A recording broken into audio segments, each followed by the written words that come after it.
I missed the intro by half a second. Greetings, everyone. I'm Frederick, the MicroHobbyist. Joining me on this stream is Martin, Trina, and Gutbomb. So today we're just going to have a bit of a chit chat about whatever comes up in our minds. And since it's my first stream, it's more of a test stream, and then afterwards I'll make it evolve into something better.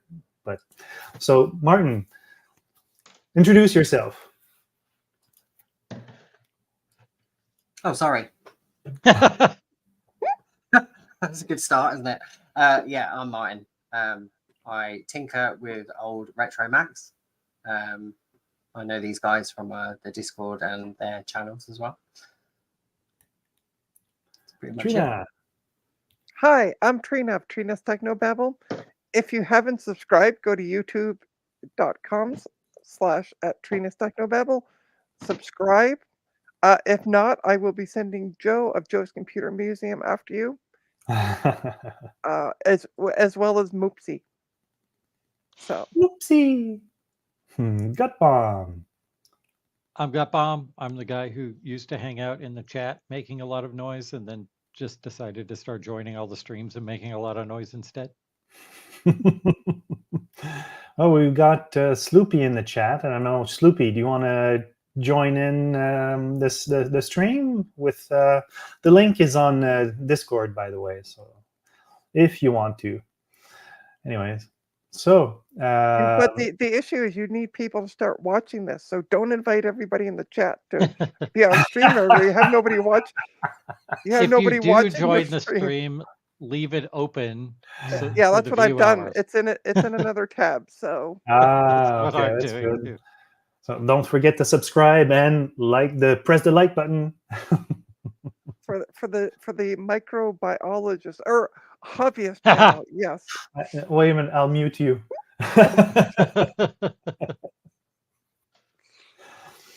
So, what have you been working on lately, Gutbomb? Just I like to mess with weird Unix systems, and I have been preparing my Apple IIgs to install a weird Unix variant on it tomorrow on Dave's stream. Trina, so what are you up to these days? You talk to Martin first. I'm doing. Okay, you're doing something else. I'm doing something for you. So. Thank you. What have you been tinkering with, Martin, lately? I've got about 15 IDE hard drives that I've got to test tomorrow, because I'm accumulating quite a few drives that just sort of stick in the drawer and don't actually do anything with them. So I need to test them, either keep them or bin them. Use the hammer if it doesn't work. Yeah, pretty much. Well, I'm actually working on my next video, which is going to be a step-by-step series for the retro homebrew computer. Right now, the leading CPU is the Z80, or some others like to say Z80. The runner-up is the 6502. So regardless, I know both, so it's going to be an easy task to do those videos. And I'm going to continue working on the Z80 homebrew computer that I've already pre-built, part of it at least. So yeah, there's a lot of work. I'm scripting more the step-by-step version, whereas the others I was just babbling about like I am now. Anyway. Oh, so I have an update. Wow. Oh, that's okay. I'm not on the. I have an update for the computer I was working on last night. Mm-hmm. Remember how I said I had installed Windows, and it only saw 2 of the drives. The drive that I installed Windows on, and the 1 terabyte. So I took it to the client's place today. Explained we can see it in the boot menu, but for some the computer's seeing it, but Windows won't see it. And I found out that he had installed some funky variation of Windows, Live Was it? 10, it's called, or something like that. Oh, custom version. Yeah, a custom version. And so we rebooted a couple times because we did some installs, and all of a sudden, out of nowhere, all the drives showed up. Because I'm like, oh, this might be a Linux distro, which is why if the drives are formatted Linux, Windows isn't picking it up. All of a sudden, Windows decided, I like the drives, I'm going to serial them to you. And I'm just like, okay, I'm going to hear bye.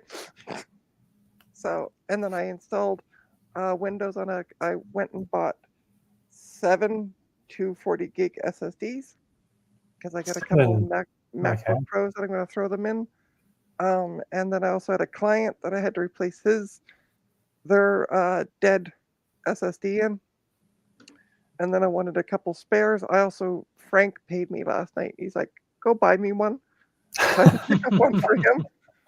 So I installed that today, and that went smoothly. Did the install for Windows for the client. They're coming tomorrow at 1 to pick it up. And oh, good news.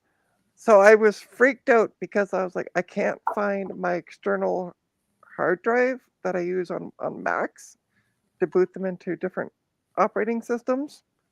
Cleaned off my workbench, cleaned off my table, nowhere's to be found. And then on top of a laptop that I had brought from another client's dead laptop, there it was sitting underneath an Amiga book. And I was like, oh, thank God. I was freaking out, going, oh no, what am I going to do? So. Congratulations, Trina. Yeah. Thanks. Scarlett was saying, hey, what about the 6309 or 6809? Yeah, like I have answered her. Yes, no problem. It's in a pipeline. I just need to buy some. I know where Sloopy works. He has a few that are fairly affordable, so I'm probably going to buy them soon. Yeah, and what about Vendetta? What about my idea of using a Raspberry, the RP 2040 to implement a 6800? Interesting idea, interesting concept. I've seen a few done with a 6502, so it's doable, I guess. Yeah. Trina, have you found somebody to buy all your network cards yet? Yeah, there's this guy in England named Martin who said I'll buy them all. I'll buy them all from you. So yeah, I think I have a buyer. No, I haven't found anybody. There'll be somebody But I only put them on my website and eBay. There's a few other places that I normally post, but I want to finish the cards first and say, here's a full list of what I have. Because sometimes I get nibbles out of that. So there'll be somebody out there that'll be wanting to run a token ring network, I'm sure. With ISA connectors and basically an AT, because they were what, 16-bit, I think, if I recall. Yeah. Well, I got a lot of 287s out of the deal that I made with you, Trina. That's pretty cool. I don't know if they work though. I have no idea. Don't ask me. You guys were just like, I'll take that chip. I'll take, and I'm like, okay, they're just going in your bag. They could be completely static, destroyed by now. Sleepy's saying, is anybody looking at the chat? Yes, we are. Yeah, sometimes. Please flag if you do, and I don't. Just don't highlight me. Oh, and I might have. I may have convinced today Justin D. Morgan of Justin D. Morgan fame to buy a 120 gig IDE hard drive finally. Pull the trigger. I thought he wanted a specific, was it 115 or something he wanted? Well, he wanted, so he's looking for a small one for one of his projects. And then on one of his streams, I mentioned, I have a 120 that's working. And he's like, I might have another project. So today on the Discord, I'm like, hey, why don't you just buy the 120? Because you keep buying them off eBay and they don't work. I know this works. Like, I've tested this. I will tell you it works. If it doesn't, I'll give you your money back.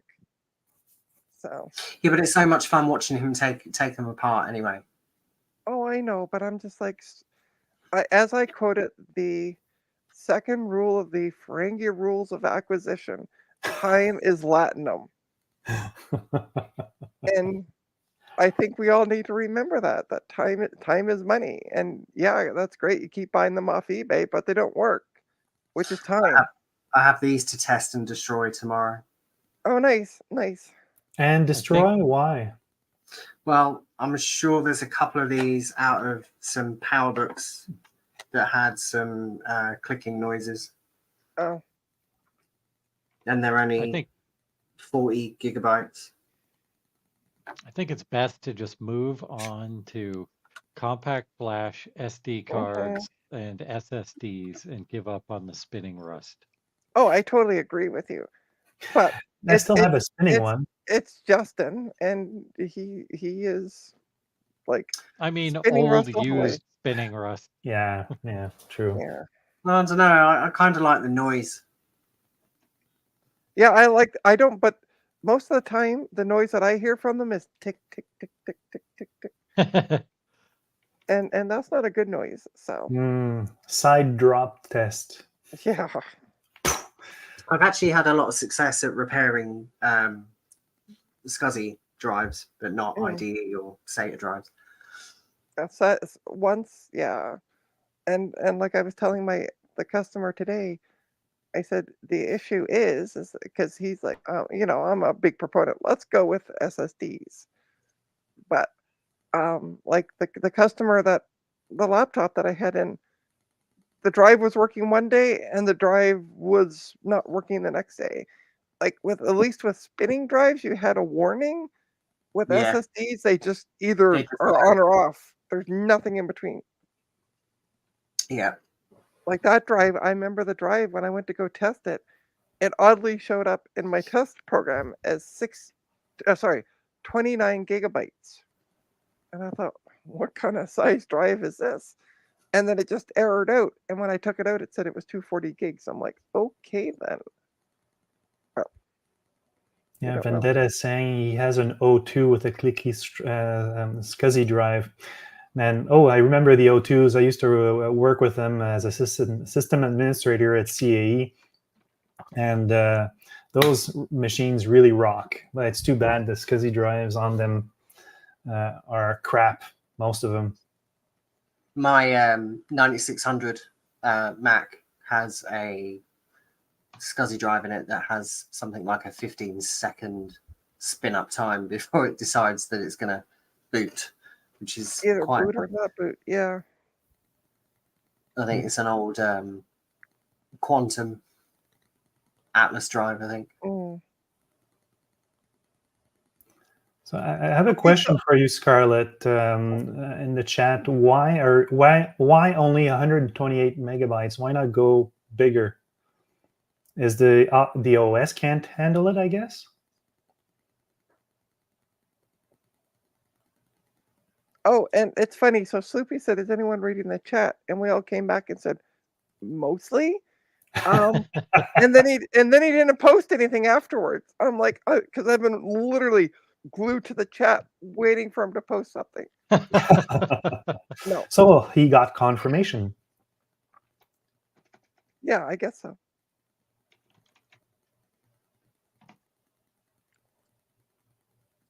Well, 32 gig. Yeah. What? 32 gig cards are $250 at Micro Center? How cheap are they? Really? 250. Apparently. Yeah. Yeah, it's pretty common.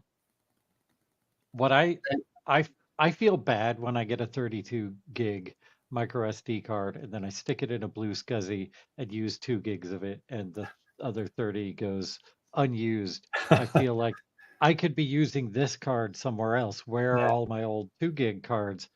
I don't know if you're supposed to, but I make like 4 10 gig drives on a 64 gig card. Right. So you can use partitions with Blue SCSI. You can partition. Yeah, you just have to give them a different SCSI ID, and they will all mount on the desktop.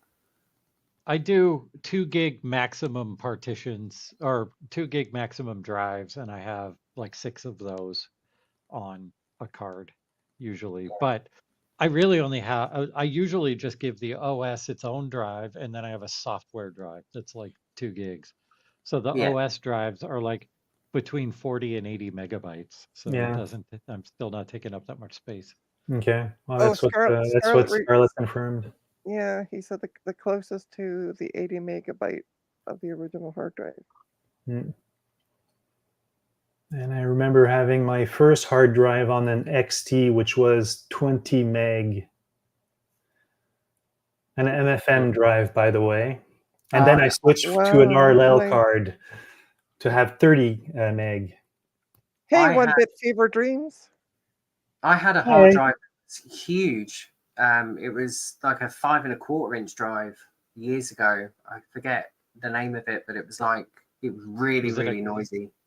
Quantum Really Bigfoot? Was it No. late 90s? No, it was before that. Okay. Hi, Ryan. I will come back to me. I'll think of the name in a minute. All right.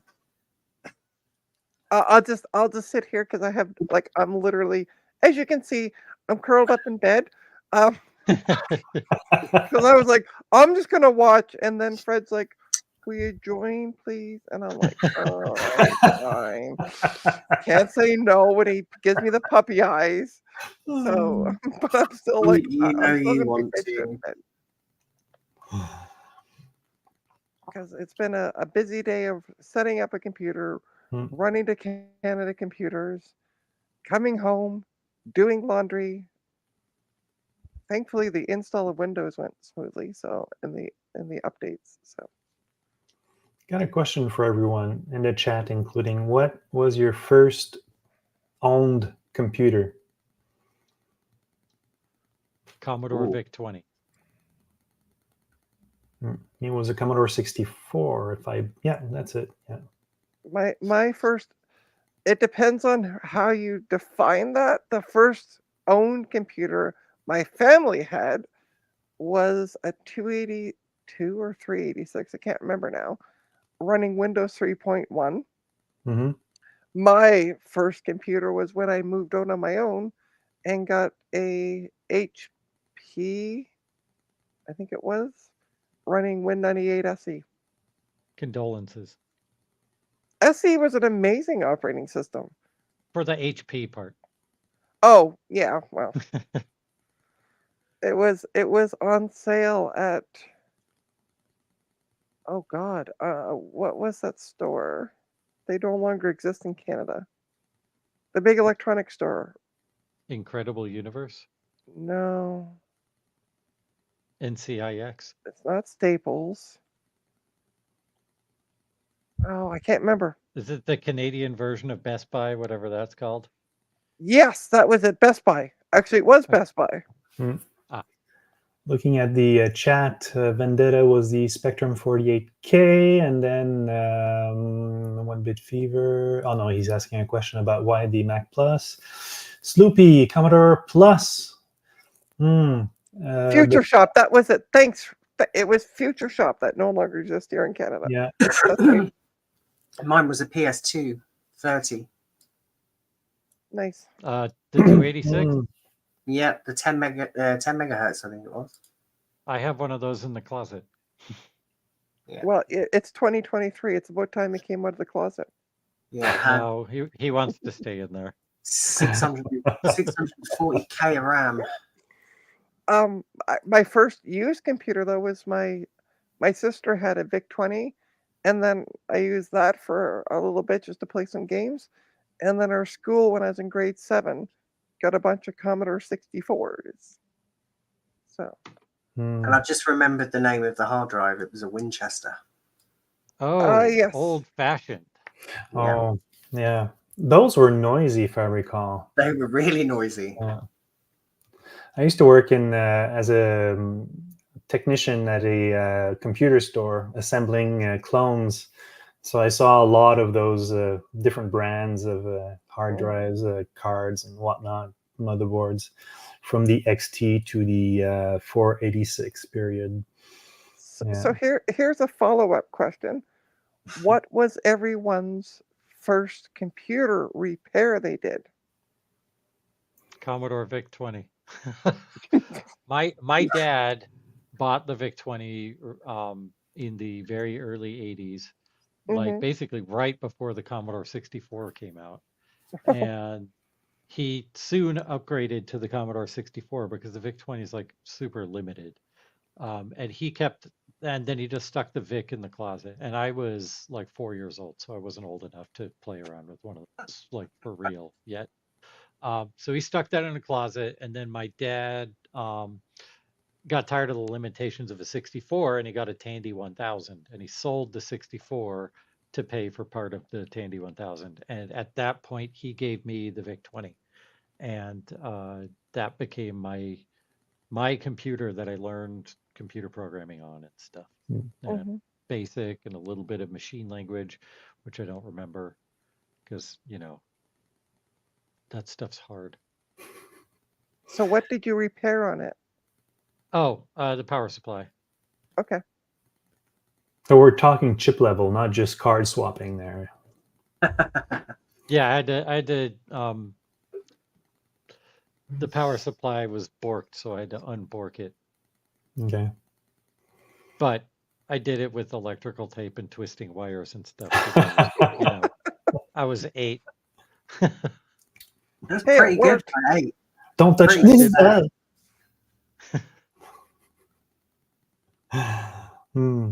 See in the chat. See, hey, Gar. Yeah, Garth's there. What was yours then, Trina? So mine was that family computer we bought because I remember telling Mom back in the day when she was looking at buying a computer that we had to have one with both floppy drives because floppies were the way of the future, which we now laugh at, but back then it seemed to be that was the way. Like we were getting, if anybody remembers, getting AOL floppy disks in the mail. And CDs after that. Yeah, CDs. Yeah, I hate it when they switch to CDs because at least with a floppy drive, you could do the little flip on it and format it. I loved getting all the free floppies to save my homework on. The CDs were great. The CDs were great though because you used to just rip them out the cardboard and then just go down to the park or wherever and just use them as frisbees. Yeah. I didn't go to the park. I went into my sister's room and used her head as target practice. Yeah. Wow. I think we have. I think that's a whole therapy session that we need to talk about. And somebody must have made an AOL mobile of CDs, where you attach them to string and hang them from the ceiling. Oh yeah, I've sure. seen that. Yeah, I saw walls of CDs though. That was pretty common. But yeah, I was around 14 at the time. 14, yeah, 13, 14, and the small floppy failed, and so it was at that time super expensive to take to a store and get it to replace it. And I had always been tinkering around with computer stuff and not only computer stuff, but just electronics. And I'm like, oh, maybe I can do this. So went and bought one and I put it in the computer and it worked. So, because the other one just failed, it wouldn't even light up. So don't know what happened to it. I think every computer that I had in the 90s was just a keyboard with a floppy disk drive in the side of it. So it was either an Acorn-based computer or an Amiga, so them type of computers, which were really good fun. So yeah, first I'll go from last to higher on the list. But for Scarlett, the first repair was an Apple IIe in '85. So the chip was only outputting 4.6 volts. Yeah, that's not good. Most TTL chips won't recognize the high level until 4.7 or 7.5. Yeah. Laser disc player.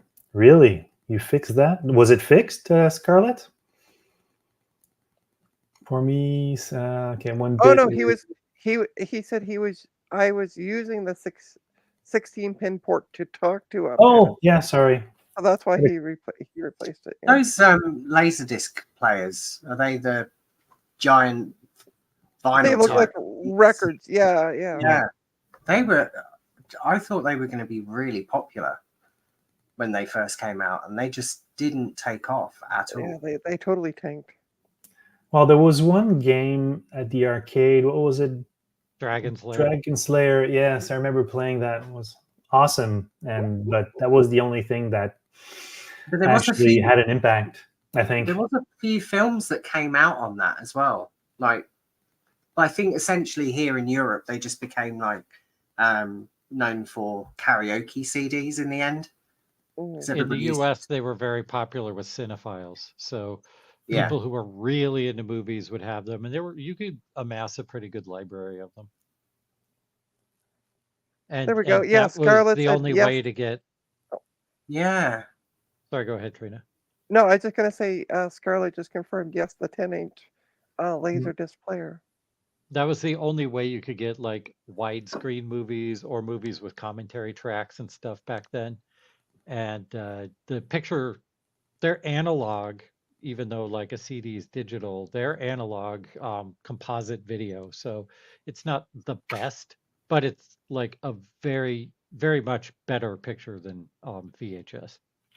Oh. The downfall is that you have to flip the disc, and most movies were on like 2 discs. So But the laser discs were still, they were still recorded on the disc very much the same as if they were done on a vinyl, but not on a DVD. Yeah, it was pressed in a factory. Yeah. I had some made for a client. I did some videos back then, and he said, "I want like 2,000." Really? Okay, sure. So I'm certainly not going to buy a tower of DVD burners and do it myself. So I had them pressed, and it turned out to be like a few cents each. So it was made in China, of course. No, it's the same with mini disc. You know, like for music, I still use mini disc now. My sound. Obviously, my sound system that I've got here has still got a mini disc player, and I still, keep my music on it, they're still really good. And I think a lot of people still use them. But that was another technology that just didn't take off. Was the mini disc? Yeah, it's true. Actually, it's funny that you mentioned that. The client that I went to go had one of those like itty bitty like discs, like you're talking about, like the really small ones. Yeah. He had one sitting on his desk. I'm like, I haven't seen one of these in forever. It looks a bit like mini disc audio were like these kind of floppy disk looking things, but they have a CD inside. Yeah. Oh, and okay. It looked like a floppy disk. They were recordable. Yeah, they were recordable, so you could like copy mixtapes to them. That's what they sold them as. That you could make your own mixed discs. And there's a really good video on YouTube by This Does Not Compute about mini discs. And I think TechMoan has the video of several videos now about mini discs too that are good. Yeah, I mean, there's been a lot of good technology that's come and gone. Hi, Ryan. Hi, live from the car. All I could see was these glasses in the dark. I was like, what's going on? I recognize that forehead. It is nice and spooky for Halloween season. Right? Indeed. Either that or he's out hunting for more computers. He's hunting for more computers, and this is like his stalking. I'm meeting with a fellow. 100 kilohertz, I think. Not sure. What? I just came out to talk about Laserdisc. So there was also CDR. It was a CDR or CDL. Whoops.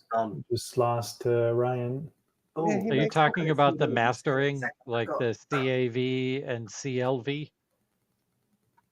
If Ryan I'll ask comes again when he gets back. no. There. Oh, now there's 2 of you. Yeah. Yeah, Are sorry. you talking about the mastering CAV and CLV? No, the one that came out, RCA came out within the 70s. It was basically a giant Oh. record that was in a cassette. Yeah. And I can't remember what those are Oh, called wow. either, but I know what you're talking about. yeah, those actually use a needle to read the data. Oh, Whereas I think laser Roger disc- Tucky had one of those. yeah, he does, yeah. Yeah, And yeah. whereas a laser disc uses a laser like a CD. So although technically analog, it's still reading CED, right? CED. Yeah, that's it. Hmm. But that actually used a stylus needle like a record player to act. Drop the needle. Charlotte is asking what's the sample rate on the mini discs. Anybody know? I think it's 128. Okay. Really? I think By the way, it might have been 96. I'm not sure. I know it was quite high for a mini disc. It was higher than a CD. Laser got disc. ball. It was cool. It was cool shit. It was before its time. There you go. Okay, you just answered in the chat. It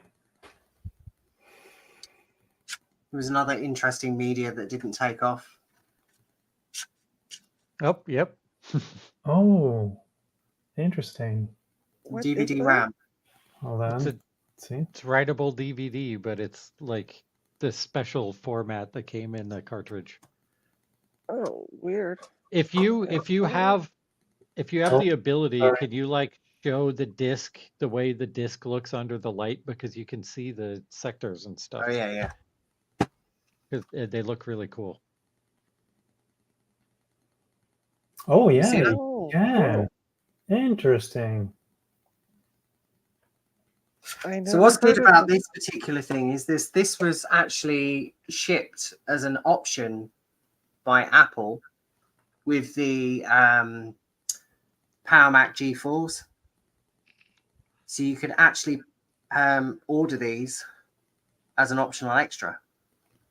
And hardly anybody did, but you have one. I do. I have one. Yeah, that's really cool. How much did that set you back?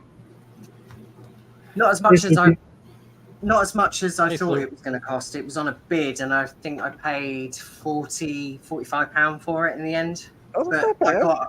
I got a bunch of discs with it as well, and Right. 25 of them were unopened. Oh, nice. So, and each disc is 5.2 gigabytes, and they're double-sided, which means once you finish with one side, you can just flip it over and record on the other. Wow, I don't recall seeing them at all. Yeah, I don't remember them either.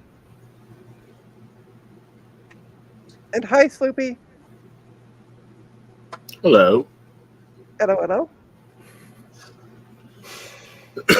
Somewhere around here, I have a rock disc.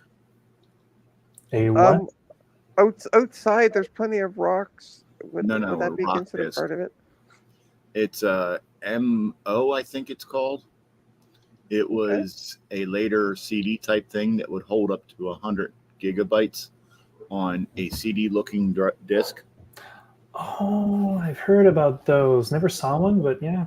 Yeah, I have the drive, and the media came in several sizes. The largest being 100 gig, and in the U.S., it was difficult to find anything over 50 gig, and the 25 gigs were sold everywhere.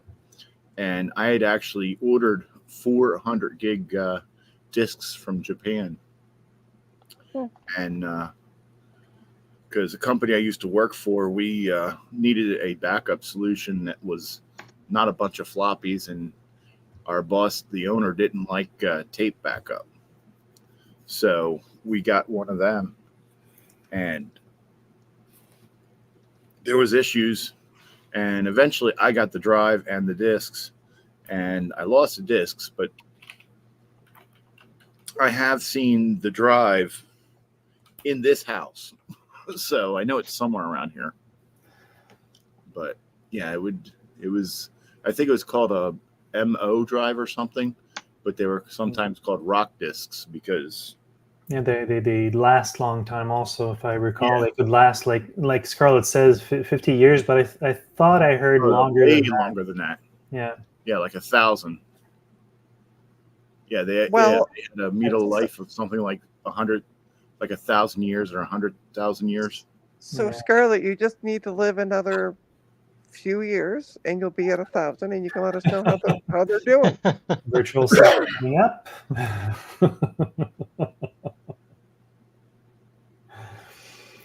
Yeah, and they don't make them anymore, right?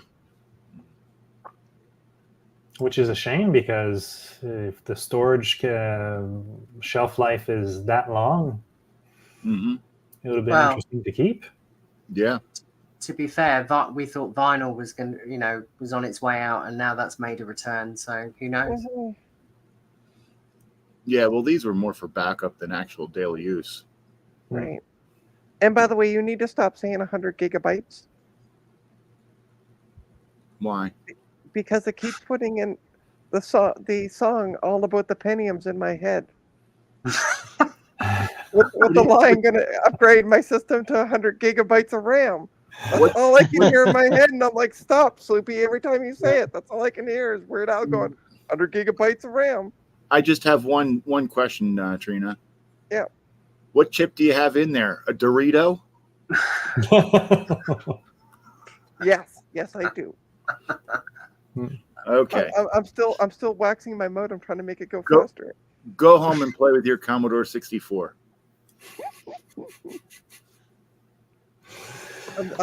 I'm in my parents' basement trying to download pictures and share. There's this band that is called 999 megabytes, but you hardly ever hear of them. Because You know why? get a gig. They never get a gig.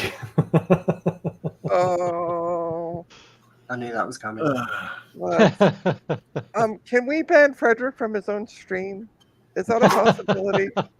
That There we joke, go, that look, joke should go in the bit bucket. Right? I want to Yeah. know why my camera is not working. Well, Well, I we can can see see you, you. so your camera's working. You mean the other camera? The droid cam. Well, technically, he didn't specify, so yeah, your camera is working. We can see you. I could always use the crap cam. I Ah! said Ah. my cam pointing at the other one.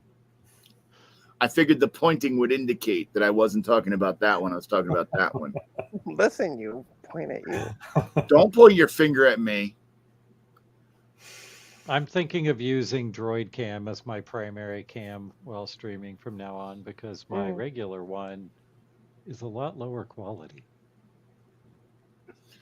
It's funny because this camera is a full 1080p cam, and I have the free version of Droid Cam, which is only what, 720, I think, and it looks better. Apparently, you can still get the discs. The M discs. Yeah. Yeah, the M discs. Yeah. Yeah. Yeah, Scarlett said that all the information he copied from Amazon. So Is this apparently are Amazon. these the black ones? Hmm. I didn't know that. Copied from Amazon. Yeah. Yeah. So apparently they're on Amazon because he copied all the information from. Yeah. Yeah, What size discs do they have? 100 gigabytes. Yeah. Oh my God! Stop saying that! Stop saying it! What's the price though for 100 gigabytes?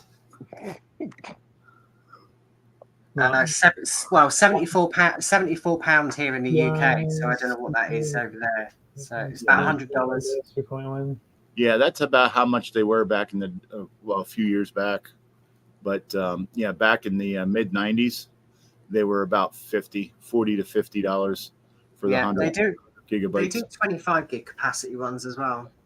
Yeah, there was 25 and somewhere around 50 to 75, and then 100 gigabytes. But what about the 100 gigabytes one? Yeah, they were the best ones. But 57 for 5 discs. Well, Yeah. So, unfortunately, That's probably American. So oh yeah, for sure. This is what I was looking for. yeah, it's about $94. Yeah, oh yeah, But you need a This one Blu-ray. is the M disc. There, what's the diameter of those things? Not. this is just a DVD-R. So You need a Blu-ray recorder to use them. Oh, okay, it's a standard one. I thought Yeah. we were talking about the minis. Yeah. this one looks really cool, though. You can see my Yeah. fingers through it. Wow. that's what M discs look like. Don't scratch the I- substrate. I don't even remember where I got this thing. They I think actually that are they're- pretty resilient against it. Oh yeah. Yeah. Yeah, that's why we went with them, because we actually bought the drive dirt cheap because a local store was clearancing them because they didn't sell as well as they expected. So we grabbed a couple drives, and I grabbed some 25 gigabyte discs because we couldn't get 100 gigabyte discs. And I took one of the discs after I backed everything onto it, and I just would have it on my desk. I would throw things on top of it and just abused it, threw it in my car, let it sit there all day in the middle of the summer, and I mean, it was pretty scratched up because I also did this with a CD, and DVD writers weren't available at that point, and the CD was not readable way before the M disc was. M disc was still very readable. Oh, and I just want to welcome Rumble the Thumbs. Yep, I want to give a shout out because we were talking earlier with Scarlett about was it Scarlett? No, it was Vendetta about 6309 or 6809 using the RP 2040. He used two RP 2040s for his 6502, one for video and one for replacing the RAM and the ROM. Amazing videos, great stuff he's doing. So Frederick, Yes. open up YouTube, Mm-hmm. and there should be 3 dots beside DJ Craze's name. Yeah. Yeah, and one should be make moderator, so he can post a link. Okay. So make DJ Craze a moderator. See, I just tell people what to do, DJ Craze. So we're making you a moderator. So that you can post the link, because I'm interested in what this link is that you're. So it's a Mac SE and G4 laptop auction. Oh wow! Yeah. I don't need any more SEs. I am interested, DJ Craze, in what this is. Oh, and also, hi, DJ Craze. Now I got a notification in YouTube, and I went to see what it was. Oh. Did you And make the sorry. the notification is Trina needs to buy some 100 gig M discs. Stop saying it, please. Okay. I'm gonna No, have to that's listen not to the what it- song before I go to bed. No, that's not what it. What it actually said was Old World Tech Fridays is live. Old World Tech Fridays, episode 23, Oh, Auction Zip. Never heard of that. where we feature M discs. oh. 100 gigs. Also, Fred, can you make Scarlett a mod so he can post the links for the Amazon stuff that he was talking about? Sure. Because poor Scarlett's like, oh, sure, DJ gets to post a link, and I have to paste content in snippets. I see how this works. Oh. Oh, can I have mods too while you're at it? What the hell?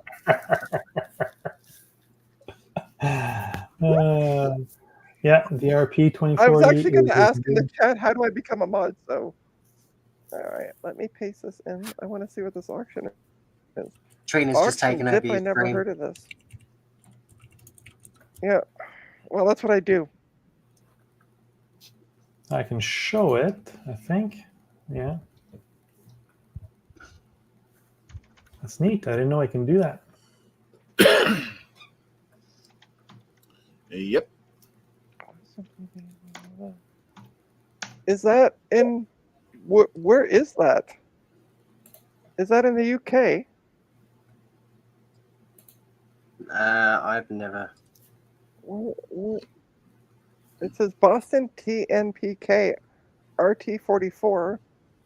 I don't know if that's where it's located or Coventry CT. It's in Connecticut. Yeah. It's Oh, thank you. Okay. CT is Connecticut or Center Tap. So how do you? I'm guessing it's but how do you Connecticut see- in this case. How do you see details on this? Like I can see the photos, but I don't see. I think you have to create an account. Oh. Oh yeah, 487. That's nice. Almost to 500. Subscribe if you're not. Oh yeah, please like and subscribe. Or I will. And by the send way, you one while of you're my- at it, please like and. Oh God. Did you get muted, Trina? No? No, I'm still here. You're frozen. Okay. Oh, because you stood No. like that. Oh, it's probably because. So I'm on my 2012 MacBook Pro, which is having a bit of issues right now because it's like, wait, you're doing two things at the same time. It's because it hasn't got So 100 it could be RAM. that I might freeze up. Yeah, Exactly. because it's, yeah, we're not used to I need seeing to whack Trina, my modem trying to Trina make it go sit still. faster. She'll move slowly, but she won't sit still. All right, I'm gonna go back. I'm gonna look at this after I'm off the stream so I can.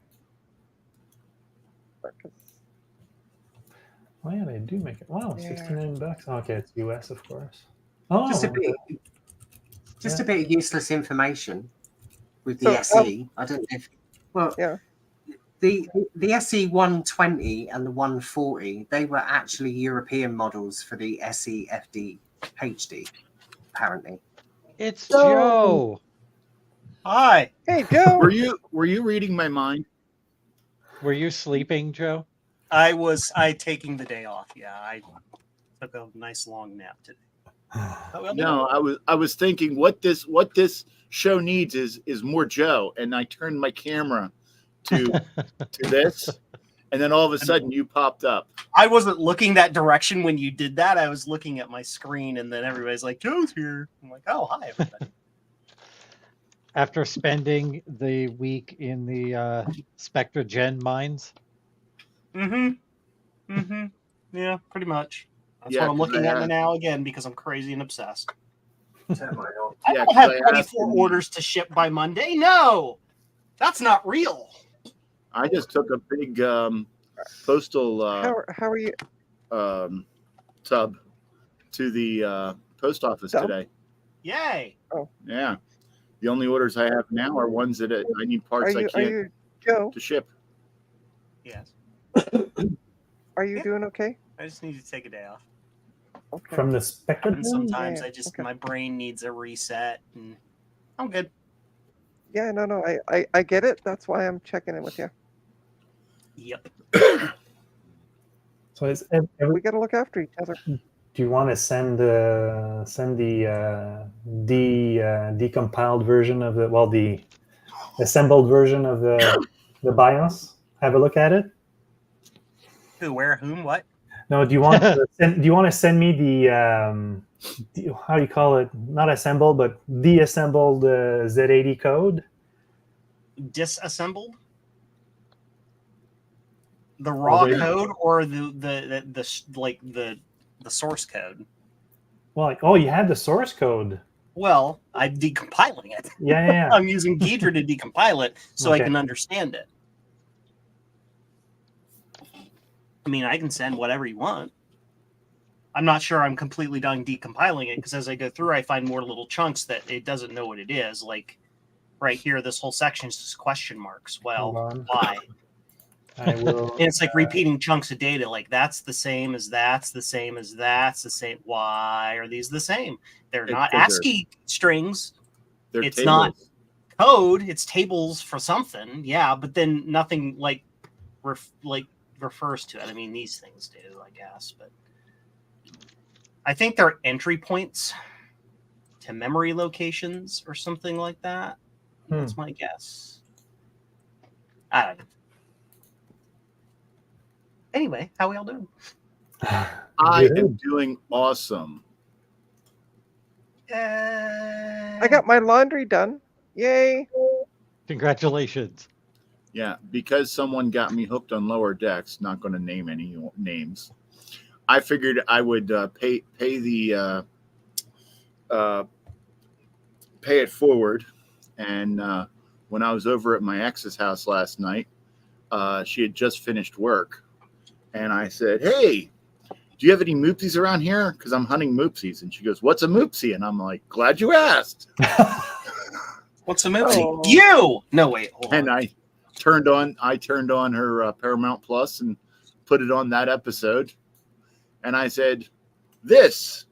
And she sat and watched it and said, "That's freaking hilarious. I like that." Yeah, I know. That's like the funniest thing ever. Yeah. And the swamp gobblers just gobble you. The moopsie drinks your bones. Yeah. I love how when the moopsie's right there in front of the swamp gobblers, they back up from it. Yeah. That's tiny little subtle hint. Oh, I love that. Like they know, like, they get it. Yeah, they're like these big terrifying creatures, and they're like, "Oh no, get away from me." Apparently, Martin really had to go run to the washroom. Yeah, I was thinking the same running thing. Up the like, right? He's running up the probably taking care of one of his kids. Turtle's head situation. Yeah, anyway, moving on. We'll just have a reset. Yeah. When I was leaving, she went back to season 1, episode 1, and was going to watch the whole thing. Nice. And she didn't get up in time to go to the store today. My son was complaining about that. So I guess she was up half the night watching Lower Decks. I printed with TPU for the first time today. And no, there's no reason to be insulting. You did what? I printed with TPU. I didn't mean to hit that button. I didn't mean to hit that button. I hit it by accident. It's a kind of filament that's flexible. It's flexible. Oh, okay. Rubber. I think you'd love it. It's the Last filament night's used stream. We'll talk after the stream. Yeah, it's the filament used for sex toys. Exactly. Keep in mind, this is a new person's channel. He may have different rules about what we're allowed to talk about. I know, right? Well, he's got a big smile on his face, so I was just playing it by ear. So this is the NMI. Yeah, I remember. I was going to keep it clean and just be like, I remember Javier showing that. That's it. See, I'm using it for the same things Javier was using it for. I'm making rubber feet for the bottom of my electronics that don't have them. Nice. And I'm using it to make cable shrouds for the connectors. But those exist already, right? Yeah, but I can make them at home, and I don't have to wait for them to be shipped to me. And I don't have to pay for them anymore. Well, you pay them in filament. Yeah, but that's already paid for. Go ahead. You're saying, Sloopy? I was going to say I was going to ruin the whole vibe of the show by showing porn. Ooh, yeah. Naked SE30. You know how to get me. Mm-hmm. Ooh, it's big. That's what she said. I see some bodges. Ooh. Oh, and a missing chip. There are no bodges on this board. It has 2 kludge wires. And a missing SCSI chip.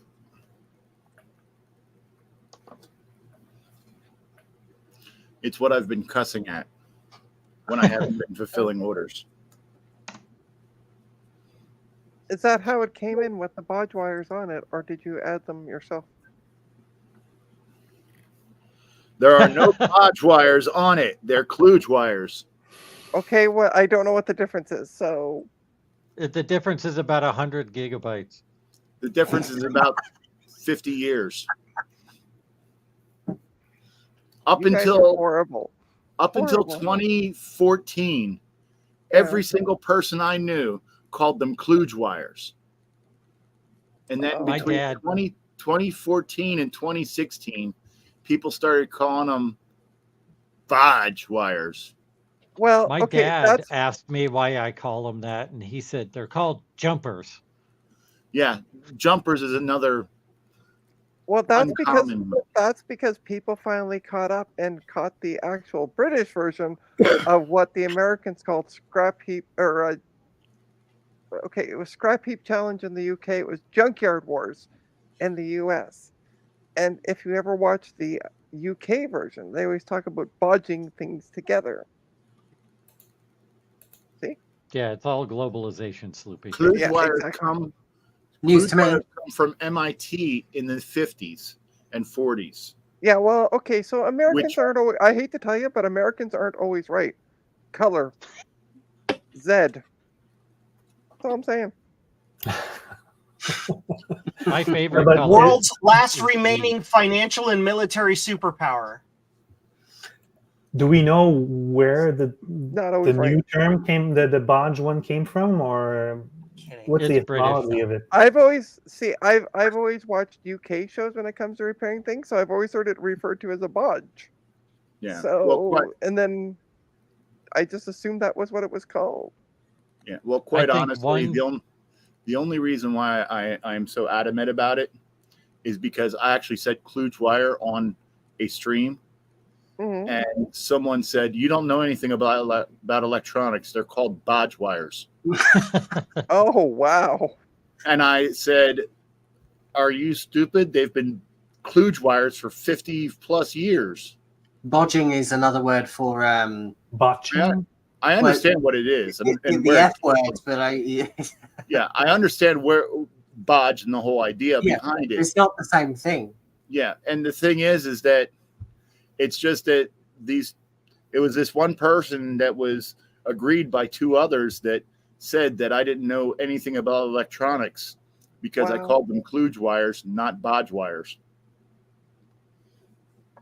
Okay, See, so let's if go Is that back. the same person that only had 2 years of experience?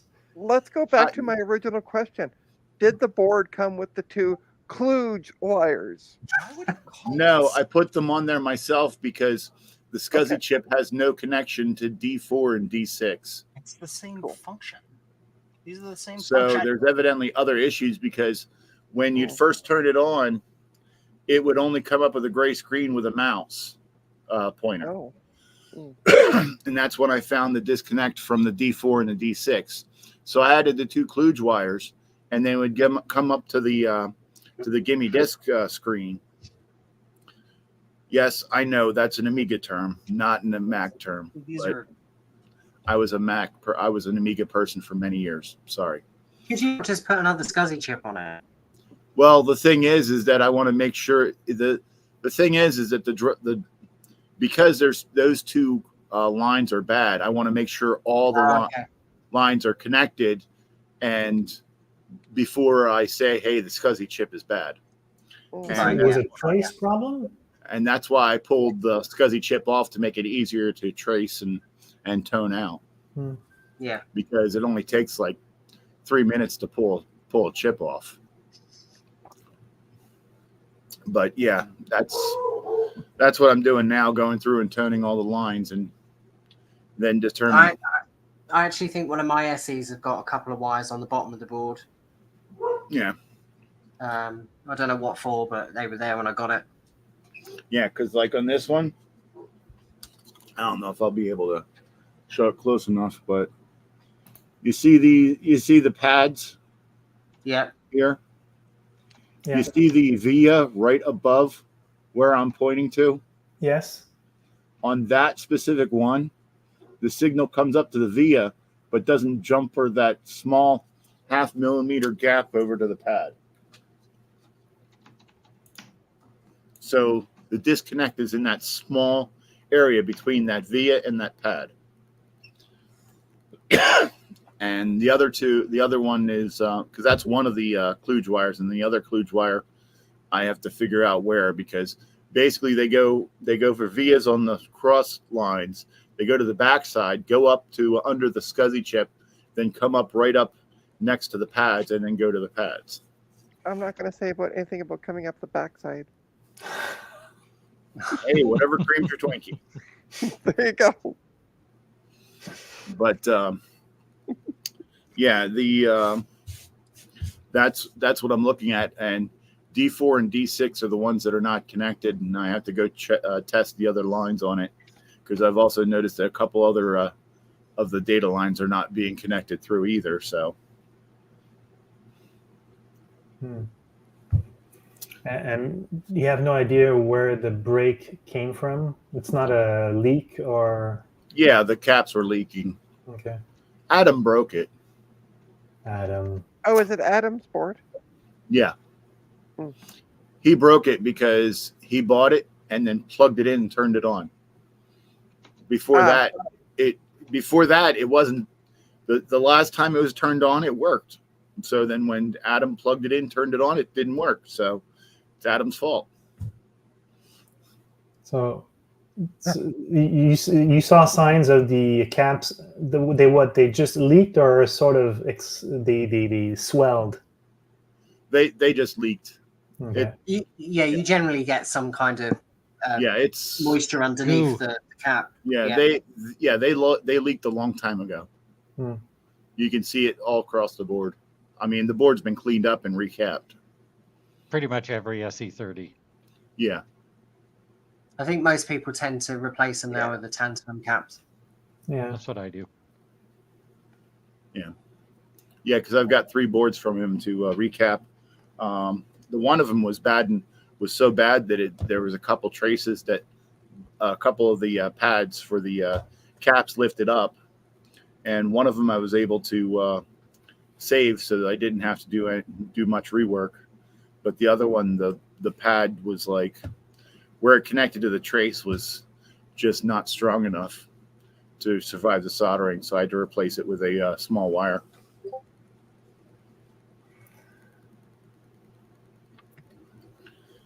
Yeah, so just to put fuel, fire in the fuel. Yeah, rumbled thumps. It's in the Hacker's Dictionary as kludge. Oh, hey, Joe. Didn't see you there. Sitting there in the corner.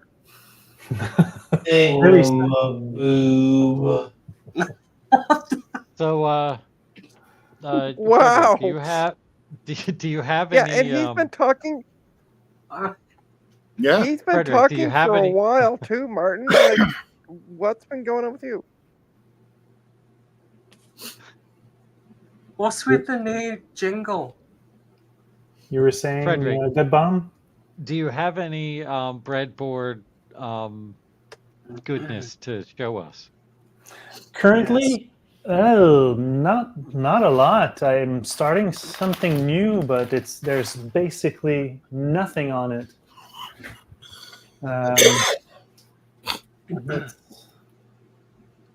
It's a mess right now.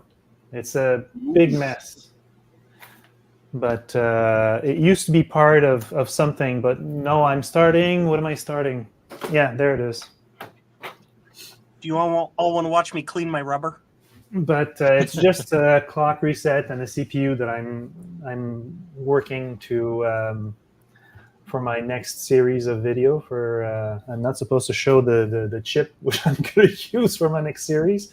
It's supposed to be a surprise. We can't really see Zoom it, so you've already you succeeded. Oh my God, it's too late. We've already seen it. It's a black 40-pin IC. Oh, and by the way, Joe, you don't have to clean your rubber. Just flip it inside out. You're good to go. Jesus. Yeah, these are goodies I got this week from AliExpress. A few things. Yeah, if you do the inside out method, it comes pre-lubricated. Exactly. Oh my God. All right. Back on topic. You want to see something really cool, Frederick? Yeah. Don't let these people in here ever again. Anyway. Hey, I can't help it. You're the one who opened the door. I got my Blue Scuzzy Pico W replacement today. Oh. Yay. Oh, nice. Beautiful. Neat. Nice. It's pretty. It is. Hold on. Oh yeah. I'll make you big for a second. Which one of us I did you get that downloaded- from? Sorry, what? I said, which one of us did you get that from? Or did you build it yourself? No, I didn't buy it. I bought it from. I think I Flame- said yesterday where I got it from. Flame Lily? Yeah, that's it. Yeah. Good But stuff. the first one I ordered didn't have the Wi-Fi. Right. Yeah, The you were Pico saying W last. one. Yeah, you were saying last night Yeah. that you So had issues with it. So yeah, it turned up today. So I was quite happy with Nice. that. nice. I think they have a problem with their shop because they have this option where you can add the Wi-Fi on, but you have to add it on manually if you want it pre-built. But I think sometimes they don't actually see when you add it on. Mm. And they did send me an email and say they didn't actually see that I wanted it on, but took my money anyway. Of all course. good. Thanks for your money. We'll figure the rest out later. Yeah. But these external ones are really, really good. I'll be right back. All right. This is the old big board version. Yeah, I'm gonna print a case when my new bamboo turns up because my one broke. Your bamboo broke? It did. How'd What? that happen? It went kaboom. How did It that burnt happen? out. Is it Like- an early model? No. Well, I first got it when it first came out, so probably was like an early-ish model, but it does get used a fair bit. Like my son uses it a fair bit. Like he's probably printing like 20, 30 things on it a day. But we had is it the P1S? Yeah, that's what I've got. I Yeah. print like 13 things on it a day too, but it has not broken. Yeah, this one just stopped working. Just wouldn't Is it- power on. Oh, that's worse. Yeah. Sloopy, the suspense is killing me. What is it you want to show? But customers, anybody that has issues with a Bamboo Lab printer, their customer service is really, really good. They I've heard sent the out. opposite. Really? Really? Yeah. Yeah, No. Javier had some pretty severe problems. He had a Oh, head yeah, that's clog right. issue, Hmm. and they just never responded to him. Wow. I didn't get that problem. I got an email more or less within 2 days. They sent a prepaid courier to come and collect it. And then I got a new one. I got a new one dispatched this morning. I got a notification from the courier company to say it'd be with me on Tuesday. Cool. So That's great. Win. I'd say I've had worse customer service from Creality. Well, yeah, I guess it's relative. If you want to talk about customer service being bad, even bad customer service from Bamboo is better than anything from Creality, whose customer service is a Facebook group. Well, I had okay customer service from Creality, but the best customer service I ever got was Anycubic. I actually got it secondhand as a second owner because the first owner just couldn't get it working. And when I messaged them, I told them that I'd received it from someone, and they're like, "Well, it's still under warranty, so what kind of problems are you having?" And they sent me a couple new parts, and all was good, which I thought was freaking awesome. yeah, we had an Ender 3 first, which was okay for like new sort of getting into 3D printing. That's kind of a good thing to get if you're first getting into it.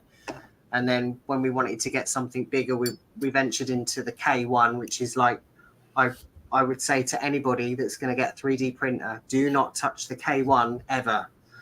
That's what everybody says who's played with one. They are quick, like really quick, but the print quality is awful, like really, really bad. And anyone who's ever had a Bamboo Lab, once you've had the print quality from a Bamboo Lab, you will never ever touch another printer. That's how I feel about it.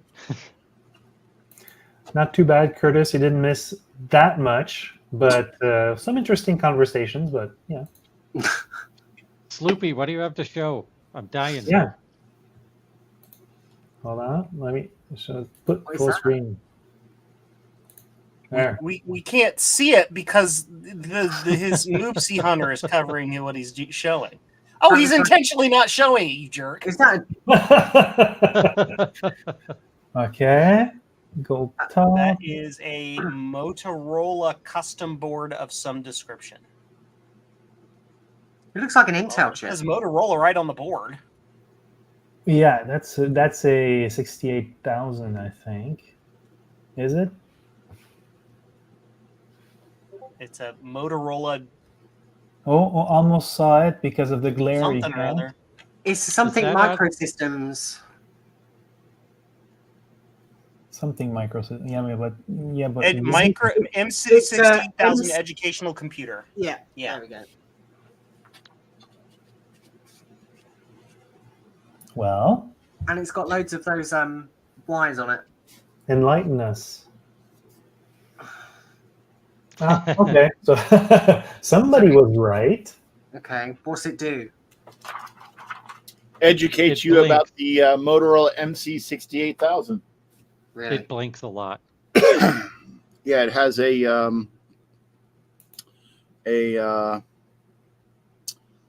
ceramic 68,000,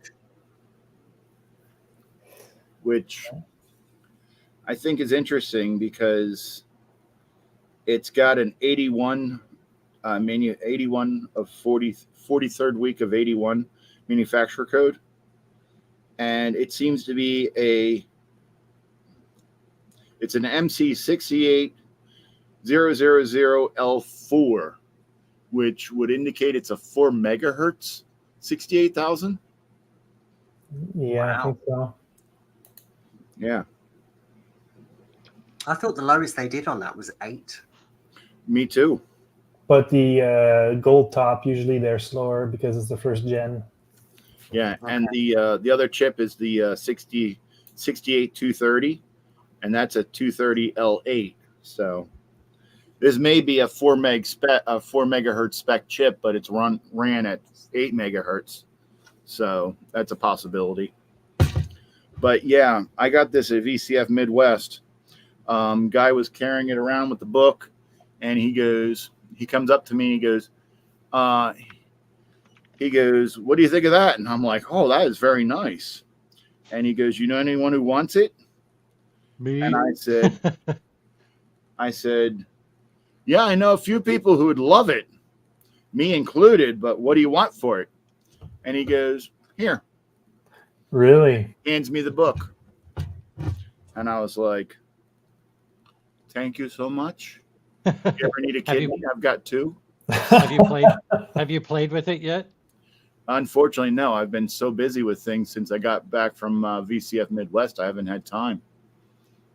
When I came back from VCF Midwest, everything was falling like dominoes here because I'd taken the load-bearing pile. yeah, the load-bearing legs of the table, which are Apple Color Monitor 2Es, and I took 2 of them with me, and it created a disturbance within the force, and then everything just fell down going across. And I was like, I've needed to rearrange and reorganize this for 2 years now, and I said I was going to do it after VCF Midwest, and that I didn't go to. Then I said I was going to do it after the one I did go to last year, and then never got around to it. So when I got back, it was like there was nothing I could do. That's why all that stuff is over there on the other side, because everything that came out of the car had to go over there because nothing could come over here,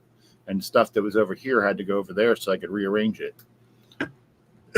And since I've been home from VCF Midwest, every weekend it has rained. So this desk is supposed to be turned over that way against that wall, and it hasn't been done because it's been raining every weekend, including this one. Otherwise, you wouldn't be seeing me. My Eep mug is in the dishwasher. Eep. That is a great mug. Scarlett, are you on Discord?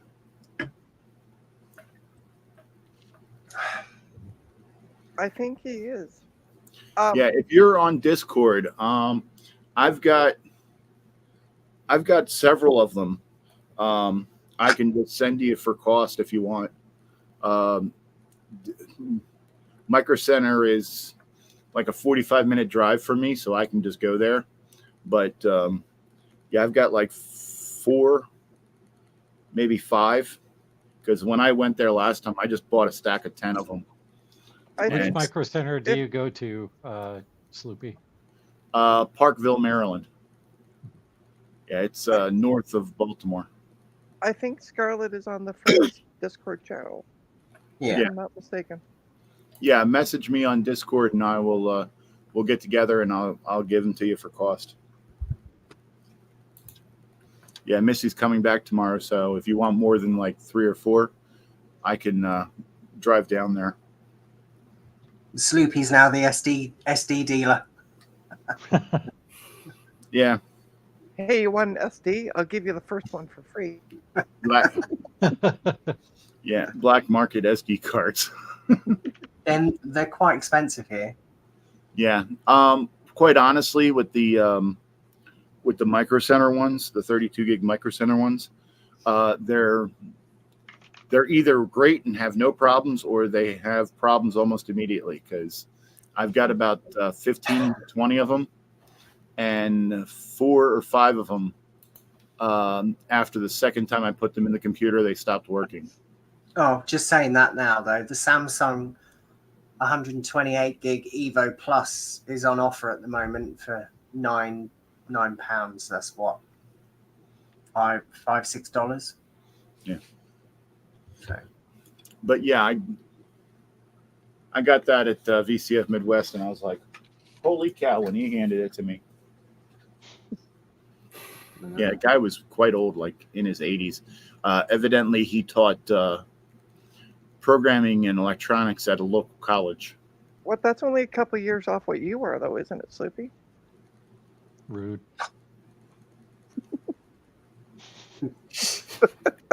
I usually say read between the lines, but do you know this one, Fred? no.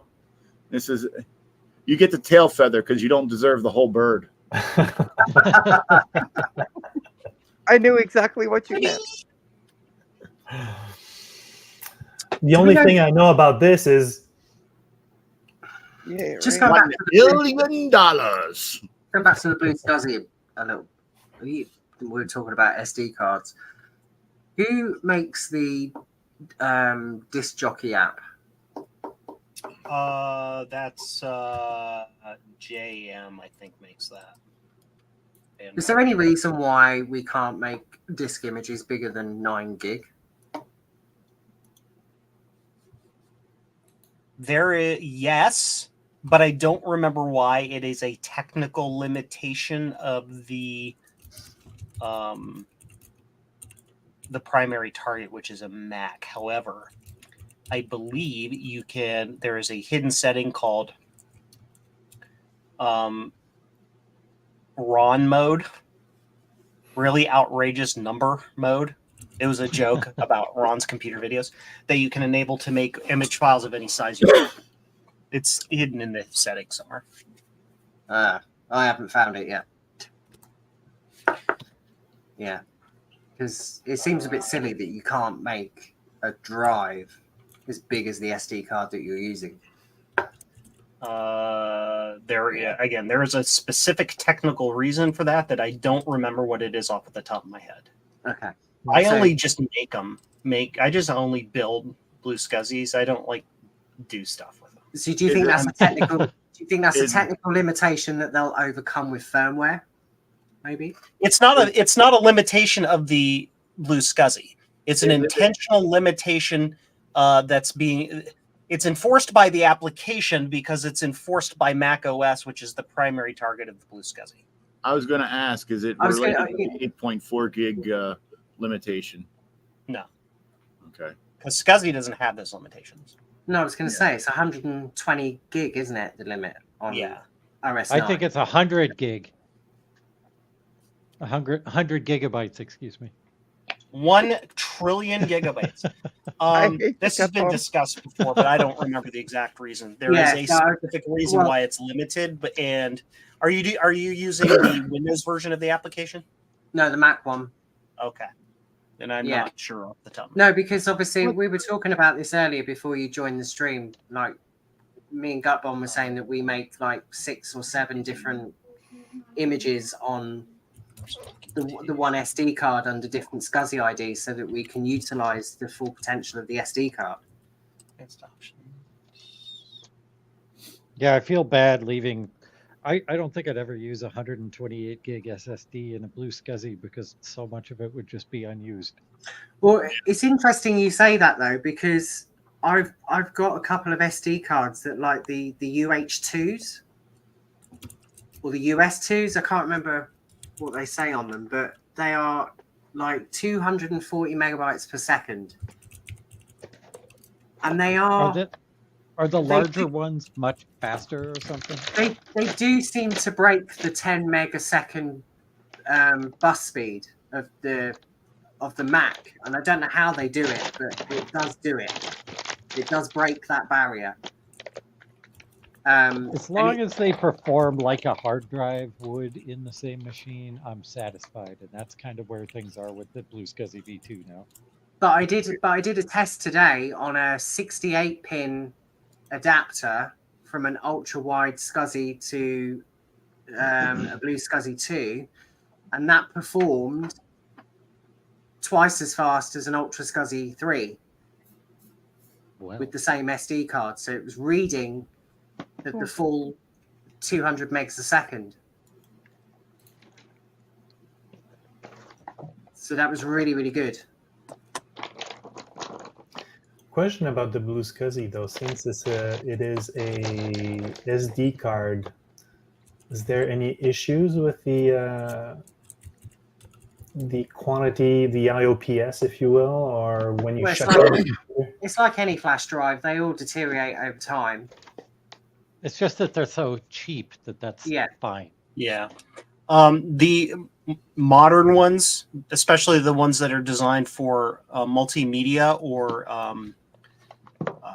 Samsung makes them, I think. They're ones that are designed, what's the term? They're designed to go in like video recorders. Yeah. They have like a kind of built-in trim. Right. Wear leveling. So it's not as big of an effect. If you're using it on really, really old Macs, like running Mac 608, like the thing that, and you don't enable disk cache, it doesn't matter. It's not going to, it almost never writes to the disk. And like, to be realistic, we're not sitting there using these machines for hours every day. An SD card is going to last the lifetime of you owning that machine easily. We aren't. we're using a bunch of different ones. There isn't one single one that's staying turned on all the time as a primary machine. Yeah. Might be 3 years. That must be in your house, not in mine. My Beige G3's on all day, every day, using the Blue SCSI 2, and I've had no issues at all. What do you do? Joe, I have an existential question to ask you. Now that you have your Spectrogen, and that you're constantly building Blue SCSIs, what are the chances that you will ever touch JCM1 computer again? The chances are good. I have other priorities right now. I got stuck at the video generation thing, as I've said a million times, and I don't want to put just some off-the-shelf chip at it. I don't want to throw a Pico at it. I don't want to do anything like that. It's silly to me. Like I want it to be, and this is probably why it's ended, and probably why I've had problems finding the solution to the problem, because I don't want compromises, but I also want it to be designed with the fewest number of chips as possible, so it's not a computer and then a video controller. Yeah. And this is why video controllers of that era, why they quickly became single chips to do all the magic. Mm-hmm. But you don't want to use like the TMS 9918 or... Yeah, if I wanted, you know what? If I wanted to have a computer that looked like a TI 994A, I would clone the TI 994A, right? Right. Use a GTIA and an Antic. If I wanted a computer that looked like an Atari, you could make it look like anything. I think we know where we're going with this. I want a computer that has a 256 by 240 pixel resolution, with each pixel individually addressable, with 256 hardware sprites, each with a full 256 capable colors with absolutely no color clash or limitations whatsoever. Yeah. It sounds Well, like you need to do it. Yeah. Don't do it the Ben Eater way, though. Yeah. Or Pico. Yeah. That's the only way you're going to have the horsepower to do it. Yeah. Well, there's a I don't know how you pronounce his name, but I know his name is Rich. Anyways, it's Rejdi, I think. It's a bunch of letters. Mm-hmm. He started with a 6502, made his own video card, made the 6502. He did actually. He took the 6502 and made it as the controller for his 6502. So he has a dual 6502, one for a video card, one for the processor itself. Yeah. So the card is actually huge, but at least it's not like the Ben Eater version of the TTL video card, where you eat up cycles just to make the video card work. And it runs asynchronously. Yeah. Yeah. Well, you'd get two 6502s that you get to program in this way. Then you'd be able to get the resolution you want.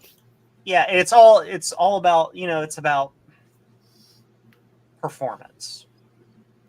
Like, can you hear my gear spinning? So. No, but I smell something burning. The easiest. It's always a trade-off between. What is a tall order? Yeah. Yeah, I know 256 sprites is a big order. It's always a trade-off between memory and resources and all of that stuff. So if I want every single pixel to be addressable at the resolution that I'm asking for, it's just short of 64K. I then need to have whatever system that is be quickly addressable by the main CPU, so as you're doing logic or whatever, you can put stuff on the screen. But it also needs to be some sort of tile-based system so that the CPU can say, I want the character X or Q or P or 1 or $sign to be at this specific location in memory, so you can do text-based screens. Because that's obviously important. Yeah. So it has to have a tile generation system, which can then potentially reduce the memory requirements. But then if you do something like that, then you lose the per pixel accessibility. Like it's just compromises on compromises. If you do the per pixel thing, you can access it like tiles by having an interloper tile engine or interpreter that talks to the CPU and says, well, the CPU wants to move this memory region to this. Go look up and see what that is. Scroll it up by one line. Do all this stuff. Move the graphics around. Blah, blah, blah, blah. So, yeah. I'm just not that smart. So, I realized that, and like the temptation of the TMS and a predefined, the TMS is a great chip to do it because its interconnect overhead with the main machine is minimal. It's like here's 16 registers, shove them in the memory space, talk to the video chip, and the video chip handles it. And it's great because then the video chip has its own video memory, and the video chip does its own thing. It's its own separate computer. And that would kind of be the same thing as with a having a second 6502. You would set the second 6502's via some like wiring magics. It's 0 page to be in a different memory location compared to the other chip. So the one chip could poke directly into the other chip's 0 page locations and blah, blah, blah, blah, blah, blah, blah, blah, blah, blah, blah. Yeah. And do with video plans, please. Yeah, I get that. So, yeah, I'm just not that smart. Every time I sit down to think about it, I just make my head hurt because it's. Well, the timing issues is a whole other ball game, also. Yeah, it's like CPU. The controller CPU wants to talk to the other CPU. When do you do it? Well, you doing it during NMI, not NMI. You doing during the blank. The blanking, yeah. And that's normal. I mean, you could, in theory, do it outside of blanking, but it causes graphical glitches. Dual ported RAM, maybe you could do something with that, depending on. With port RAM, you can just shove data directly into the ports, and whatever happens. You know what you should do? You should ask AI. Yeah. ChatGPT. Design a video controller for me. Yeah. And it just like spits out a KiCad schematic file. Wouldn't that be awesome? Yeah. No, it's more fun to figure it out than just have a computer do it for you. And now you know my conundrum. Like, I just want to figure it out. Yeah. I mean, I'm sitting here trying to decompile a freaking binary language for a CPU I have never programmed on before. You may as well just go to Mars and find an alien to read it for you. Yeah. Just, it is what it is. So, yeah. Like, heck, I have an F-18 here. Like, I've got a TMS 9918, but it's the fancy F-18 chip that like does all the crazy high-end graphic capabilities. I could shove that at JCM1 like next weekend and be done with the project. Right? Mm-hmm. But I don't want to do that. I want my own video controller. Well, you still have to program the damn thing also, which is a whole other ballgame. Well, that's where I designed one game. And then I ship the device. I ship the thing with one game, and then write up a document and be like, "Here's how you make it work. Have fun." Right? Like, I'm not here to dictate what people do with it. I want to design it so that it can do the things. Yeah. But yeah, yeah. Well, you want everything from scratch, almost. Yeah. Not the CPU though, because that will be huge. And that's what I'm thinking. Part of me, and how can I put it as well? Because I don't want.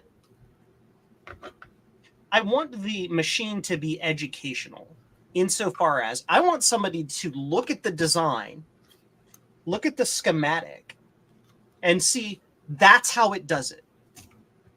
I want people to discover how video is generated by looking at the schematic and sussing it out. Not, here's a black box where you feed it data and screen come out.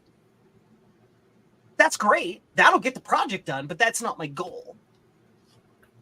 Or, yeah, the hard way, as Curtis said. Yeah. Curtis but isn't it with all those extra features going to make it difficult for someone to easily suss it out of how it works? Not necessarily. Not necessarily. Oh. And maybe I'm setting my goals too high. Yeah. I mean, you want something with those features that's easy to figure out and understand. That's going to take some doing. But that's Joe's capable. Yes, I know Joe can do it because Joe's the smartest engineer I know. I was just going to say, Joe, just be like your partner and just lower your expectations. Trina, oh you sweet summer child, you are too incorrect. Yeah, but I don't think he needs to lower the expectations that much. I mean, 64 by 24 blocks at 8 colors is not going to work. Yeah, I agree with Rumpel. I really looked at a lot of schematics from other content creators out there, and my head really hurts sometimes at looking at the schematics. Now, that's why I have no hair. And maybe you're right, you know. And you know, this is all part of my entire journey of just like figuring out how electronics and computers work at a very low fundamental level, you know. So I don't know. I to some brain. That's my other thing. ADHD. I am uncapable. I can't even say the word right. I'm incapable of communicating verbally with my mouth hole. So nobody normal will ever find a video from a schematic. Yeah. So, Trina, hi. So the journey of video for JCM1 was a very long one before I even got to the point of making that how can we call it, bit field generator that I did. That was at the end of the series. That's actually a good foundation right there. All I have to do is do a whole bunch of other logic to inject bits into that bit stream, and it's done. The frame generator is complete. I have a schematic for that. All I have to do is there's this one part where it's being fed via a sequential counter in connection with a ROM to just put a rainbow on the screen, right? All I have to do is take that ROM port out and just put a single wire into it that or 8 wires because it's a byte at a time, that injects a byte at a time into that video generator, and that's that other part that's hard. But back to what I was talking about. It took me months to even get to the point of being able to make the frame generator, of trying to figure out how do you even do that. And then a random thing came across, I don't know, I saw a post or a video or something talking about how the original Pong console generated video. And they're like, here's how it does it. It taught me how to think about generating video. You have to think about it. It's a clock. It's a calendar, or it's a schedule. These things need to happen in this sequence by this time, every time, repeatedly forever. That's how you generate a frame of video. And then you just put your pixels in at the right spot. Right? These video chips use magenta as transparent. Like, yeah. And that's kind of that was sort of my plan too, to be able to have a background. And then when you inject foreground pixels, if you need to inject a pixel that is of a certain palette, the pixel injector will just not inject a pixel there, and there it becomes transparent. Yeah. Anyway, did you see the Ben Eater video on producing VGA? Yes. Yeah, that was pretty good. Yes. Yeah, but the only drawback is it takes about half the CPU power just to generate it. Because he's using the CPU to drive it directly. Yeah. Oh, then I must not be thinking of Ben Eater's video then. There's been a lot of videos about it, but when I see a lot of those videos, it's like, I threw a microcontroller at the problem. Oh, no. This one actually used TTL. It would create the vertical refresh with a clock, and then the horizontal refresh with a different clock. I know who you're talking about. And it just kept reading off an EEPROM and putting it on the screen. Like that. This is minus the chips that are missing because I scavenged them. That's what this does. Yeah, I'm trying to remember. It has a 14 megahertz clock and a series of nans and counters up here that split it out into specific timing, and then that timing does different things. Like VSync, here's composite sync, horizontal sync, blank, color burst, the video enable and pixel clock, and then that comes to here. This section, you can look at my videos about it to get the super details, but it comes to here, and it's a series of buffers that are used as 4 nanosecond delays. And those 4 nanoseconds delays delay the phase of the color clock so that when I stick a pixel on the screen, it's delayed by the right amount to make the color of pixel that I want. And then that comes into this counter. This right here is just a pixel generator. That just allows me to test it, to shove stuff on the screen, but it comes into this counter that counts sequentially until the frame is over. and counts through this ROM, Hmm. and it's just counting the colors 1, 2, 3, 4, 5, 6, 7, 8, 9, 10, and I get a rainbow pattern across the screen, and then it just combines it and shoots it out. Is that composite? Yeah. Yeah. This was a VGA. It was I don't want to be. Yeah, I want the, NTSC composite. And if you're in Europe, fuck you. Sorry, Yeah. sorry, Frederick. Sorry. I'm sorry. the two other Sorry. content creators that did the VGA and TTL were George Foote and Slew4, which I've watched. And it's probably one of them you're talking about, probably. Yeah. Yeah, because all I remember is it was like a very clear understanding. And I was like, wow, I did know how video works. I just didn't realize it because it was never a weird explained thing that way. too. When you look at any of that CVBS, that two demerits. Thank you, Garth. Again, I apologize again, Frederick. CVBS. I thought I was the only one that called it that. Well, you know, it's Composite? composite, PAL. And they're all the same. It's just it's a matter of timing and how the color is. The color, yeah. But once you recognize how that is generated by generic off-the-shelf logic circuits, you can identify those circuits in any machine. Mhm. It's weird. Like the Apple II, I can look at the schematic and be like, oh, there's the video generator because it's a series of 161s counting from 0 to whatever it is, and then and it resets, so it's sending it and it's resetting the counter, and it's incrementing this other counter, and you just see it. Trina looks bored. Oh no, I had my cat. She finally came over. I'm like, thank God. I have no idea what Joe's talking about. Let me talk to my cat. It's like programming, but with single bits on hardware with wires. It's like programming, but you're using electrical signals. And guess what? I took programming, and I looked the same when I was doing programming. Beep boop boop beep boop. Computer go beep boop. Yeah. So, but no, like I even have a schematic and everything built for that video generator, and it's a factor of that point of using all of the knowledge I've gained to simplify that design, although I'm not sure it can be simplified much more. And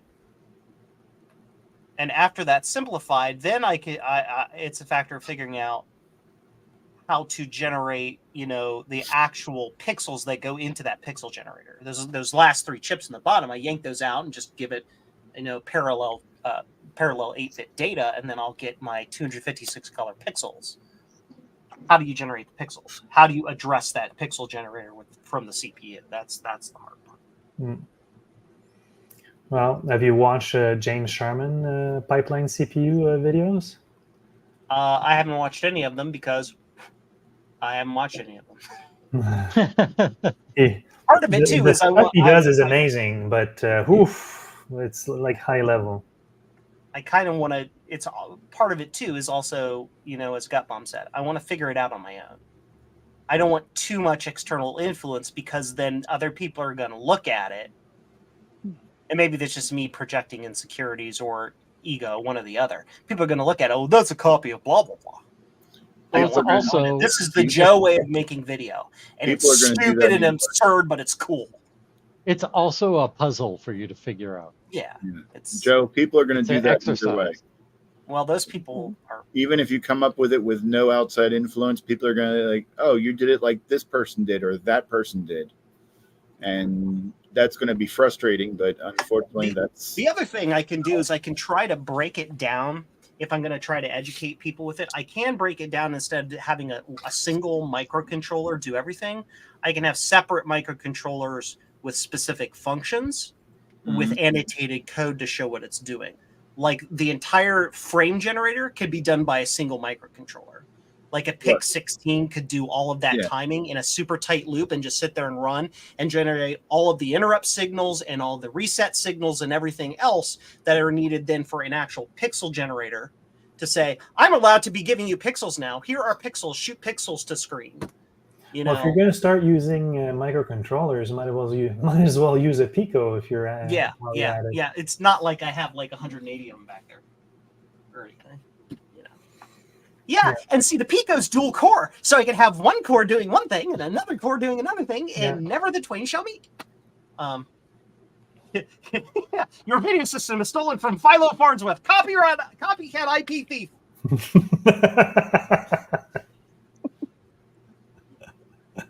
But yeah, I don't know. But then there's that factor too. Is like I want NTSC because I'm just fascinated by NTSC based video generation. I don't know why. I think it's cool. I think it's just like we're going to take a solution that itself is hacked together because tubes were the only way we knew how to make video. And then, we need color. We're going to kind of sort of weirdly inject this like sideband signal into it to where the black and white TV gets this slight little dot fuzz pattern, but the color TV show color. Yeah. I find that Law's way. Yeah. Yeah. Like to me, RGB based video is like too easy in a way. I don't know. That's just me. Yeah, I was actually thinking of using 2 TMS chips and take advantage of the input video and of one of them and like display something overlay. else. Yeah, like doubling the layers that basically of the planes. Yeah.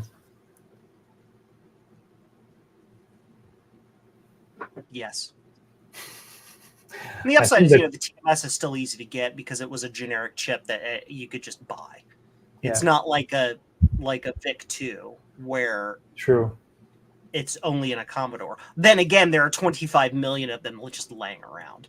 But have you tried sourcing them? They're like super stupid expensive. If you try to get one, they're like above $100 each. What, a VIC or a TMS? Yeah, VIC. Yeah, TMS, I can get them like $5. Yeah, it's my understanding they may still be being made for military reasons.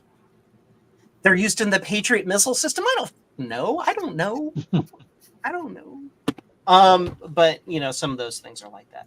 And again, the 9918 is just it's super easy to interface with. It's like here's a memory location, here's some ports, give me pixels, and if you use the right I've read about it. If you use the proper, addressing scheme, you can effectively bit bang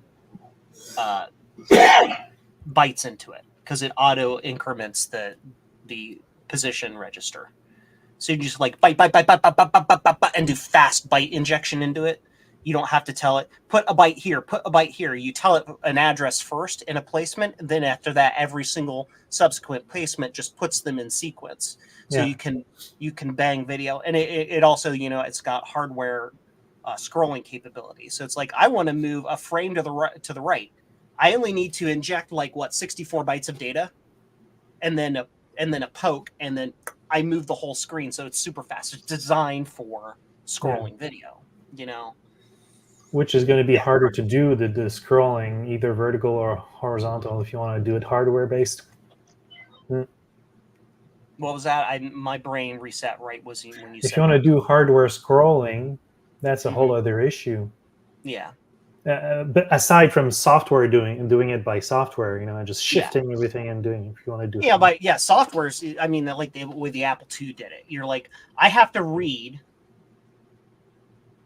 everything, the amount over in sequence and shove it in RAM somewhere, copy it out, re-inject it back into RAM, X number of bytes over, then write the new data. And it's just, I don't care how fast even if you have a 6502 at 14 megahertz at max speed, it's still be frame. You just can't draw it fast enough. It's not possible. No. You have games that had scrolling, like say Moon Patrol, got away with it because they were only scrolling this tiny little, like all of the purple ground at the bottom didn't scroll, and the sky at the top didn't scroll. It's just this tiny little thin, strip at the middle that actually moved to make it look like the whole screen was moving. There's tricks like that, but I don't want that. I want an NES. Like my angle, I guess, is a general purpose computer that has arcade capabilities that have the fit and polish of an NES, but I can have the maximum color palette on any pixel location on the screen, no matter what. Hi, I'm Midas. Can I have all the gold, please?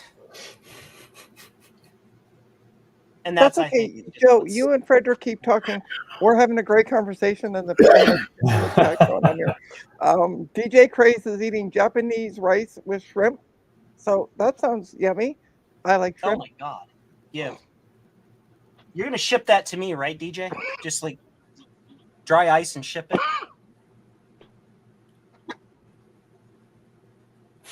And oh, I've been watching Gut Bomb be horrible at Donkey Kong. Oh, yesterday? Well, no, 2 days ago, I bought a Atari flashback at a used store. Why did you buy it from them? I got a flashback here. You had? Why did you buy a flashback at all? It's garbage. I didn't know. I tried using it, and it is garbage. I mean, the video is composite on top of that. On a 50-inch TV, it's pretty awful. Which flashback?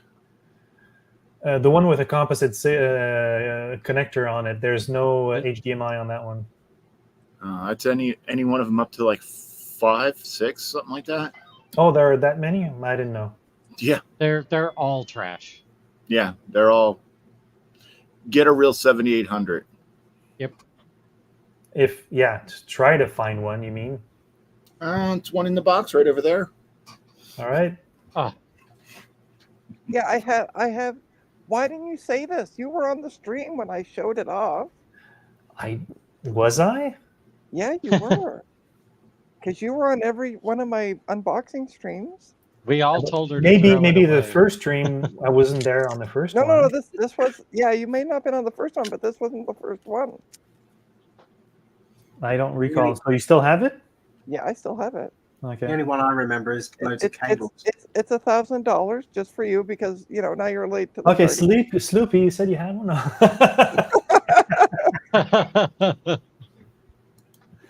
And mine even comes with controllers. I know you had cartridges. I just didn't know you had the game itself.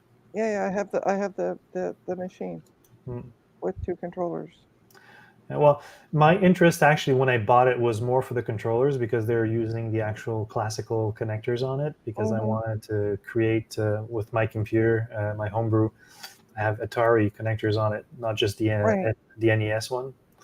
But it's like a bonus to have it. I thought it was a bonus, but when I plugged it in, video was disgusting. Yeah, composite on a 50-inch LCD screen, 4K screen, awful. But the games you're saying JCM1 needs VGA so that it'll look good on anything. Yeah. Yes. Well, in the TMS that I got, I have a TMS 9928, which is component out. I'll have to try it on one of my monitors that I purchased with composite in. Sloopy, Garth asks, Sloopy's not there. Yeah. I think it's because it has the cleanest video out and it is compatible with 7800 games as well. Which one? You mean 2600? No, the 7800 is compatible with 2600, but you get to play your No, but you said games. the 7800 is compatible with 7800 games. Well, I hope so. Yeah. Well, I mean, it's the best 2600 because it's also compatible with 7800 games. And you, I missed that part. What sort of output does it have? It's composite too. It's just cleaner. It's not like a garbage emulation made to a $5 price point. Okay.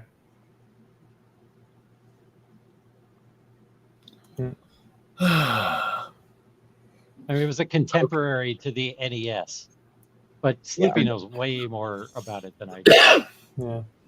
Yeah, I explained it, but everyone was talking, so no one heard me. I think we're about to have Donkey Kong playoff. Oh, I might have passed out when Joe was talking. I mean, hey, Joe, love you. All right, let's see here. Oh, it's a stand. No, so, how can I make 2 people? Can I do 2-on-2? No. Huh? What are we doing? I'm You trying want to to Donkey Kong off. Okay, no. Is there a way to do? No, You not have side by side, no? not trying to do No. that. No, you can't do that. You can only make one big. Okay. That's dumb. We could all play Donkey Kong on various platforms. Oh, hi, Eric. This is a terrible rendition of Donkey Kong, by the way. Did you read what this is? What are you playing it on, by the way? Apple II. Ah, okay. I'm playing it on a Color Computer 3. Andy? Yes.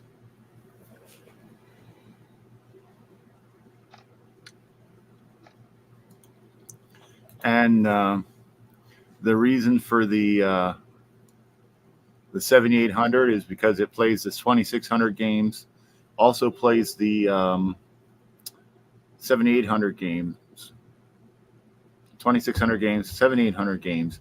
It's much more robust and newer hardware. Oh, It has the cleanest video output of all of them too, doesn't it? Yeah. But still, there's no other versions but composite. Yeah, because it's from the 80s. Yeah, that's. I hate the 80s. Oh, wait. What's wrong with composite? Well, nothing if you don't, unless you have a 50-inch 4K monitor TV. Well, composite from an Atari 7800 or an NES or something like that is going to look a lot better than composite from a modern emulation device. All right, let's see here. View. It's not going to look great, but yeah, I hear you. Everything look good there? Yeah, let's make it big for a second. And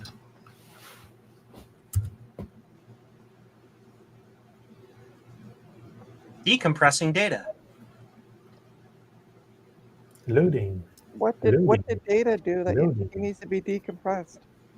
Oh, it's flashing. the data I is think I'm all compressed, done load with Donkey faster. Kong. I think DJ Craze or Scarlet had a game recommendation. Donkey Kong something. on the Coco 3 is the best, Scarlett said. Spy's Demise, Sloopy said that. Yes. Oh, wow. This looks a lot better than the version you're playing, by the way, Gutbum. Oh yeah, the music is all out of tune in the Apple II version too. It's really funny. Yeah. Trina, this is a transcode, not a port. Okay. So basically what it means is they took the original arcade ROM and code, transcoded it from Z80 to 6809, and used the original ROMs to make this. So this actually plays exactly like the arcade. Very nice. Wow. They've done this with Donkey Kong, Joust, Robotron, and a couple others. Wow. Yeah, Curtis, it's the Coco 3 transcode. Yeah, see, you Sloopy, can tell. is that an Apple II game? No, this is a Tandy Color Computer 3. No, Spy's Demise. Yes, it is. I played on my 2 Plus. Okay. You guys play video games? Yeah, Defenders, Space Invaders are also other ones that are transcoded. Yeah, you guys play video games. Saying the guy who wants the most kick butt video controller for an 8-bit 6502 that's possible, who will never play the games he makes for it. I'm weird.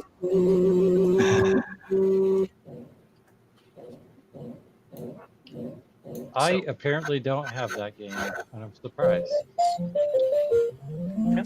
I thought I had everything. We've suddenly all got bigger. Yeah, I know. I like this bigger. I wanted to make my own arcade cabinet with something in it. I don't know what I would have used, and some sort of MAME, I guess. But didn't have enough room in where I used to live. So that sort of Never is killed in my there. dream. But No, now I you do. don't live there, so you have the room. Yeah, I have a big garage that I just renovated, insulated. Nice. It's nice. Ah. Maybe that Crash gut bomb. Yep. Did not work. What's a crash? that on the screen. Crash Bandicoot. No, not that. Sorry. No. Maybe No? that. I maybe that don't could be have our next Crash project. Bandicoot for Apple Was II. there a byte of data from the memory location pointed to? I don't even think that was a game for the Apple II, was it? Crash Bandicoot? No. It was not. No, I think it was only for like what was it? PlayStation. Nintendo. Oh, look at that! You got up to the top. Oh, Pointed to Donkey by Kong D. Cooker. So it's transferring a buttload of data.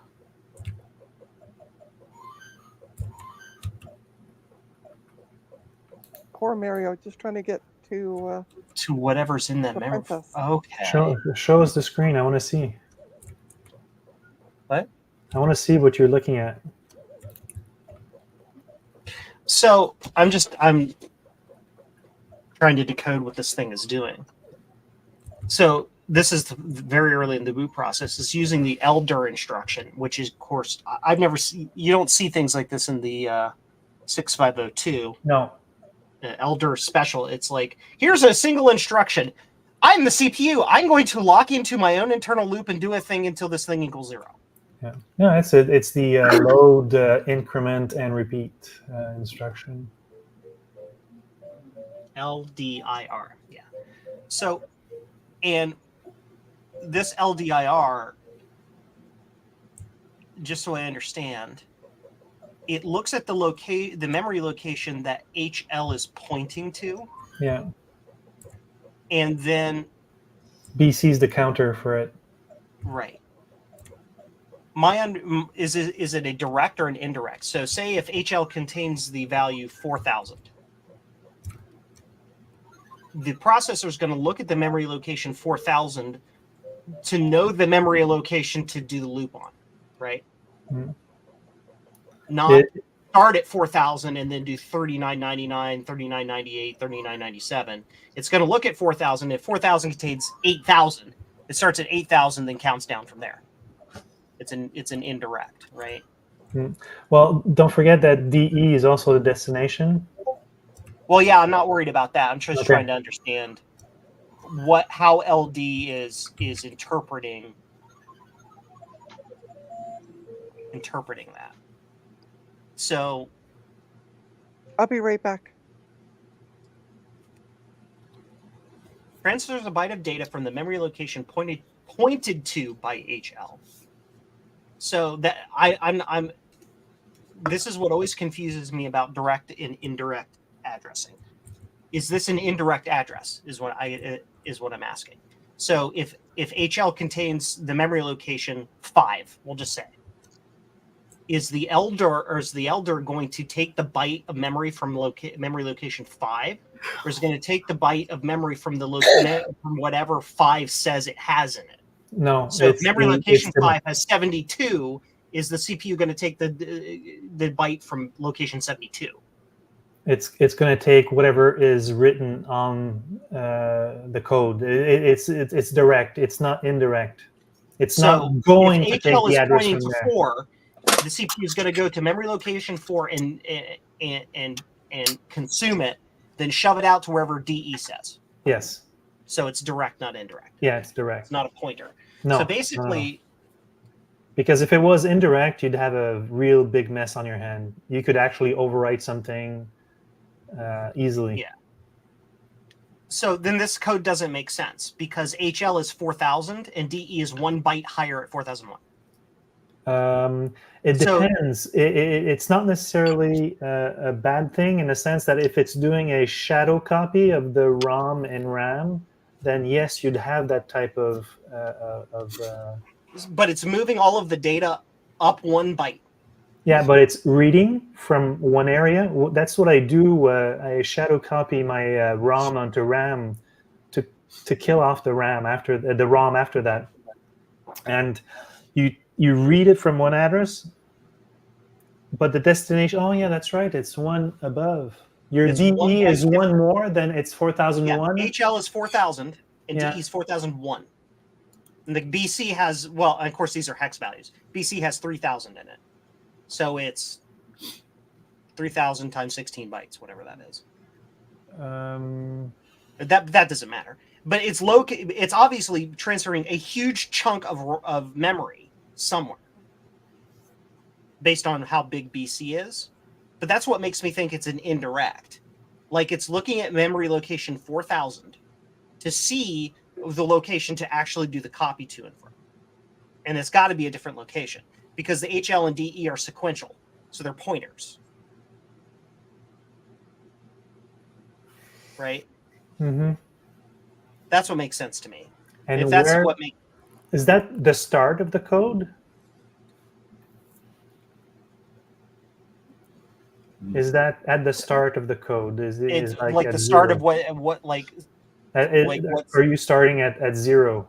yeah, basically at zero there's a disable interrupt, then jump to this other routine that I've called cold boot, which then disables interrupts again, sets the stack pointer to some random location in memory, then does a couple of loops of like checking memory locations to see if they have a specific value. And if they don't, it just sits there and just keeps looping until it comes back with whatever value. Yeah, it's probably and then checking how much RAM it has. Yeah, that's my guess. And then when it comes back, then it does this loop. Let me check what I did here. First of all, Of course, I'm not taking this. There's a jump here that I'm not taking. I'm just assuming it's going to come back as 0. Yeah. Oh, as an aside, Fred. Yeah. Learning about the 6809 and the software side of things, Curtis knows everything you could possibly want to know plus more. Oh, nice. And the 6309. So if you have any questions, he's the person to ask. Okay.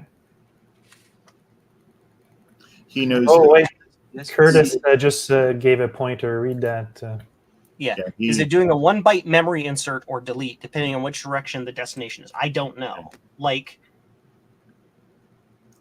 so basically, if I understand the way LDIR goes, it copies from HL to DE, basically, right? Yeah. For BC number of bytes. Exactly. So HL is 4000 and DE is 4001. So those are 1 byte different, but it's doing it 3000 times. So it's like it's either moving the entire memory space by a byte, or those are indirect references. But you can't do it in increment because you'd be overwriting as you copy. So it's doing something else. Yeah, I think it's got to be an indirect. But LDIR doesn't have an indirect mode. That's the thing.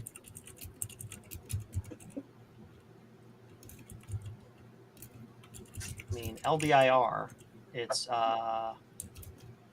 EDB0. Is it? I'm using ED. Is it instruction EDB0? It's EDB0. Yes. According to this, EDB0 is transfers a byte of data from the memory location pointed to by HL to the memory location pointed to by DE. That would infer it's indirect.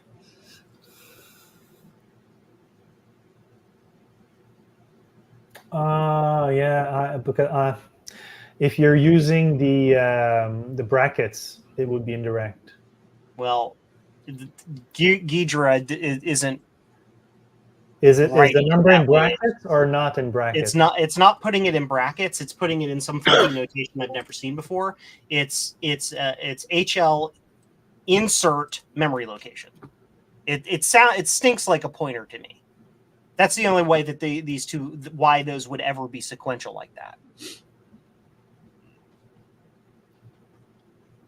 Did Adrian Black join the stream? I love this game. Why?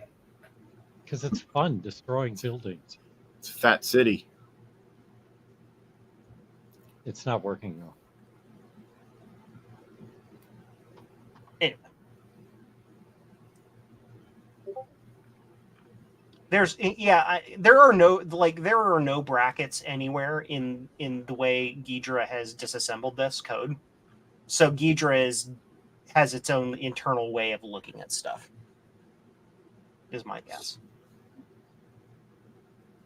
Yeah, Eric agrees that it's a pointer. It must vary depending on the instruction number.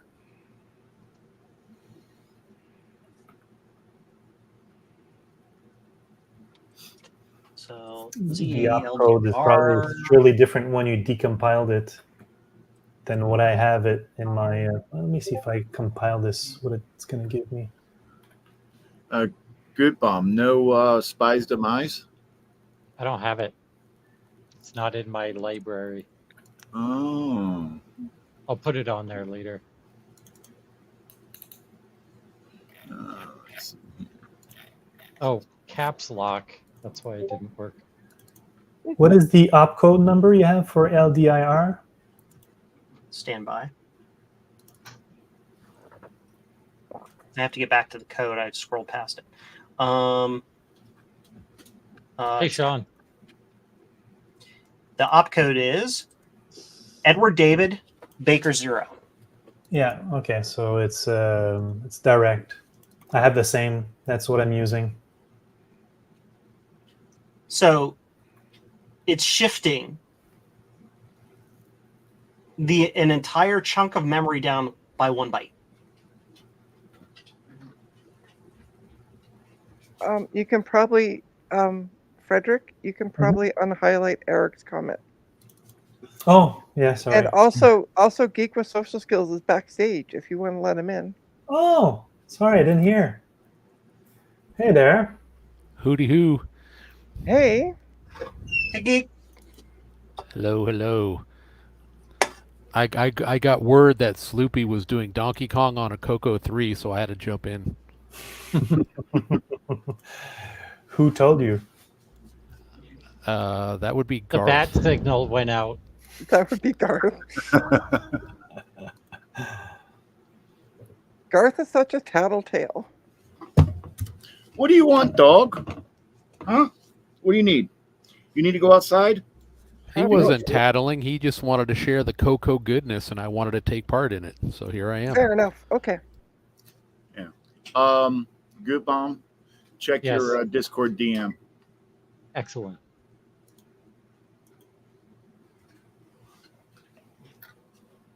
Oh, Sloopy, I had a question while Joe looks through code. Did you still want... Oh, he must be away from the computer.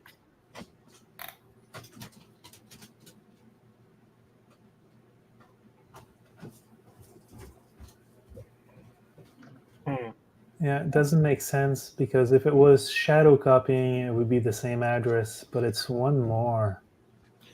Okay, I've returned. What is your question?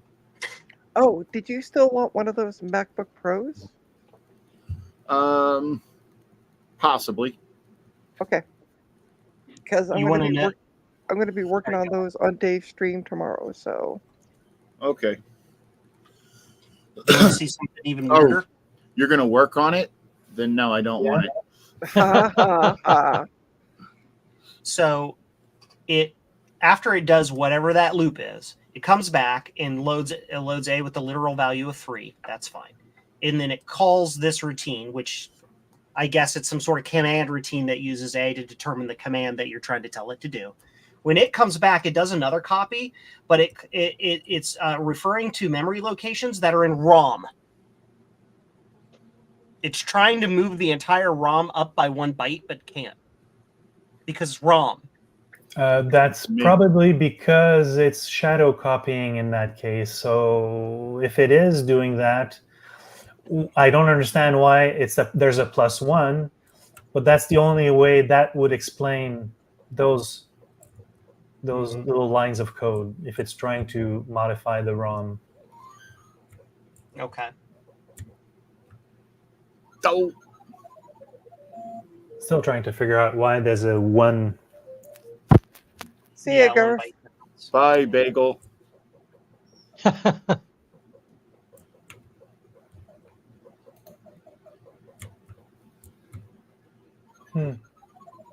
It's weird. This code is really weird. Again, the infrastructure or the structure of this machine is set up oddly too. Like, here, I'll take the board out. Well, it's Z80. Well, yeah, but like the ROMs are at location 0, 0, 0, 0, 0, 8, 0, 0, 0, and C 0, 0, 0, and they're 16K ROMs. So between 0, 0, 0, 0, and 8, 0, 0, 0, there's like a 16K chunk of memory that's not in ROMs. That's ridiculous. Why do that? Yeah. And then, but then I look early in this ROM, and it's like moving. Like, I don't know how to put it. Like earlier in the ROM, it's doing these memory location searches for that empty hole. Yeah. Right. Trina. Joe said Trina. empty hole. Yeah, be nice. Hey, Trina. listen. I need to try to like. I have no idea what's going on, so I'm just like, let me make my jokes when I can, please.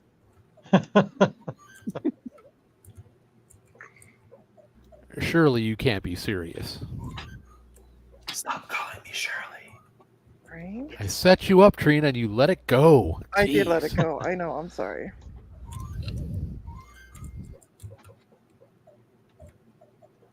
Weird stuff. Yeah. Calls this routine after it gets a value of 3. Like, just go to the memory location. When you have a F1. chance, send me the source code. Curious. I can try. It's Ghidra eyes, so it's in like Ghidra format. I can send you the whole you can't just file just the text version. export. This doesn't work with my Apple II joystick. I play it with keyboard. I have no idea. What Maybe did. your joysticks needs a blue pill. Crazy. The little blue pill. A little blue pill. ASDIV.tool, like send to PS5. Somebody screwed up, and the fix was to shift everything one over 1 byte. Yeah, possible, and that's what it's. Yeah, but then it does it again to a different memory location immediately after that. That's so that it's shadow copying everything on different. It's like pulling it out of the RAM and putting it into the Windows. ROM, so it can so then it can do self-modifying code or something like that, or in-place run patches or But it doesn't explain why it's 1. I find it weird. Does anybody know? In the chat, I don't know. Curtis, maybe you'd know. Does it do a patch to it somewhere? I'm like 8 lines into the code. I don't know what it's doing. This is like at the very, very, very beginning. We're talking about 60 cycles into after boot. Like it's happening now. So I'm trying to get you the code, but like Ghidra doesn't like do. I can like copy the entirety of the code. Control. Maybe it's a security feature to people that are trying to hack it. Like me. Yes. Specifically you, Joe. The whole universe is there to confuse you. So Joe, just a question. We don't have a guest for tomorrow night, do we? No. Martin, you seem to be a night owl. Would you like to be a guest on tomorrow night's Retro Repair Roundup? What? What? Sorry, I didn't mean to wake you up. What time is it on? It starts at 8 p.m. Eastern our time, so I think it's like 1 or 2 midnight-ish. Yeah. What time is it now? It's 9:20. It's about 1 a.m. for you. Oh yeah, I should be up. Yeah. Okay. Great. I will make sure that you get an invite. Okay. There you go, Joe. Done.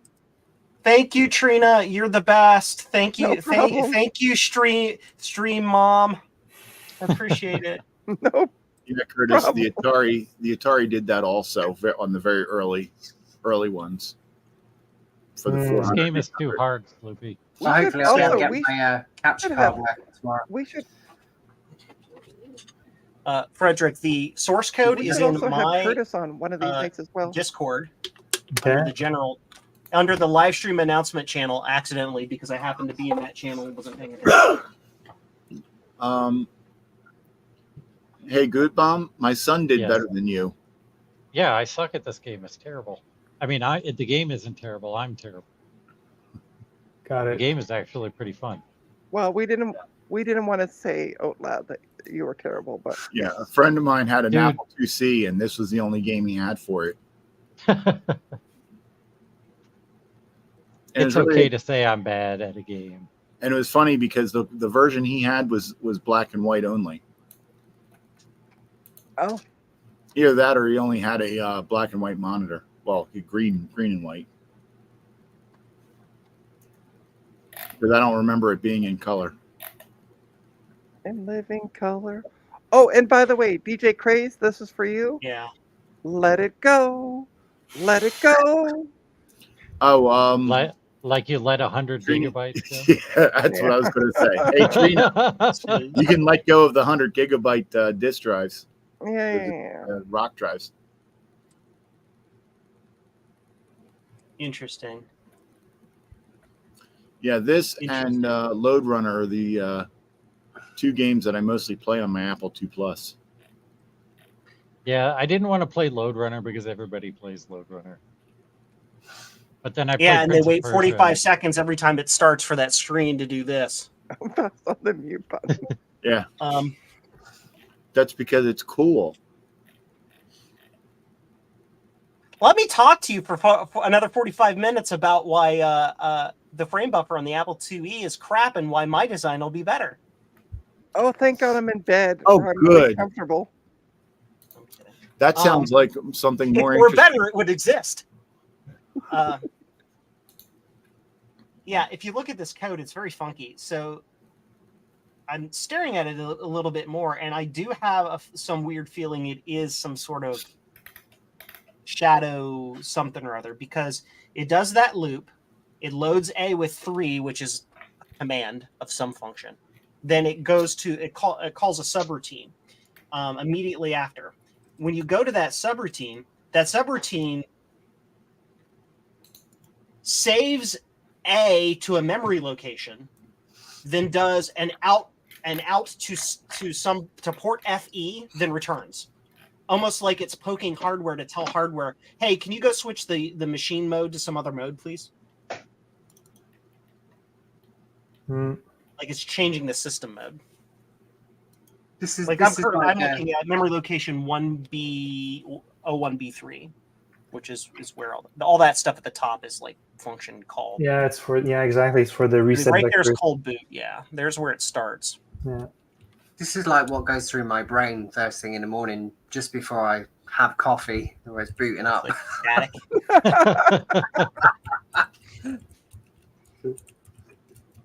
So you can see, stack pointer sorry, at a 192. weird area. yeah, it's setting the stack pointer to some like non-contiguous area. It's weird. So it loads AA, it like saves it out, then brings it back in, and then checks to see if it's the same value. And that to me just that screams Memory like test. It it's smells checking like to see- memory test. Yeah. yeah. Then it does it again, but it like does it backwards. So it does it again to another memory location and compares it to AA. But this time, if it does equal, it jumps out. I'm thinking it does that to say, okay, so we've initialized memory correctly, so go do something else. I didn't follow that jump to 258, so whatever. So I'm just assuming like it's going to come back there, and then it does. It does that thing, and it does that loop. It does 3,000 hex of that loop. Sounds a bit like Santa. He's getting his list and he's checking it twice. Yeah. Which is So be good, for goodness sakes. Whoa. that is 12,288 bytes. It's such a weird amount. I'll just randomly throw in Ghostbuster quotes. It's like it's not a whole memory chip. and then it comes back. It puts that function call in there and jumps to that function call, and all that function call is saves that memory, or saves the accumulator to some memory location. No, it's very it's simply because it's storing 0 in the memory location of where HL is pointing. Yeah. It's basically what it's doing is it's clearing memory. That's It's all zeroing it out. Yeah, exactly. Oh, so that's all it's doing. Yeah. Okay. Well, then that makes sense then. Then it goes off and calls. It goes off and calls OF1A. I can actually do that. Not now. So, So Curtis, it's to answer your question, doing the same with HL. It's clearing that out as well. What's that? So it's doing the same with HL as well, where it says HL0XC000, and then it's putting it in and then clearing it out at the end. Yeah, that's all. Yeah, that'd be where you're highlighting. Yeah, so you have two. These are the RAM locations, and that's it. Yeah. Yeah. Exactly. They're both different RAM locations. Yeah. Okay. Oh, hi, Eric Rangel. The thing is the C000 isn't RAM, it's ROM. Are you sure? Based on the fact that I'm looking at a chip that says C000 on it, yeah. And now C000, here's the thing. C000 is like a special auto start ROM. So when you turn it on and you see it pre-program itself, that's what that ROM chip is. If I were to remove that, the machine will go immediately. It will just boot to edit mode. So I'm guessing what it's doing there is it is assumed that the ROM isn't there. It returns and then overwrites or something. Overwrites it with 0. That's my guess.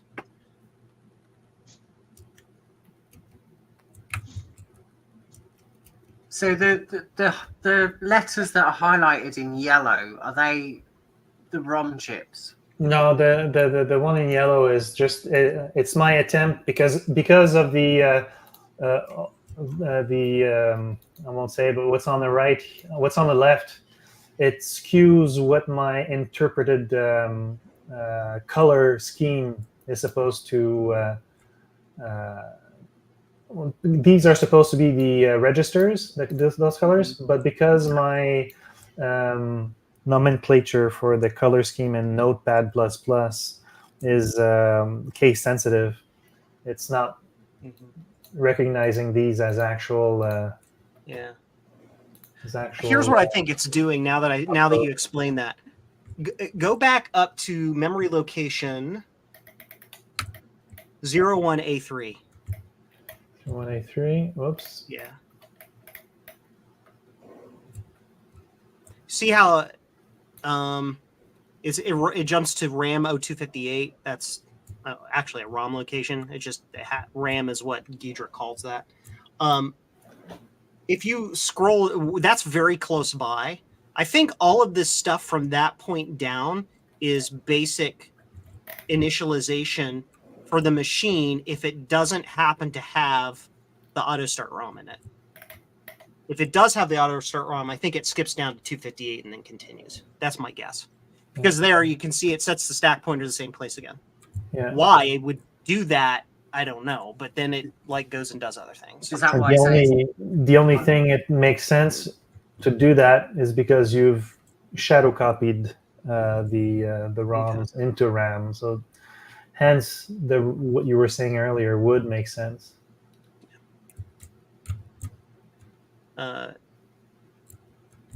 Keep in mind that Ghidra's a lot of this code has been auto decompiled and may actually be data tables. Oh yeah, if there's data in there, it would skew the whole thing after a certain point. It up. Oh yeah. Yeah. Then you'd have garbage from I don't know when to the end. Yeah. To the end. No, this doesn't make sense. Stack pointer after stack pointer? No, that doesn't work. Yeah. There's no point. So that must be a data table. Yeah. I almost feel like reloading the entire thing again and being a little more careful with the decompiling. But the thing you'd have to do, unfortunately, is, well, where it was zeroing out, that makes sense. Then from there, you have to almost go opcode by opcode, seeing if it makes sense from an instruction perspective. no, I don't wanna. Can I give somebody $1,000 and some coupons to Domino's Pizza, and they'll like do it for me?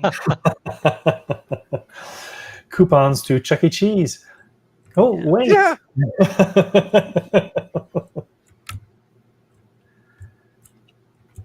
Yeah. Oh, well. Yeah. Anyway, and all because I just want to like make it show temperature data. Well, did you scope out every line on the bus and figure out what was where? And I didn't get that far. I got a part of the way.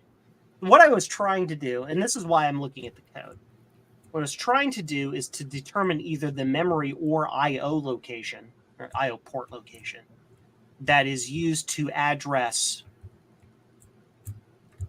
the serial port that this external serial pin goes to. Because when I do that, then I don't have to decompile the whole gosh darn thing. I can just find the spot that references that and figure that part out specifically. But yeah, but in a way, like it kind of inverts back on itself. I can't really do that because I need to know the whatever you want to call it, the architecture layout of memory locations, and if it's doing shadow copying, and yeah, right. Which then goes back to your question. It's like, have you done the whole thing? No, because I don't want to.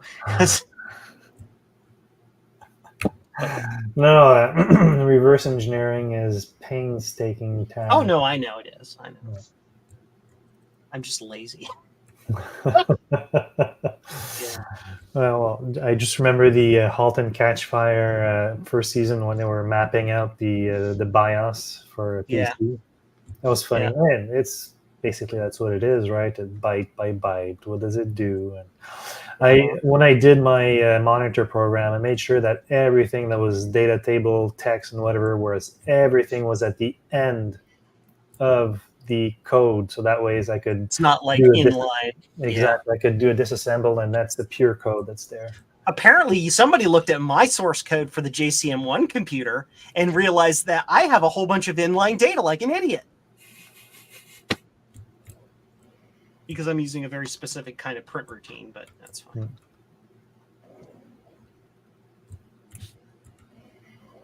Anyway.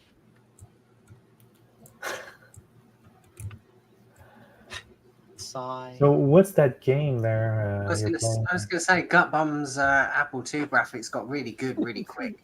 Yeah. Right? I think he's using a 2GS. Yeah. He's using 100,000 of them in parallel. No, he's using 100 gigabytes of RAM. He's actually running it on his Naboo. Yeah, this is a Naboo edition of Demon's Souls. Speaking of that, Mr. JCM-1.com, next month is a year since the Naboo craziness happened, and yours is still trapped in a box. Yes. Yes, it is. Shame on you. It lives right here in its pretty box. But to be fair, a lot of those who had them out of the box have stopped using them. Why? Not me. They're just like, That was an insult. I'm sorry. Oh yeah, that's right.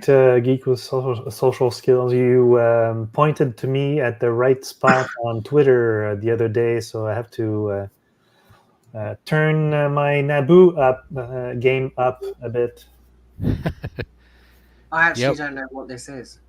I have a Atom, so I don't need a Naboo. I died. Oh, you don't know what oh, that's right, Martin. You don't know what a Naboo is. It's No. not Star Wars related at all.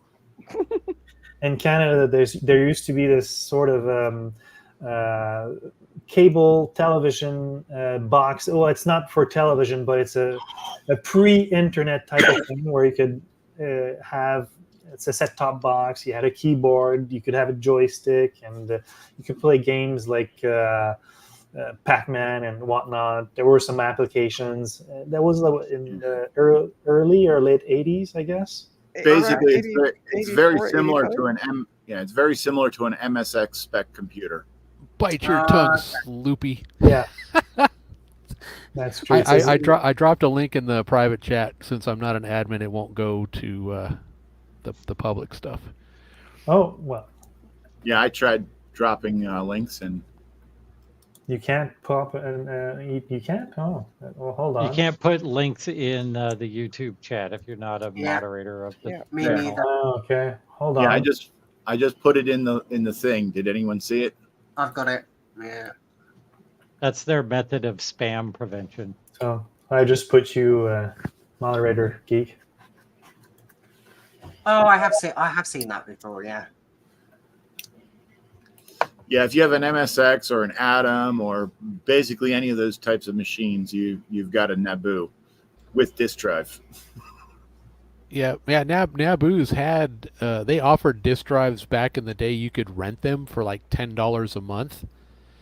Yeah, but most people just did the stuff over the cable line back then. yeah, it used the cable TV cable for its mass storage. Yep. So in the past year, well, coming up on a year, myself and a bunch of other people, we've all written different Naboo internet adapter software to where you can connect to a modern day cloud, or you can run local as well and not be connected to the internet.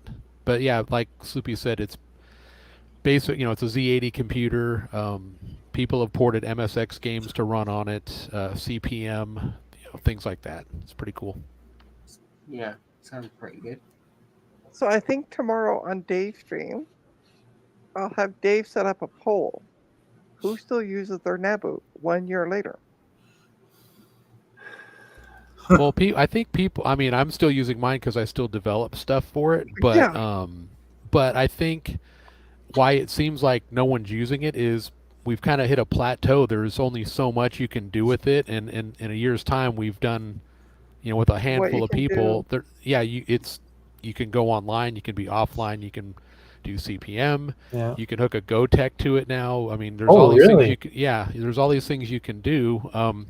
But at the end of the day, it's what it is. You can only upgrade it so much and do so many things. So people are like, oh, I can just go use my Atom or my Coleco or whatever and do the same thing. Or you could be like Atom and just want the keyboards to pull the out switches out for Apple IIs, Yeah, that's kind of sad, but I haven't seen. I don't know. Maybe for somehow my notification bell is no longer on for DJ Shure's videos, but I haven't seen many videos from him lately. Yeah, he hasn't posted anything for I don't know 2 or 3 months. Okay. He'll probably start posting again, because again there hasn't really been a lot of new development on the Naboo front because we've kind of hit a plateau of what you can do, and his big thing has been cloud CPM, where you can do CPM over the internet. Mm-hmm. And I think last I looked into it, he was kind of at the max of what you could do. So yeah. And then Leo, he was the former Naboo employee. He's still archiving all of his floppy disk, and that's taking him a lot of time. He's got, hundreds and hundreds of discs. I'm really surprised he kept all of that all these years. Yeah, it's pretty cool. Some people do. I have Commodore 64 discs that I had in the 80s, so I mean, that's the same time frame. Yeah, I regret getting rid of my vintage computers, well, back then, it was easy to say, oh, I'm going to upgrade to this, I'm going to get rid of that, so I gotta finance it, right? And now, where am I? I'm buying new old stuff. I'm exactly in the same place. I have loads of old tech years ago that I got rid of. Wish I hadn't. Stuff that I'll probably never get back again because they're well overpriced if you can find them. But is it something that you would actually do something with, or just to have and look at and go, ooh, I have that? I mean, there's that thing too, Yeah, it's just nice to have it, So the compiler you wrote in university, was that on the Abacus, Eric? Rude. No, Trina, didn't he like chisel it on a wall or something? Well, possibly, yeah. I mean, it still might be out there. We just haven't found the cave yet. Oh boy. I had to mute because I was LOLing pretty hard there. That was pretty funny.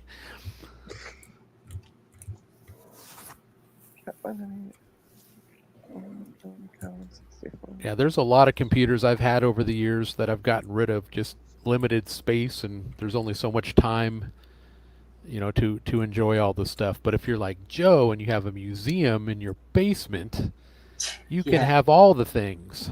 I mean, I think one of the machines that I would have liked to have kept, knowing how much it would have been worth now, would have been the Amiga 4000. I have one. Sorry. I love it. I love Eric's response. Actually, I had the student body pretend to be the logic circuits. You also have an Amiga 1000. Yep. Yeah, I had He wrote it on the Dead Sea Scrolls. Had a 4000 and a 1200.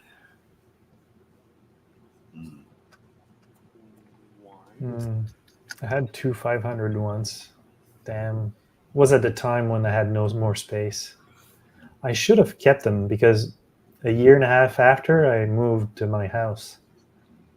Well, it helped finance the house.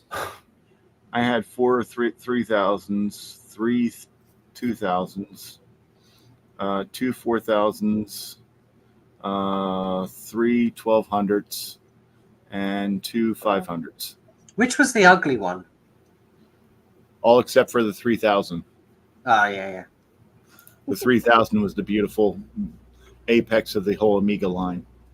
I will admit, Eric, that sounds pretty cool, though. He wrote his own language to compile it. That is pretty badass. Yeah.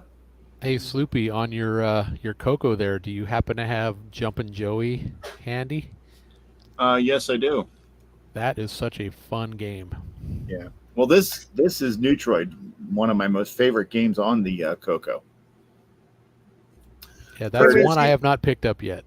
Curtis, I don't want to hear it. Jumpin' Joey? Yes. Yeah, that was not really a computer that I got into. Yeah. Curtis, I don't want to hear it about Neutroid. Can we see Jumpin' Joey? Yes, I'm loading it up now. Okay. Has anyone ever used or worked with Forth? I have. May the Fourth be with you. A long time ago. Curtis, no one wants your opinion on Neutroid. You don't know what you're talking about. You can't even use a soldering iron, so please. I know Curtis burning his hair with a soldering iron. What? I can't use a soldering iron either. But did you burn your hair? No, because I don't have one. Yeah, well, Curtis burned hair or an iron? I used Forth for a little bit way back in the day because there was a Forth implementation on the Atari and there was a column in one of the magazines about it. I want to learn it because I heard that you could do a lot of things with it, but I probably want to use the basis of Forth for my operating system for my retro homebrew computer. Ooh. Eric, I have an RPN calculator on my desk. What's an RPN calculator? There is a really weird operating Reverse system. Polish notation. Sorry, what was that, Joe? RPN, reverse Polish notation. Oh, okay. It's a specific way of referring to very large numbers. Yeah, they're not infix, they're RPN. That's all I know about it. I couldn't tell you how it's formatted. It's like 1E plus number or something like that. It's also how the operators are worked. Like on a regular calculator, you'd put your first number, your operator, second number, and then hit equals. Yeah. On the on an RPN calculator, you enter your first number, you hit enter, second number, and then you hit the operator. Yeah, well, like Eric said, it's using a stack like forth, basically. Yeah. Yeah, Eric gave an example of 4, 5, plus. So I guess that's how you would put it in. Does anybody know what computer Gemulator used to run on? Gem? Yeah. That would run on Ataris. Yeah, Atari 8-bits. So that was Atari, okay. Yeah, there was also implementation for PCs. I liked the Gem desktop. I thought that was pretty cool back in the day. Yeah, I do remember briefly using it when I was a kid. And the Atari ST, the base operating system underneath is actually CPM68K, from what I understand. Yeah, I think some of the old Amstrads used to use it as well. All right, this is Jumping Joey. It's So, actually made by the same person that made the game I just played. Okay, can we make Sloopy big? yeah. We don't need to see Gutbomb showing off his fancy Gotta graphics. be big. Tum tum tum. Okay. No one? Come on. All 6 Gotta look Joey's big. home. 500 bits. No, Did no, any- keep him big. No Keep one him big. gets I it. want to see this game. He hasn't started the game yet. Yeah. I know. No one gets the joke. Gets the No. reference. Gotta look big. What's the reference? All 6 Joey's home, 500 Cat. points. Cat on Red Dwarf. Oh, right. Yes. That's true. Yeah. Oh, gotta look big. Right. Totally forgot. All right. That was a long time ago. Sorry, my brain kind of shut off a while ago. So What, about 20 years ago? 30 years ago? 30. Yeah. Oh, yeah, easy. Yeah. Do. Da, da, da, da, da, da, da, da, da, da, da, da.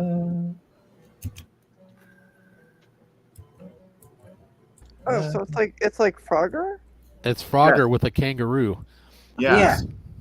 But you see, the guy who programmed it it now. is from Australia. Right. So- Right. Of course. Oh, it's just Frogger. Yeah. So it's Frogger for North American people, but Jumping Joey for those in the The Outback. yeah. For those of the Australian persuasion. Yes, that's what I'm looking for. But what's so great about it is it's not all just green like most of the early Coco games. You know, there's more than just green for the color. Yeah.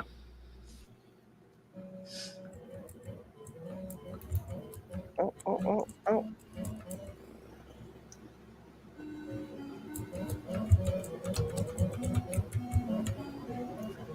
The thing I don't like about this level is you have to go through the small things. I hate when you have to go through the small openings. Oh, I'm gonna die.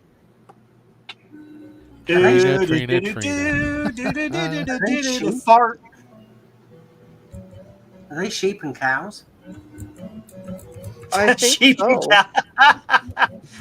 That What- tracks if it's Australia, yeah. Yeah, I was gonna say.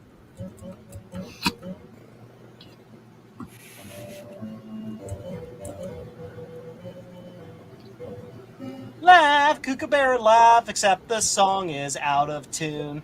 Logs, crocs, and frogs. Try saying that when you're drunk. Jump in its mouth. There, just for you. So it worked. Wow. Yeah, I jumped off his nose.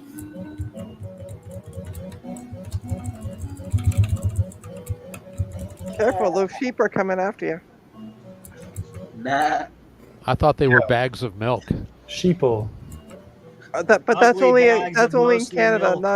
not in Australia. So He's riding the frog. go. You little son of a... This is intense. Beep. I drowned it. You did. What controller are you using? Are you using the keyboard? Keyboard. I can't find my adapter to use my actual Coco joystick on the PC. So it only has the 3 levels in, and you're gonna die. No, I'm not. So it only has the 3 levels. Just rinse and repeat. Yeah, it changes it up when you once you complete a whole thing. Yeah, understandable. What's the dot that? Is it like energy or? The bonus points. Okay. You know what bonus points means? Froggy fun time. Prizes. Crikey. Yeah, honestly, I like the game, everything except for this level here. I think there should be more openings in it because the timing is a... Bitch. Yes. Nah. It is the timing is a female dog. Feed floppy disk to alligator to stay alive. Eric, it's funny. I have that as a T-shirt. I have that Beagle Brothers logo thing as a T-shirt. Well, Sloopy, you talked to Nick, so you could maybe get him to do an update. I did. He said no. Oh, you're not supposed to get hit by the car. DB00. It was a strategic death. Strategic death. Are those sheep really? Well, you can punch the sheep out of the way. You're only a Joey. You're not a full kangaroo. What's is a Joey a small kangaroo or? A Joey is a baby. Yeah. It's a baby kangaroo. Oh, okay, gotcha. I'm a baby kangaroo. So where is Joey's mom then? Like, why are they just She abandoned me when I was little.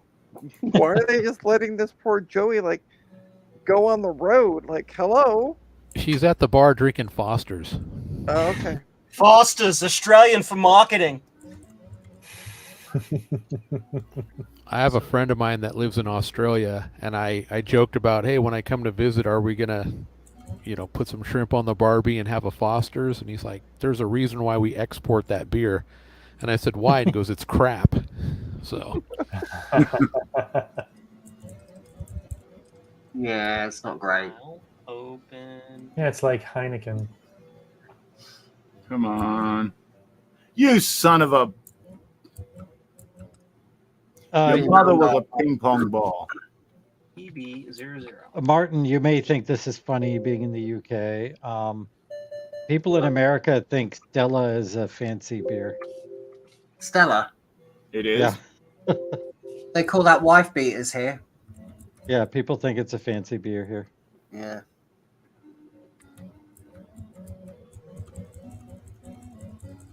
Yeah. Well, thank you, Sloopy, for bringing this up for my enjoyment. Oh, how do the sheep kill you? Like, why are the sheep so friggin' Why big? are you opening? Rally SG is another one that I like. The popular one here in the UK is Corona. Ew. Stella's an Atari. I'll agree with that.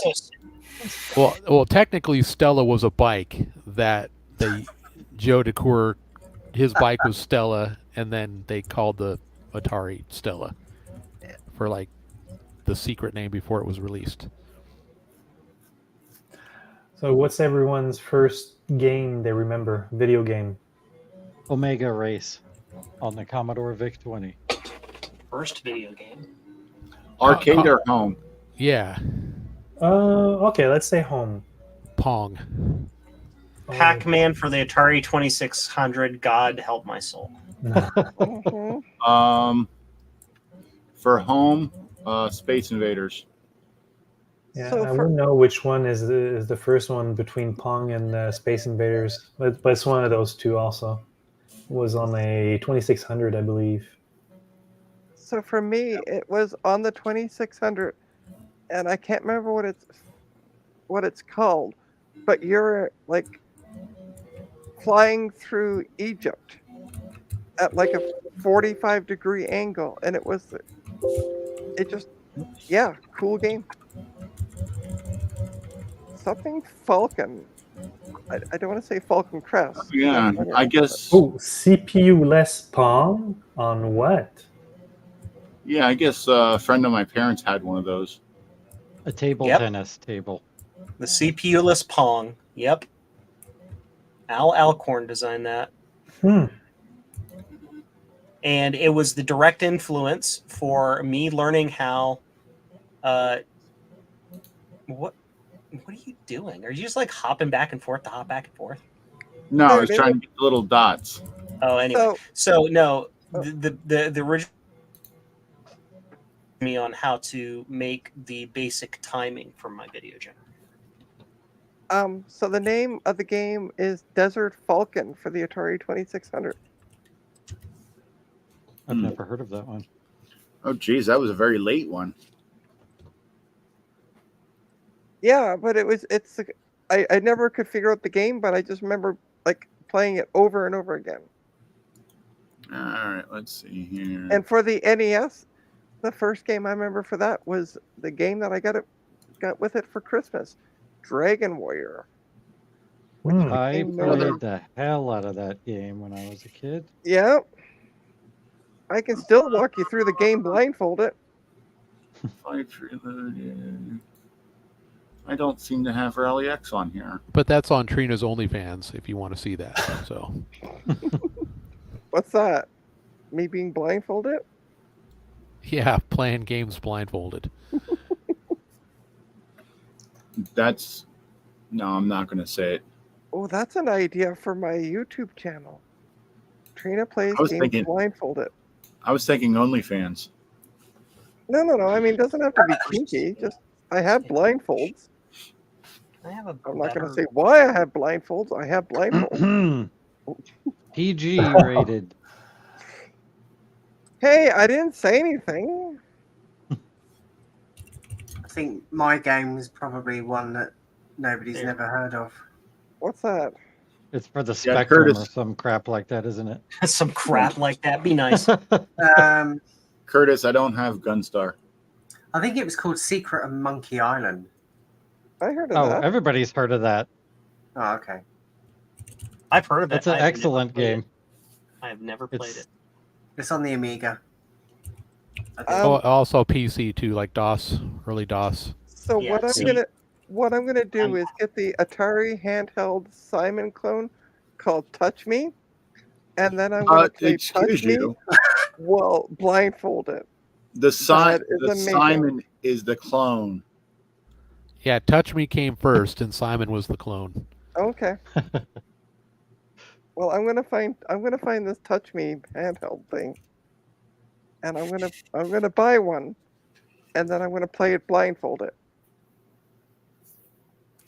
Now I have the song from who's the song? The song "Touch Me Now, I Want to Feel Your Body." Who sang that? Samantha Fox. Yes, thank you. Now I have that in my mind. Thank you. Where's Hey, You're no welcome. problem. Oh dear. Not to take this too far out of PG territory, but Samantha Fox was the first person whose boobs I ever saw. Yeah, the Yeah, I strip was poker, gonna right? say, On the yeah. Commodore, I think. Samantha Fox strip poker.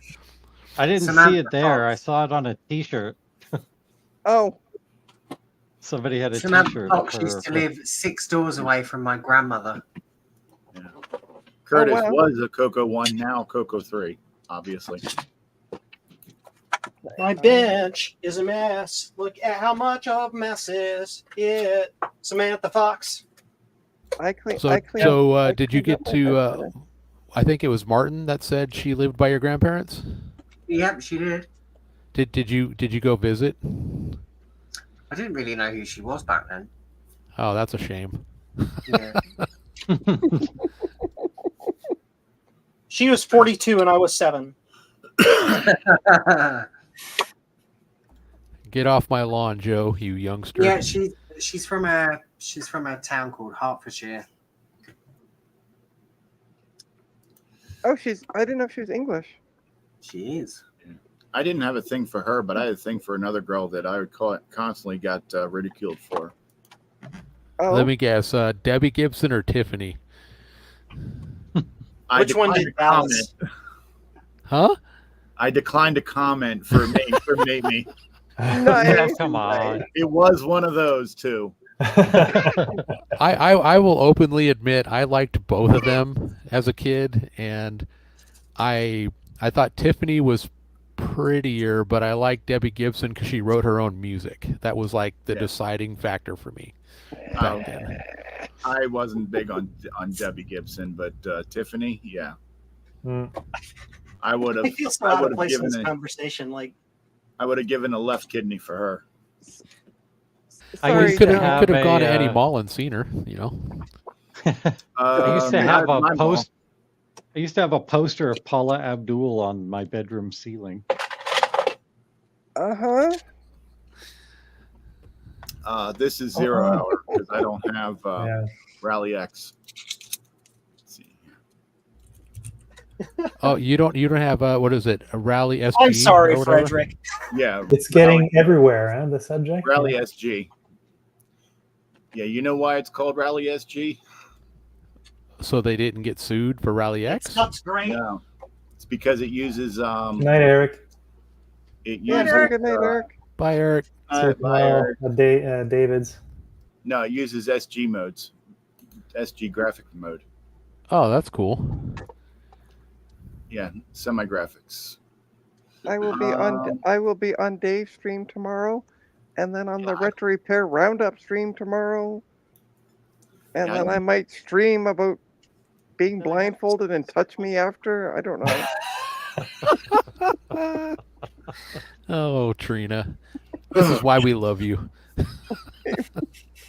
Thanks, Sean. You're welcome. Yeah. So, Sloopy, with my Coco 3, I recently upgraded the CPU and the memory to 512K. I'm now in the process of upgrading it to 2 megabyte. Because rumor has it there's some games that are being worked on that'll use 2 megabyte. So, have you upgraded to OS 9 Ease of Use Edition, Nitrous 9 Ease of Use Edition? no, but Curtis has been poking me about it. Yeah, by contract, I have to poke you also. Nice. It's not that kind of stream. About what? Being poked? Poking. Being poked by Curtis and then by Sleepy, like, or maybe at the same time. I mean, where's the mute button? We got to mute Trina. Should have a beep button. Eric already said 15-second delay. This seems like the perfect stream for peeks and pokes. Oh, okay. Boop boop. Maybe being poked from both ends, or Trina. Yeah, Curtis. We're gonna get kicked out. Yeah, just bring my pets to Coco Fest. Sorry, Frederick. You sent his stream PG on his first stream. We're past to the point of YouTube caring because that's only the first. You marked the minutes. stream as not for kids, right? So Yeah. YouTube sees that Trina's on it, and they're just like, "Yeah, all right, we're just looking the other way." We got By you the way, covered.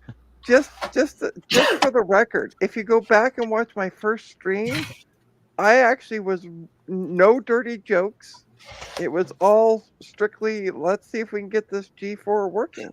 Oh, boring. Got it. Yeah. And it was just me and my hands. Because I wasn't showing my face Trina! at that time. I'm sure. Yeah. No, because I wasn't showing my face at the time. You're just So. making it worse. Yeah, Trina had No to circle face- back to, I was no using my face or hands, touch hands. me. Well blindfolded. You forgot the well blindfolded. When I think about you, I touch myself. Whoa. All right, Okay, where's the it's time mute to button to hold time to unbox these yeah. things. What is that? Gut bomb the Simpsons? Is that candy? What is that? Toothbrushes. Toothbrushes. Oh, well. I said, Oh, by the way, it's defective. why? It doesn't Yeah, she stand falls. She upright. can't stand up. Oh. I'll send you Poor your money Marge. back. She top Marge is top heavy with that hair. All right. Bianca is absolutely in love with the Simpsons figurines. Thank you. Oh, good. Trina. Yeah, no problem. Yeah, So- my sister is a big Simpsons fan. Here's the Homer toothbrush. Now, see, I was- Oh, see, I were can those say- from Put that show, Put your Trina? hand over your face so it. Yeah, there you go. Sorry, what was that, Sean? Was that the stuff that you got at that show in Canada or whatever? Yeah. The work World of Retro Computing. Homer. Yeah. Yeah, it was part of the stuff on the table. For my sister's birthday I hope one you year. didn't get that at the same time as the figurines. Yeah, for my sister's birthday one year, I found a bust of Homer that was a radio. One eye was the on off and volume, and the other eye was tuning. And it didn't work. And I gave it to her, and she loved it. Oh, what did you do so- with the big? What did you do with the big Homer, by the way? Oh, he's in Bianca's bed. Oh, okay. So the figurines and that doll were from 2009. These Okay. toothbrushes are from 1991. Oh, wow. Tasty. Wow. I'm using them to clean boards, but I'm going to keep the box. This is the weirdest thing. It's so weird. I wonder, does it? Doesn't My follow. huh? continuity camera has reached 20% battery. Oh no. Turn it on to low battery mode. Warning, low Yeah, battery. put it Oh in. wait, no, that's this thing. Or plug it in. Plug Yep, it in. well, that plug too, it yeah. in. Freshen's 30 days. Freshen's out of your way. Eric said Homer's toothbrush is radioactive. No!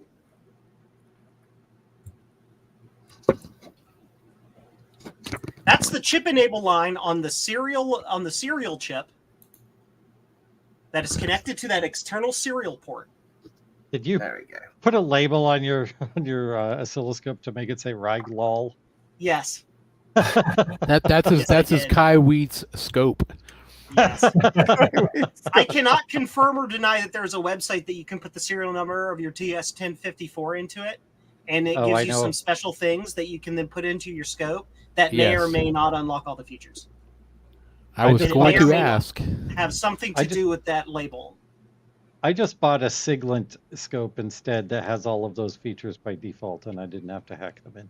Yeah. Mm. It's How not do you really like- a Yeah, hack. but It's how just many like an channels up, is yours, and how much did you Well, pay for it? yeah. 4 and 500. You have a 4-channel at 500? Yeah. That Jeez. price, that's really competitive. My Rigel was 400 without all the features. So Yeah.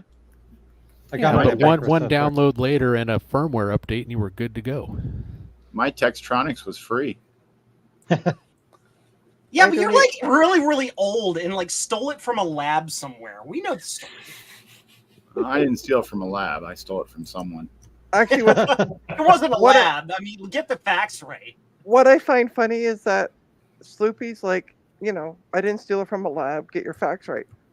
However, he's not disputing the fact that he's old.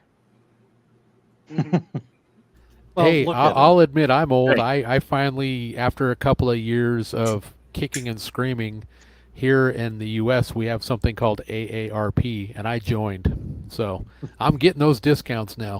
Don't you have Or- you have to be 55, don't you? No, you don't actually. Oh, You have to be like 50 Oh, or okay. above is Okay. what I read. Yeah. I think I just lost one subscriber. I was at 487. Now I'm at 486. Oh, it was 1-bit. Earlier, he was joking about having you at 486 because he thought it was funnier than 487. So you unsubscribed. So you could be at Very 486. So I think it was 1-bit that actually unsubscribed. I mean, he's in the chat. He can either say yes or no to that, but I believe it was 1-bit. Yeah, it's because of Trina's comments. And Well, Trina, yes, I am so old. You remember the crucifix? I was the guy on the left.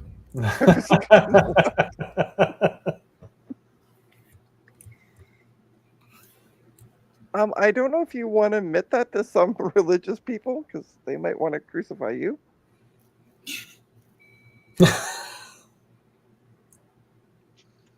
That was a long time ago. Yeah. It's okay now. Yeah. No, it's not too soon. Well, it was also, part of the plan, so it was meant. Yeah, It was yeah. destined to happen. Yeah, so Sloopy was doing his part, to keep the ball moving forward. Oops. Oops. That's Is it. this What I'm gonna do is tomorrow, I'm gonna Photoshop Sloopy's head on the guy on the left. It says 489 on my screen. Oh yeah. Well, I probably didn't refresh. Let me refresh.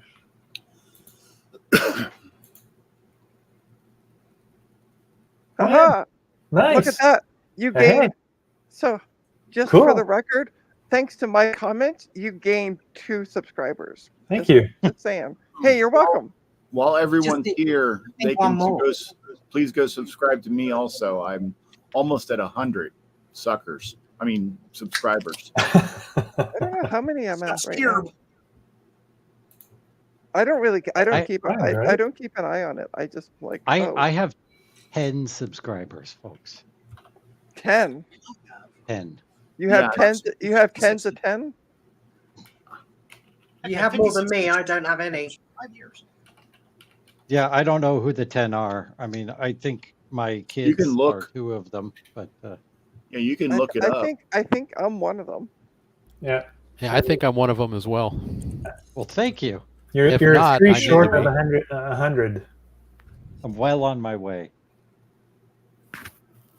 Like a couple weeks ago or last week, because I use my YouTube to just like record or like send my friends videos of shit that I do or think is funny. I'm not like trying to make a channel or anything, but I thought it would be funny last week if I went in and made YouTube style thumbnails for every one of my videos.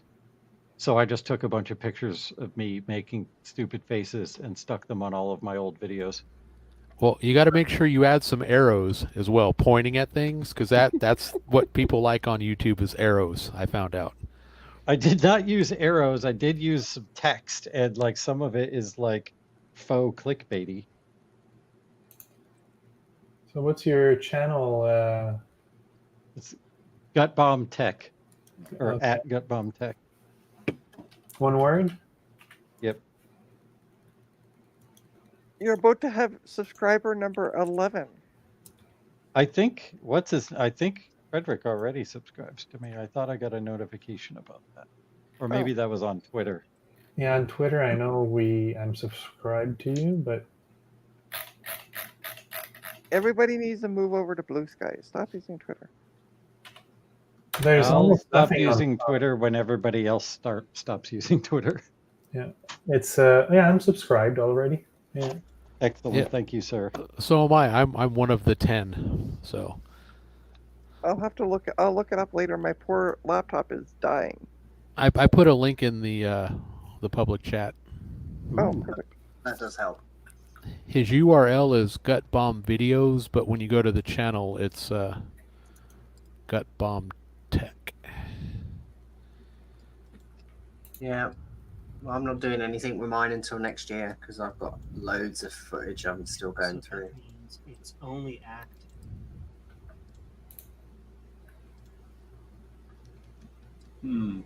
It's only active. I looked at my analytics while I was in there changing the thumbnails, and it tells me that it will take about 17 years at my current rate to be monetized. It does say that? No, I was joking. Okay, it's just okay. Oh, okay. I was wait, like, wait, where did you see that data? Because I want to know where to find it. Yeah. Well, my first video will probably be my Vegas trip from next year. I don't know if you can post that on YouTube with at least blurring stuff out. Well, mine's gonna be a traveling channel. It's not gonna be a tech channel. Oh, okay, cool. No, but I'm still saying Vegas. Well, don't get- Vegas has a reputation, but also Vegas is the second largest concentration of Mormons in the United States. So there's a lot of Really? like there's a lot I of don't know. non-adult stuff going on there too. Yeah, it's lots of stuff in Vegas. Utah, Just a regular speaking of city. Mormons, Utah is also the largest consumer of internet pornography in the United States. So make whatever assumptions you want about that. Nice correlation. Well, Well, I think it's oh, probably not anymore because since I moved out of Utah. Yeah. Consisting of lots of traveling, lots of music festivals, and Nice. me generally being stupid and drunk. Just don't get stuck on the roof in Las Vegas. He's gonna do some pub crawling in Vegas. Nice.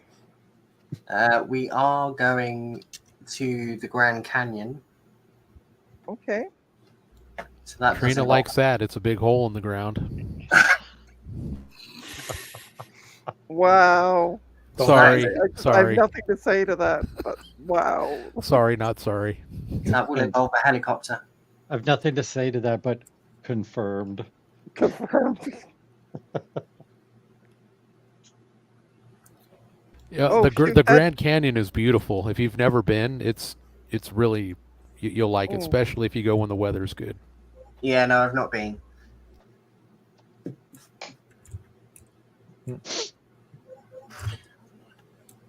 Oh, and speaking kind of on topic to what Joe was talking about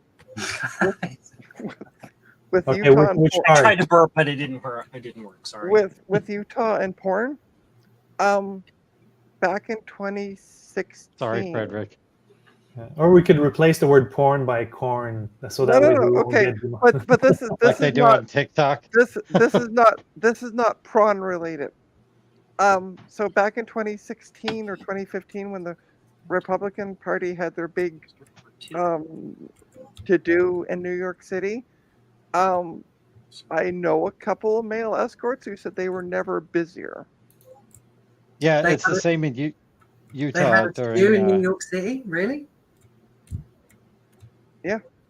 The Republican Party had this big thing. Yeah, and they then- had their Republican National Convention a few years back in. Yeah, in, and New the, York. and the male and I know a couple male prostitutes who went down to work because they said that they have never been so busy down there as when that was taking place.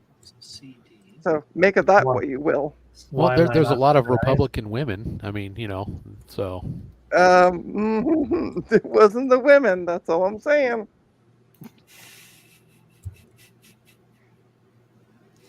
So we're talking about the politicians, not the people that went there and Yeah, well, both from the politician side as well as the upstanding moral Christian Republicans, yeah. right? Kind of a contentious topic. Yes. I don't think we're supposed to be talking about this. Oh, Maybe okay. not. Otherwise, I'll get back.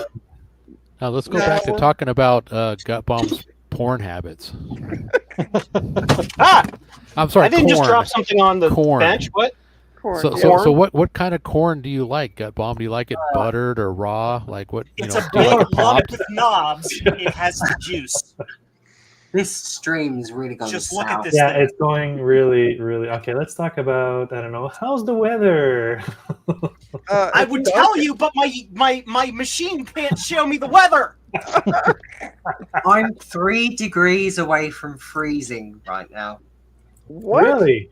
Yeah, it's really it's ridiculous. Like It's what, 3 degrees down there? Over there? It's what is it? it's got really cold really quickly. Like we were 80 odd like 3 or 4 days ago, and we plummeted. So what, We're- 35 we're- degrees Fahrenheit or something? Something like that, yeah. I don't know. What is, Yeah, what is freezing in Fahrenheit?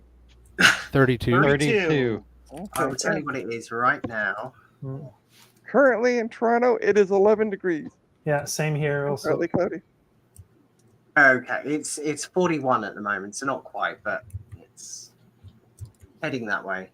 You're fine. Just have some beer and bread pudding. You'll be good to go.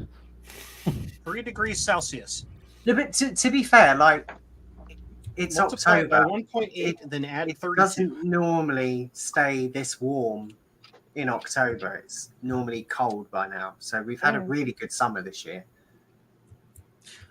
I need a wire. Oh, Somebody give me a color. Blue. Green. Purple. Blue, got it. By the way, I see Curtis says it's 7 plus 7 there. Where is here, by the way, Curtis? I didn't know you were there. What were you saying? Saskatchewan, around. isn't it?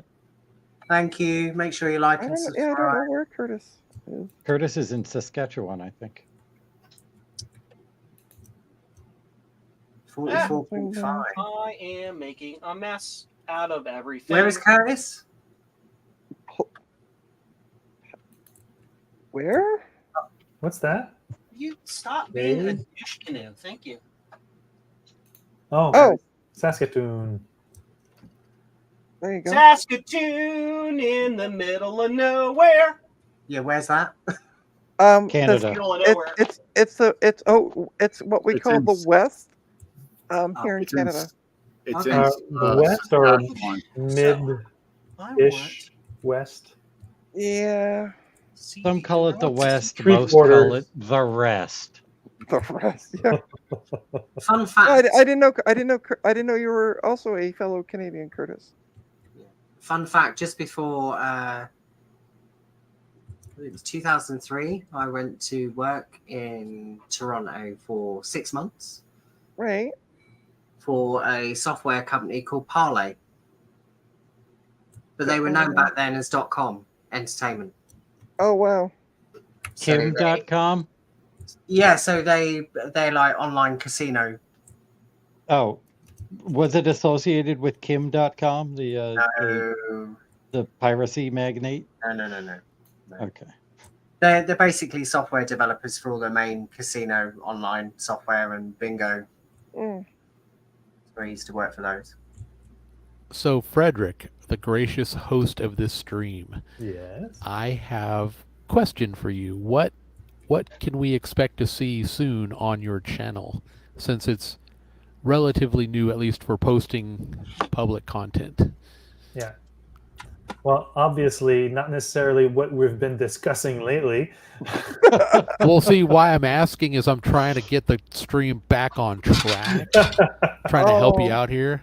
More SpectreGen content with your co-host Joe. Yeah, mainly it's a retro homebrew computer. So I can show you a few things. Hold on a second. Let me get a few things. And sorry, there's a mess on my bench, but I really need a this is what I've created last year. It's a 6502 computer. This one has 32K ROM, 32K RAM. It has a TMS9118 VDP graphic processor and 4 PSGs, sound chips. So totaling about 4 times 4, 12 channels of sound. So this is my 4th revision. I've had multiple ones before to make it that neat. Now I'm working with the Z80, and but I decided to do it in a backplane version. And right now, in this configuration have a clock card which is like a super clock card. I can have slow clock, fast clock, and variable fast clocks from 1, 2, 4, and 8 megahertz.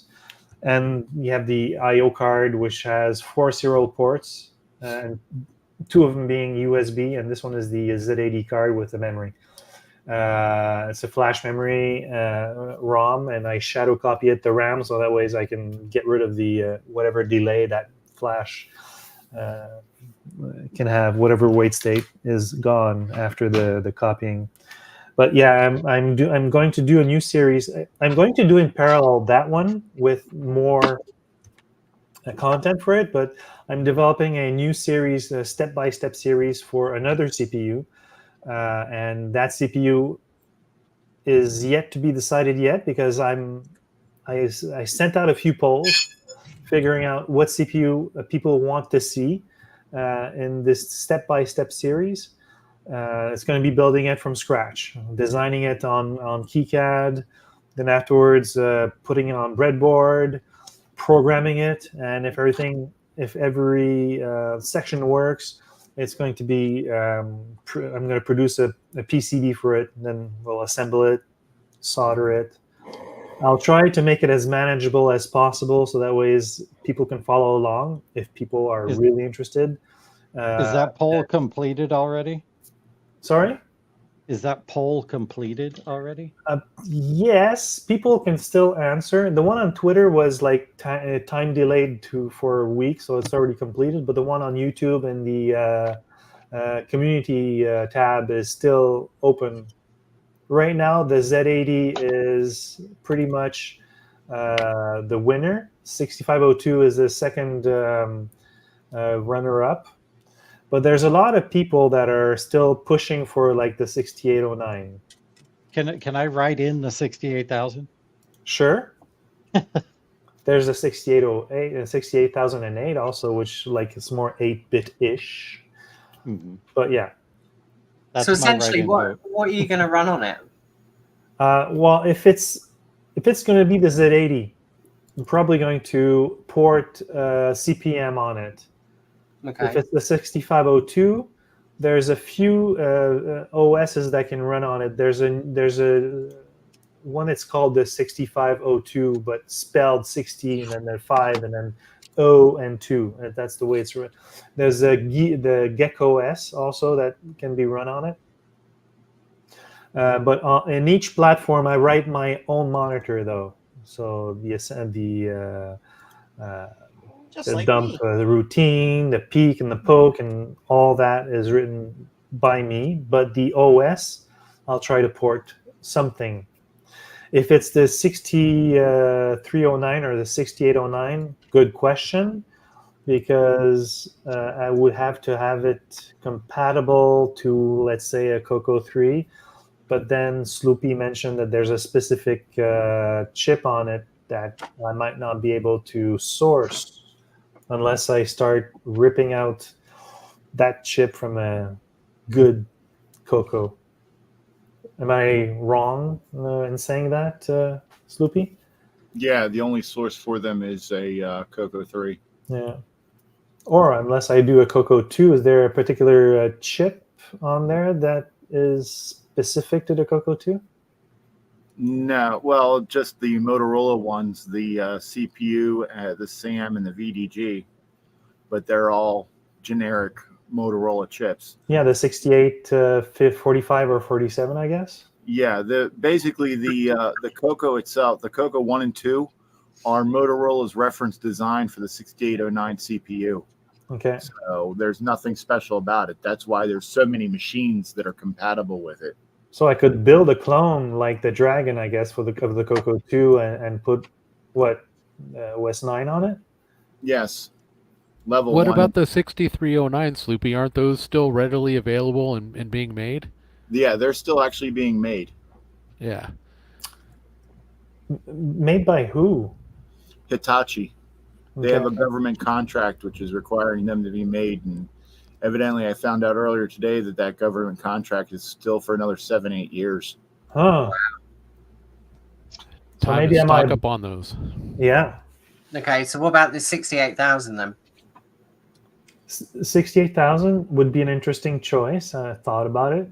I also looked into the 68008 because it would be probably easier to split instead of splitting the ROMs in two for the 16-bit when you program the EEPROMs. 68008 would be interesting, but then you slow down because everything is multiplexed. But yeah, I'm not against that, using the 68,000. Yeah, It won't be an 8-bit. It would be a 16-bit computer, though. Well, 32 internally. Yeah. Just do a 16 megahertz 68030. You can push it to 16 megahertz? The 68030 is 16 megahertz is like the slowest speed it comes in. Yep. But okay. that's also yeah. Okay, sorry. Yeah, that's also a full 32-bit chip. It's only PLCC, I guess. Also PGA. Okay. Well, if it's PLCC, it'll be easier for me. But I hate doing PGA soldering. Can you socket those ones? No, you can't. Yes. Yeah. You can socket PGA those. one. Yeah. Yeah, it's just regular pin grid array, not ball grid array. Oh, yeah. Okay, sorry, confused both. Yeah. Oh, good. That'd be an interesting project. It would. It really would change category completely. Huh. Yeah. Interesting. Yeah, but I would recommend going with the 6809 so that you get a complete. You do all the 8-bit CPUs. Yeah. The 6809 is crazy powerful too. Yeah, it's borderline 16-bit. It was my first microcomputer that I played with in electronic when I was in college. We built a 6809 system. It was like a 100 millimeter by 100 millimeter squared board. It had like basic I/O on it. But yeah, it was. I just kept trying to find the 6809. They were like super stupidly expensive. That was like a couple of years ago. Yeah, you could also run Flex OS on it. From what platform is that? That's 6809. So it's called what? Flex OS? Yeah, there's a actual channel for it on the Coco Discord. Okay.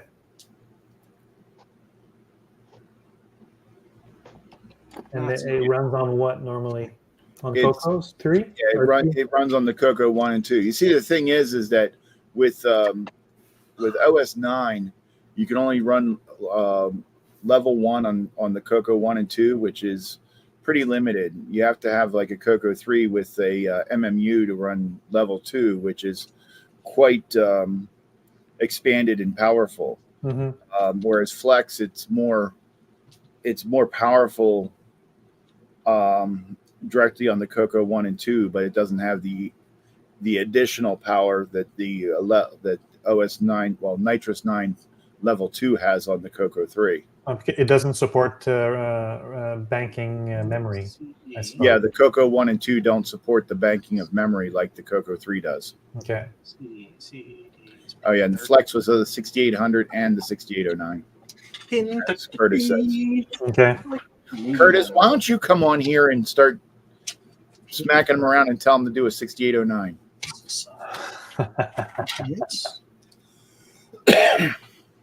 Have you ever met Curtis before? Not directly. Only heard of him. You mind if I send him an invite to the StreamYard? Of course, go ahead. Just tell him not to bring his soldering iron. We don't need to see him burning his hair on stream. Yeah. Where's Curtis in my long list of... So it's 33, right? There it is. 40. There you go. You got a DM, Curtis. You got the link, Curtis. Time to click and join. One of the downfalls with getting older is that I just realized that my PVM has been sitting here for an hour turned on because I can't hear the 15 kilohertz anymore. Yeah, but you should be able to smell it.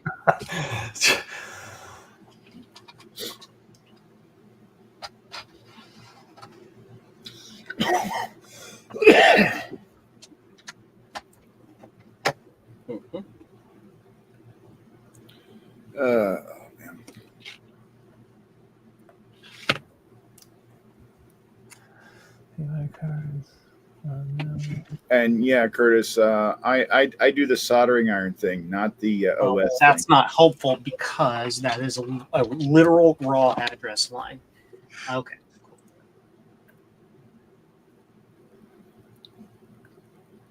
Well, just feed it to the Movesy, Joe. Oopsie.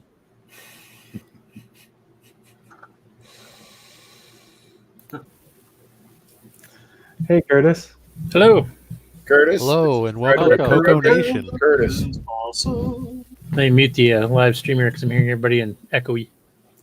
Yeah. There. Curtis, this is Frederick. Frederick, this is Curtis. I figured you knew each other because you're both Canadian. Nope.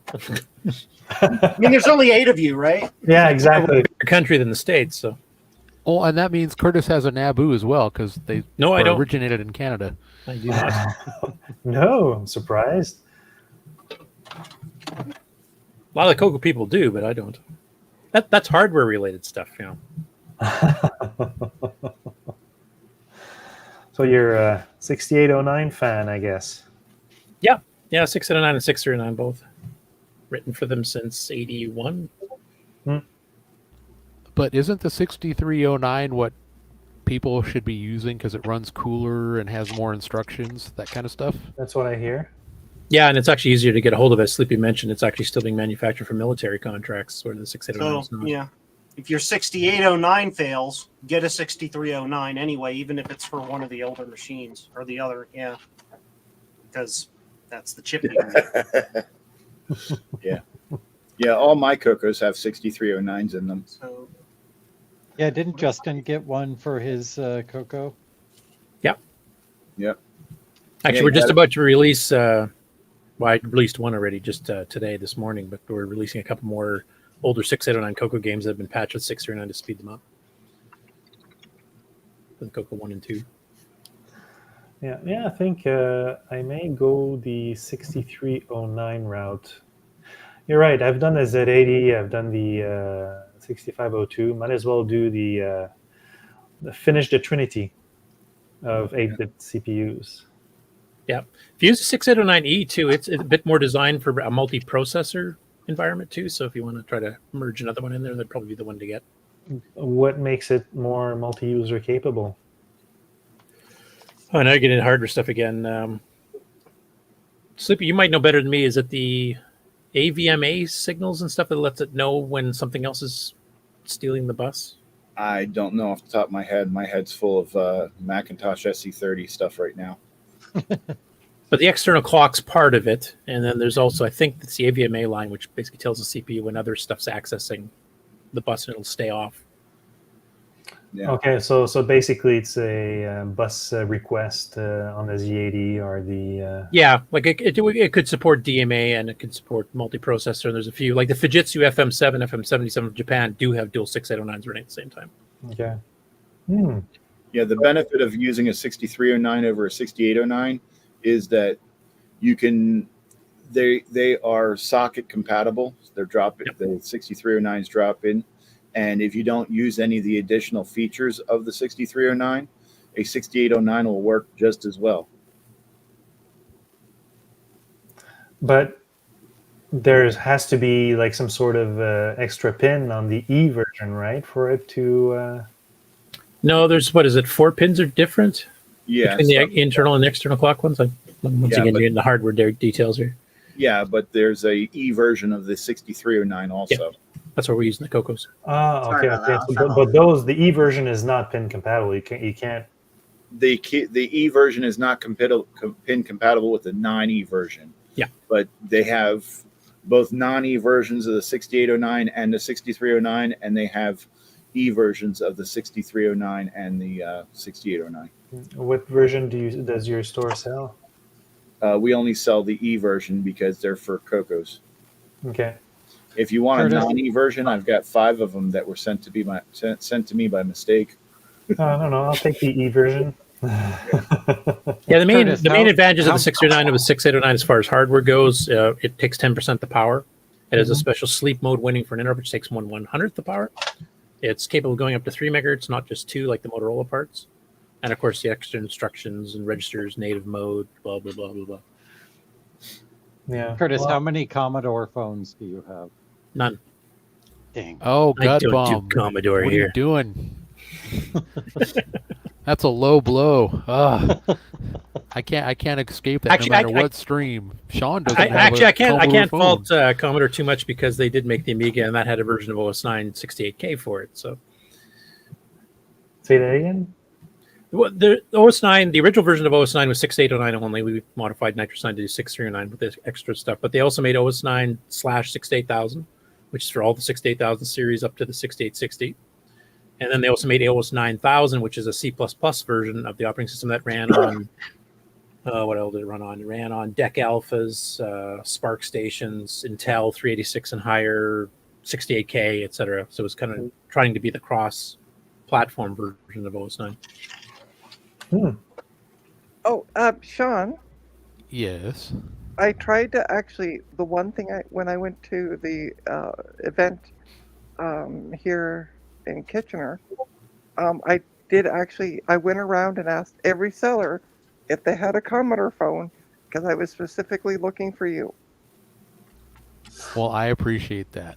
But nobody seemed Tomorrow, to have I'm one. actually getting a white rotary phone without the Commodore branding on it. So I'm halfway there. I just got to get a little vinyl sticker and slap it on there, and I can be like, "Ha ha, take that." Uh-huh. Trina, You how become many one of the elite. Yep. How many of those people that you asked said, yes, I have one, and no, it's not for sale? Pretty much every one of them. So pretty much all the sellers that I asked have one or know people who have one, Yeah. but nobody is selling them. I can't tell if I have one, but I know I had one. But I'll check in my box. I may have one. May. Well, Well, listen, raise his hand. You can't see my hand. You can only see my eyeball, but I'm raising my hand. I want it. Or you could be like Sloopy and, it'll fall off the back of a truck. You can get one. Yeah. What? Along with an oscilloscope. Yeah, Frederick. What's your physical address where this phone is at? And when will you not Also, be make sure you tell us the dates and times you won't be home. Well, if he's in Canada, you just call and his answering machine will tell you, "Hey, I'm not home right now, so leave a message." I know I can trust you, and you trust me. Therefore, My grandmother used to do that on her answering machine. You'd call her house, and she would change the message before she would go somewhere. "Hey, I'm going on vacation. I'm going to be gone for 2 weeks, so leave a message." And I'm like, "Grandma, don't do that. You're telling like the burglars that you're not going to be home."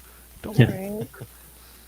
But yeah, no, the table that I ended up buying, that's how I introduced myself to him, because as soon as I saw like this massive table, like 3 tables full of stuff, I was like, "Hi, you don't have a Commodore phone for sale?" And he's like, "No, I have one, but he's like, it's not for sale." How much does that go for anyways, a Commodore 4? There was Depends one on what- eBay that was going for around $100 US, and that's more than I'm willing to pay for one. Yeah. Me too. The last Yeah. one that I saw sold that was the auction one, went for around $350 US, which is crazy pricing. Yeah, and that's because Dave and somebody else, like, they were sharing the link all over Discord, and I'm like, "Why are you doing that? Like, you're promoting it. Don't do that." And it blew up. "Oh, that's the phone that Sean wants. Let's put it up." Did you go and steal that from? No, Your I found daughter? him on the coffee table. Oh, okay. I'm like, wow, you went and stole it from your daughter's bed. That's just mean. She's in bed crying right now. About because I don't remember much about the 6809. I know there's 16-bit registers in there. Yeah. How many are there? Is it just one or a couple? No, you've got two accumulators A and B, which you can combine to be 16-bit D, and you can do 16-bit operations on those. X, Y are both 16-bit index registers. U and S are 16-bit. They can be used as index registers or stack pointers because we got two stacks, a user stack and the hardware stack. And then the condition code register is still 8 bits. And the direct page register, which is basically which 256-byte page you want your direct page to be in, and you can change it whenever you want. Also, it's like the 0 page on a 6502, but it's variable. You can change. Yeah, you can have 256 different ones. Oh, that's interesting. So if you have routines that, for example, because direct page instructions run faster because there's one less byte to read, etc. If you have one routine that's using a fair bit of a 256-byte chunk, you can have DP set to say 0 for that. And if you have a special graphics subroutine somewhere else that wants to use 100 hex to 1FF or something, you just change the direct page register to 01, and now everything switches over. Oh wow! I didn't remember you could do that. Well, that was 30 years ago. 30 plus years ago. Ugh. Okay, guys, I'm I'm heading old. off. All right. Joe, have a good Good night. night, Martin. Good night. Bye, Martin. See you later. See ya. Oh, it's Martin, not Joe. Sorry. Was that wishful thinking, Trina, or what? Love you, Trina. I just figured since he put the rest of us to sleep, he'd be starting to doze off himself. Well, That's why I have coffee. it's time for me to go to bed and watch Star Trek too. So I will All see right. everybody tomorrow. Okay. Perfect. Good night. Good night. See ya. Later. For a second, I thought Curtis had like really heavy eye makeup on, but then I realized it's just your glasses. Yeah, it's a shading. No, that's his eyebrows. Yeah, because it's still daylight in Saskatchewan. No, it's not. This is I know. the worst We're too far north. I was gonna say. Yeah, it's going to be dark for the next 3 months in Saskatchewan. Northern Saskatchewan, that's pretty close. Yeah. That's Arctic Circle territory. Wasn't it the? Remember when there was the short bit, the historic things about Canada back in the 90s? I want to say like early 90s when they used to have like it's the same flat country everywhere. But I'm trying to think of what province they were talking about. Can you be more vague? Yeah, I almost understood that. Please be more vague.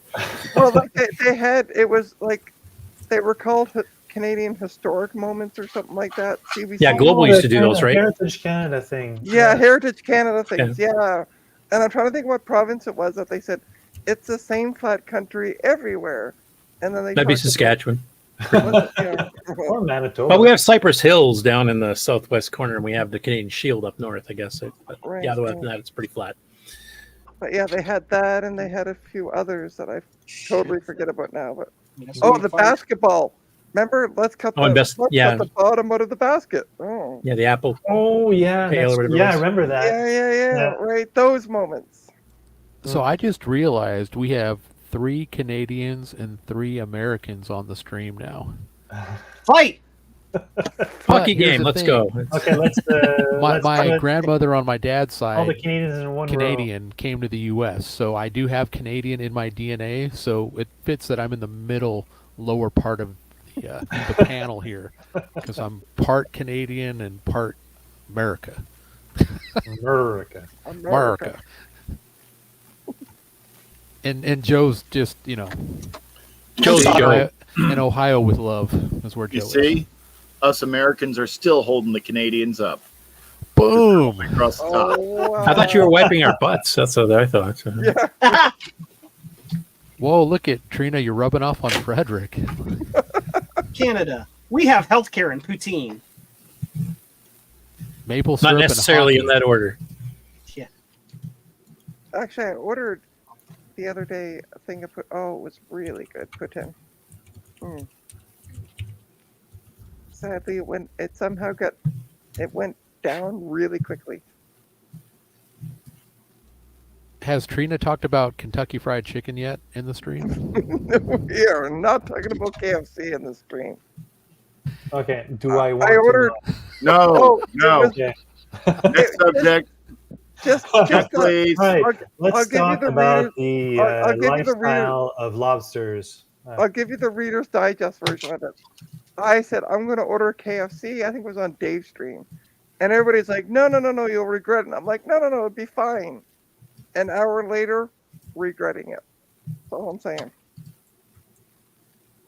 That's not the same time when everyone ordered Chinese food, right? No. No? Actually, I ordered Chinese food as well, and I was fine with that. But you were hungry an hour later, though, right? After I eating was. it. Yeah. Oh, Gutbaum had KFC for dinner. Good for you. Last time I had. Is that why he has that nickname? Yes. Yes, it is. Yeah, last time I ate KFC, wasn't impressed at all. No. I think it depends on which particular one you go to, because we've got a few, well, quite a number here, and some are terrible and some are actually pretty good. So. Do you have a YouTube page, Curtis? I do, but I barely use it. It's been up there for over a decade, and I think I got 50 subscribers, and those are people are highly deluded into thinking they'll actually produce content. Mm. Yeah. You should They're like, drop if a we link for subscribe- Coco Nation. Yeah, the They're like, Coco if we Nation. subscribe, he will build it. Okay. Maybe. Now, Coco Nation actually takes a lot of my time, so that's usually where my stuff is. All right. So Yeah, he does the most popular section of the Coco Nation, the afternoon nap. Yeah, otherwise known as the news. and Snoozy newsy, as Michael Furman calls it. You should move your part of the show more towards the beginning, not at the end, in my opinion. So everybody can fall asleep way ahead of time and won't watch any of the rest of the show? Is that what you're saying? No, you get the people while they're awake. They're tired by 4 hours in. It No. wouldn't last. No, Or they wouldn't last. fall asleep because of his. Yeah, exactly. Yeah, it's just like when I watch Big Bad Biologist videos. They're great to fall asleep to. But I'm still giving them the view hours, so Yeah. I'm just not. Zero retention of what happened on it, but yeah. Yeah, I have no idea what happened. I have to go back. I've been telling Adrian he needs to change his mini mail calls to mega mail calls because they're no longer mini. They're like mini mail call, hour and a half. It's like You can make that a 24-hour stream at this point. Mine are mini. They last about 5 minutes or less. Good night, Scarlett. Yeah, have a good night, Scarlett. No one ever. Good mailed night. him, so. But on that note, it is almost 8 p.m. here on the West Coast. So I need to run so I can get some food. Everyone's talking about food, and Sushi. I'm thinking about KFC, actually. I'm gonna Say, what are you getting? Boy. either that or McDonald's. Those two I haven't had in a while, and they both sound really, they're not good for you, but they taste Disgusting. really good. Oh my god. Worst. KFC with extra grease. There you go. All right. Either way, they'll taste good going down, not so much when they're coming back up. You're not wrong. But thank you, Frederick, for allowing me to jump into your stream. And You're welcome. everyone have a good evening, and I'll see you around the internet. All right. Have a good night, John. Bye. See ya. So, Frederick, you're in Montreal or Quebec Yes, I City, or- am. That's right. Okay. Yeah, and that's why sometimes I chew my words, is because I'm French. My Natively French, yeah. Yeah, exactly. So I do not stutter, but chew my words sometimes. My native language is dumb. What are you soldering, Joe? I Wires. am tapping directly to the data bus of this machine so that I can see what commands the CPU is telling the serial chip on this, so I can try to figure out how it's addressing this chip. That's one way to do it. Yep. If you can't figure out the code, figure out the hardware. I'd rather figure out the code. Oh, They you send weren't, it to you, you try but to you were figure it there out. when we were trying to understand what was going on until we figured out that maybe it was a data table that was in the way, but because things did not make sense after a while. Yeah. In the code. Yeah, when we disassembled OS9 to make nitrocyanide, I had to do a lot of that. I'll still do if I'm fixing up third-party stuff. It's the same thing. You have to try to figure out. Sometimes it's obvious, like it's little text prompts and stuff like that. You can just look at it in the hex editor. And, hey, look, it's a string. Yeah. So you're experienced at it. Hey, look, it's a jump table. Oh, what does this mean? Yeah. Yeah, but usually jump tables are at the end, rarely in the middle of the code. Yeah. Not stuff I've been doing lately. It's all over the darn place. Because basically, if you make a jump table close to where you are, you can use like an 8-bit offset and save some time in bytes versus a 16-bit offset. So, or worse yet, you can get down to like a 5-bit offset if you really want to compress your code. But how can you do that with your operands, which anyways, I don't know how if you're familiar with the PDP-11, the indexing modes in 6 and 9 are pretty darn close. There's a ton of them. Okay. And basically, if you're doing like an offset, like 3, X, that you could do as a 5-bit offset, because the 5 bits of the offset becomes part of the opcode itself. The higher 3 bits signifies it's a 5-bit offset, and then the lower 5 is assigned offset -16 to +15. 8-bit, you'd have an extra byte and a slightly different opcode that would then use the next byte as an entire 8-bit signed offset. Yeah. And then you can do 16-bit offset as well. So. Really? Yeah. Oh, that changes things. 16-bit offset. Well, yes, you can. An offset of 16-bit is interesting because you're not using one cycle more than you would with a absolute jump, right? It depends. I mean, there's different ways you can do it. You can do a 16-bit fixed offset, like an actual 16-bit value. You can do a 16-bit offset using the D register. And if it can contain a 16-bit value, you can do A or B as your offset, and then that's an 8-bit register value. Use indirect indexed and stuff like that too, where you're getting the address from the pointer where the register is pointing to, and use that as the offset. So a whole bunch of different things you can do there. Okay. It's one of the reasons, like I've found a few Cocoa games and stuff that are converted over by 6502 programmers, for example, from 6502 code, and you can tell because they're doing stuff the way the 6502 would be best optimized, and it's the absolute worst way to do it in a 689. It works. It's fairly easy to do the conversion initially, get it running, but if you want it to run efficiently, you really should go and redo that stuff. That's what I did with Rescue and Fractals, and I've sped it up about 12% even on the 6809. And there's more I could do. I just it's getting to the point of diminishing returns at this point. So it is going to be somewhat of a challenge for me to go to the 6809 because I'm a bit familiar with the 6502 and the Z80. Not as long as you know what you're looking for when you're going in. Like these people that did these, they had 6 weeks to complete a project. Like you've never seen this chip before, go convert this to this. Okay, they use the easy way out. Yeah, the familiar way out, not the easy way. That would be the hard way if you're thinking 6809. Like for example, when I've been working on the Petsky robots port, which is kind of on hold at this point. Everything was set up for only 8-bit offsets because that's what you do with X and Y only being 8 bits. Yeah. And you'd set up tables, like if you had a table of say, attributes for a character or something like that. So you'd have like X position, that's the first chunk, and then there's Y positions for the 256 characters or players or whatever.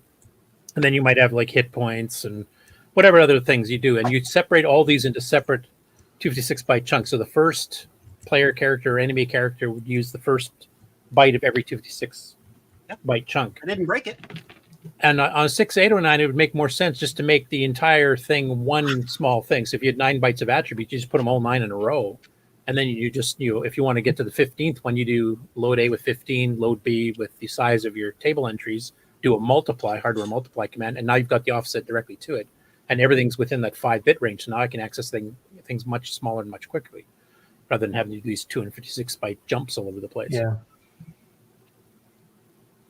So we kind of do things a little bit the opposite way if you're trying to optimize for it, because our X and Y's are, as I mentioned, are 16-bit, whereas on the 6502, you'd usually use that as your offset into each little separate subtable entry. It will work either way. Like if you just want to get code to run and you're not worried about optimizing as much as you possibly can, then you'd be fine. Interesting, because I always thought that the limitation of the 8-bit offset, it's only 128 up or down, but is quite limiting, and you have to resort to using an absolute Self-modifying? Yeah. Or self-modifying code, yeah. Yeah.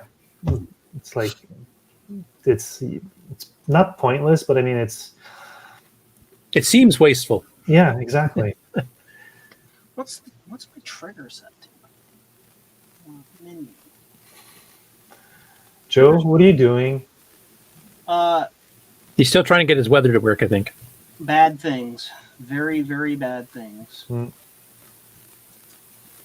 Don't break it. It depends on who you talk to. Well, you can see it running. I am hot probed to this machine, like just while it's running, and it's running. So, here, Sidecam. Yeah. So here, let me very carefully move this because this is the bad thing. This is the thing that will cause machine crash. Okay, is it still running? Oh, I accidentally reset it. Look at that. I made it grumpy. You broke it. Yeah, it's running. Yeah. I shorted 2 pins together on the data bus, and it was like, I don't know what to do. So let's go back to here. So step 1, I have the yellow wire here is the chip enable for the serial chip. Okay. Mm-hmm. This here are the 8 data lines to the chip. Because I don't have a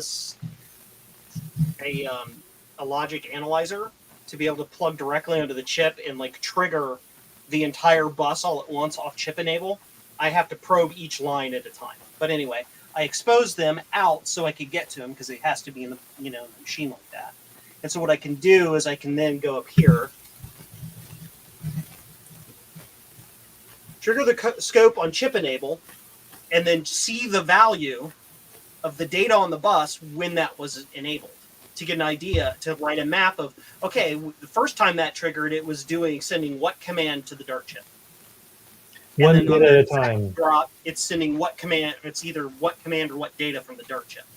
So I can kind of get an idea of what's doing. Like, what is it asking the dart for? And you're doing that 1 bit at a time. Yeah. That's insane. Yeah, I know. You've met me, right? Yeah. Joe, Joe, you should have said something. I could have loaned you my logic analyzer. I mean, I technically have a logic analyzer. I've got these really cheap little USB ones, and I can pop it into it's better than nothing. Seriously, SigView or DigRock SigView or whatever it is, but I have to set it up, and it's 11. So I'm doing it the long, hard way because sometimes if I break things down into much simpler chunks, it's easier for me to understand because my brain, it barely functions to keep me like conscious and breathing. So somebody called out 8-bit. Yes, 8-bit, or 1-bit. Yes, 1-bit fever dreams. This 8-bit guy's doing it 1 bit at a time. Oh, I just saw your message, Curtis. Sorry. Am I more familiar with a 6502 or Z80? More Z80 now than last year, of course. I like the Z80 better because of the 16-bit registers. It allows me to do a lot more than I could with the 6502. That's why now that's why I'm not going back to my old board that I did because of that. It's just that, like, if I want to, for example, write a string, I have to set up some pointers, I have to do a few things, and it takes me like whatever it takes me to print a string would take me probably to set up the thing would take me 5 or 10 lines of code, whereas the other one is like 2. Why would I bother with the 6502 when the Z80 does it so eloquently? And yeah, then you'd probably like the 609. Yeah. For the 6309, one of the commands it adds TFM transfer memory, which is basically the same as, I think it's Elder on the Z80. Is that the memory copy function? Yeah, the TFM on the 6309 actually does that as well. You can set up two 16-bit pointers for source destination. You can have one of them fixed if you're writing to an IO port or reading from an IO port too. Mm-hmm. and then you load the W register, which is one of the new ones, with the number of bytes you want to do up to 65,535. Well, on that note, yay. I'm going to bed. All right. You're already in bed. Yeah, I'm This already in special bed. effect, But I'm going everybody to that listens to me speak falls asleep. So, Good night, Trina. All right. Have a good night, everyone. We'll see you tomorrow. All right. Yeah. So, what do you recommend as a good resource to start with a 6809? Because I have to relearn from scratch, more or less. there is a PDF of the 6809/609. Actually highlights which are for which ones and covers them all. A manual basically based on the same format as Motorola's original. I'm trying to remember if it's on the archive. I think the author did not want it there at one point. So let me see. I can send it to you privately too if you want. Okay. Let me just see if it's on there. Wolf, you're a dog. Can I help you? Oh no, I think it is on there. Just a sec. Yep, it is there. Where should I send the link? General you're chat, on okay? Because it's Discord, public. It's public. I'll just throw in the general chat. right? Okay. Assuming I can send links. I don't know if I can. Hold No. on. If you're not, I will change that.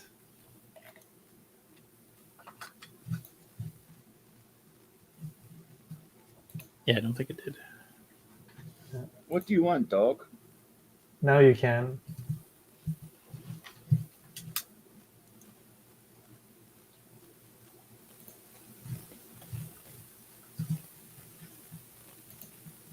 What? Oh, shut up, malware bytes. Hold on, let me shut down malware bytes because it's giving me hell. Will you stop, dog?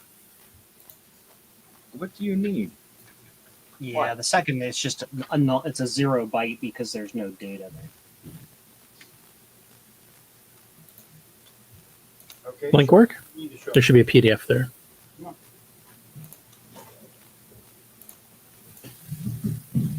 Okay, let's try it again.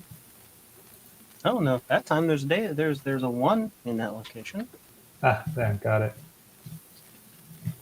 That covers both chips Okay, and highlights which are which. and download. Save. Perfect. Great, thank you.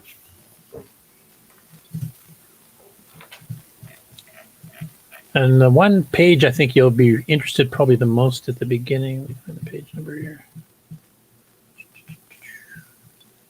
Page 150. 800 and... No, 150. Okay, 150. It's almost at the end.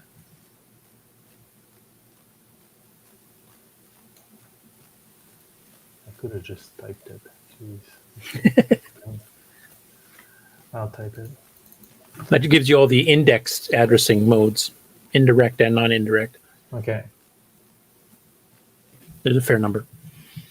All I'll need to do now is download the data sheet for the hardware connectivity.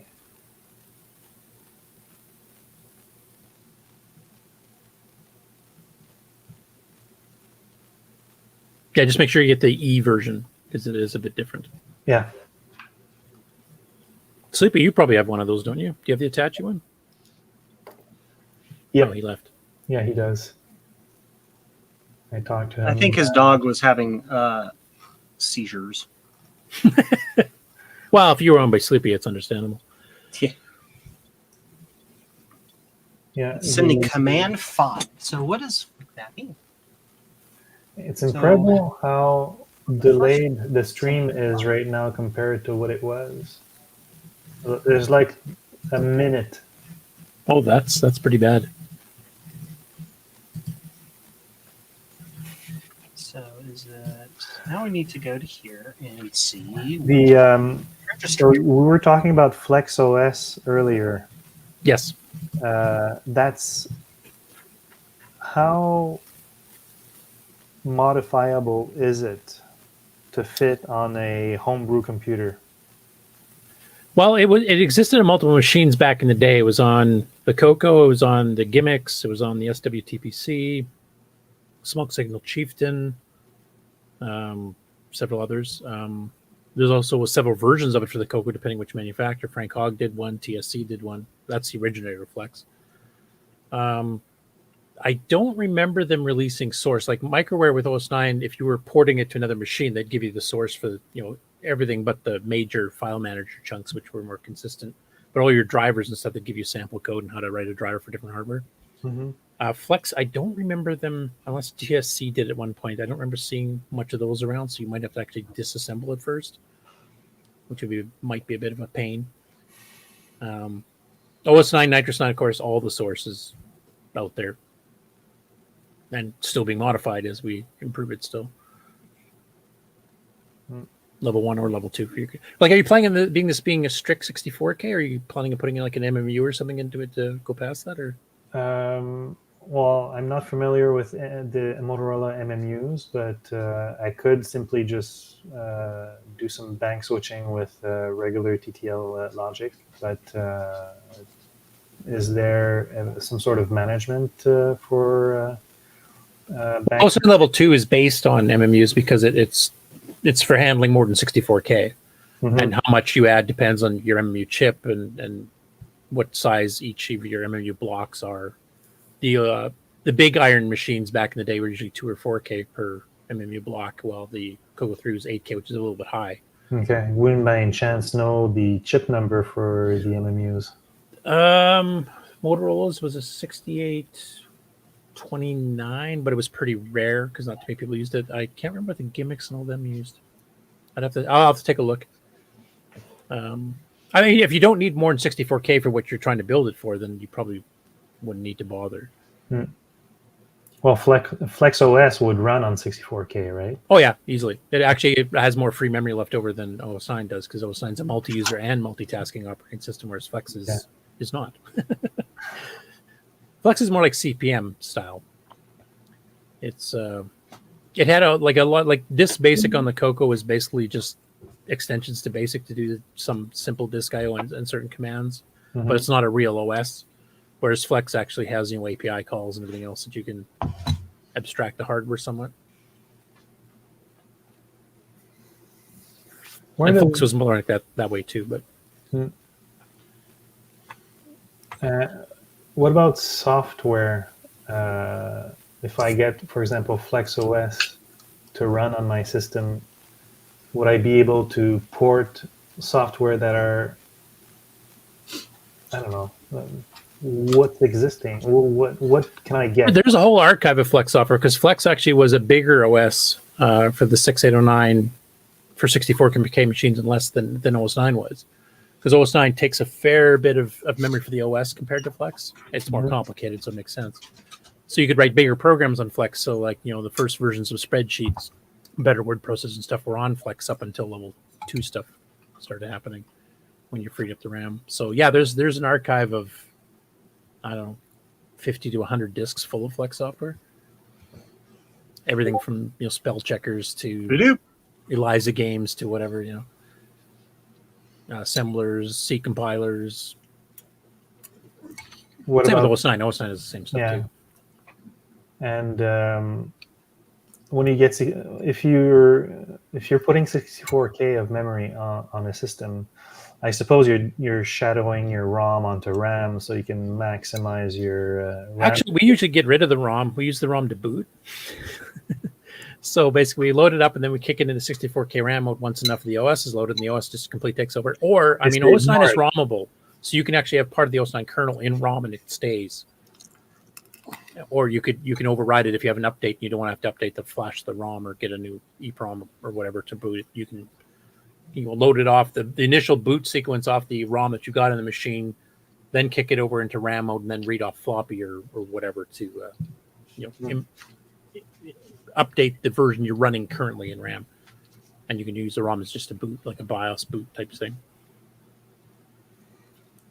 Is it? It's not open source, right? Yeah, it's open. Okay. Yeah. Oh, interesting. So I can. Flex is not, that I know of. Okay, Flex OS is not. No, not that I'm aware of. Anyway, I should probably check with Mike before I open my mouth. I don't usually check Flex that much. Okay. But Nitrous 9, ever since we had a commercial from 92 until 2000 and about 1999, I think. Then we went freeware, and then in 2002 we changed it to open source, and it's been open source ever since. And there are some ports of it to some other machines out there, actually, not just Coco's too, if some of that hardware works better for you.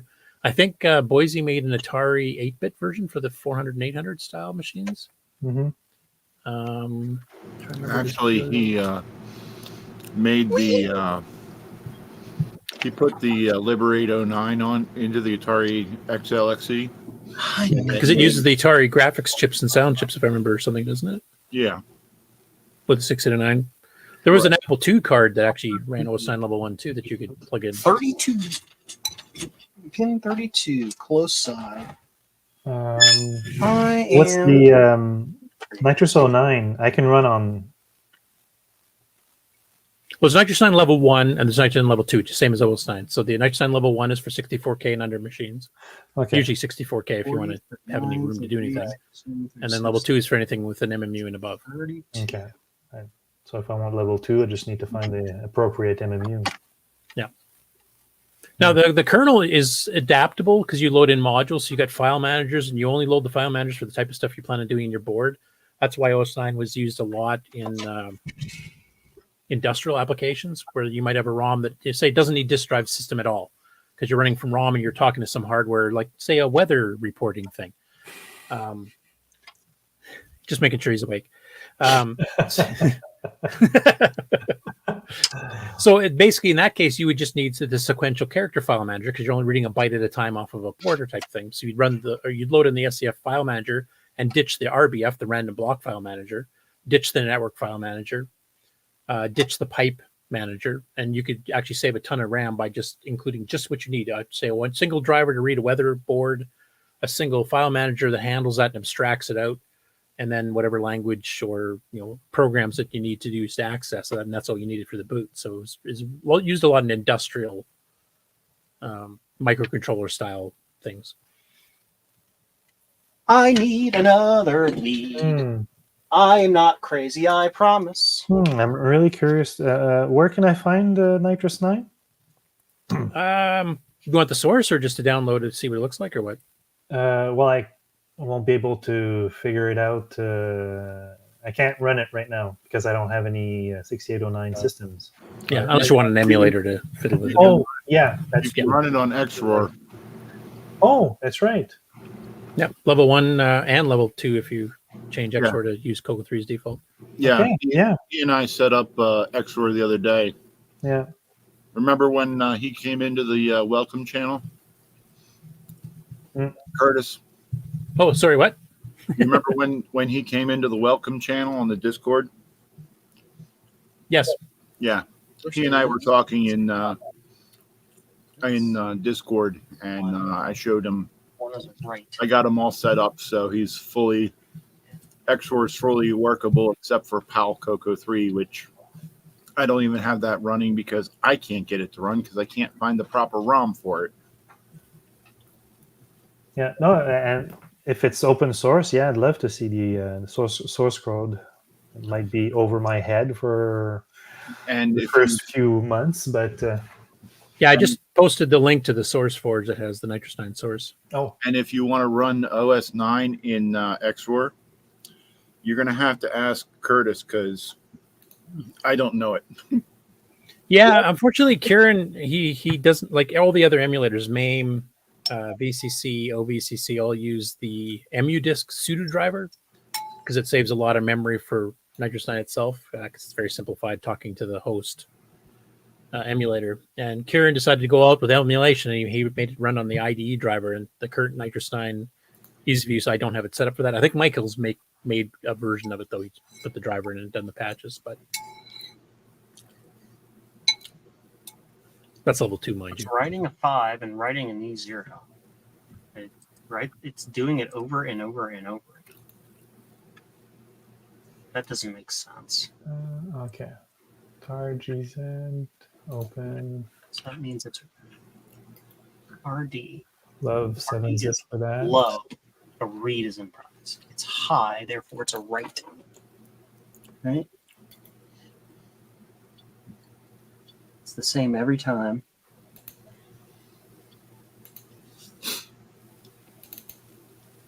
A tar within a tar. What was that? Oh, okay, there it is. Oh, but it was archived and archived on Always top. right. It was tar within a tar. Tar. That's a double tar ball. Yeah. Hack up a tar ball. Hack. That's tarred and feathered, I think that is. Cool. I'll have a look at it when I'm more awake. Means it's writing. Thank you. Yep, and may at least give you a clue if you want to use that as an option or not. It's writing 05. Well, it's going to give me a good starting point because I know nothing of the 6309. Yeah. Well, 609 is basically just extensions. Like I said, there's a little bit of hardware difference between the chips too, which is basically power savings and faster, higher speed limit. I know that the 3 MHz one easily overclocks because a lot of the people back in the day in the 90s were running about 4 and even 5 without any full effects. Oh, really?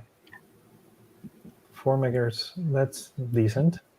I know that a lot of people in the polls when I was asking, okay, which CPU, and they gave the option, please comment if it's not there. There was I don't want to say it's a cult, but those that are really 6309 or 6809 are really adamant about you should use that one. It's like, yeah.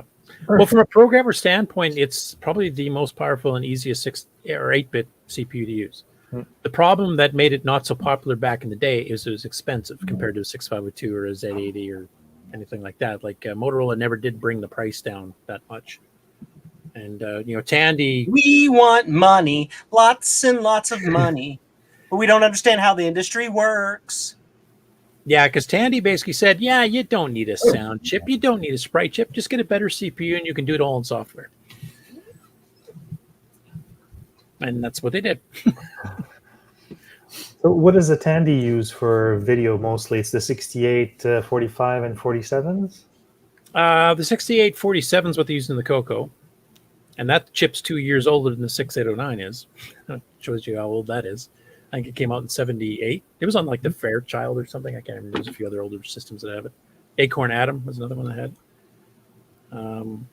6845, that's their 80 column one, I believe. That was used on a ton of different machines. In fact, there's 80 column cards that were sold for the Coco that use that chip in it. You just plugged it in the side of the cartridge port and you got 80 columns over here and another monitor with 32 over here. Oh, you could use both in parallel. Interesting. Yeah, actually, the Dragon meetup that was just on last weekend in Cambridge, they actually had a couple of them running with the old 80 column, and the Coco one had one too. Word Pack 2, I believe it was called. Why not just use the 80 column one? The graphics aren't as good, I guess.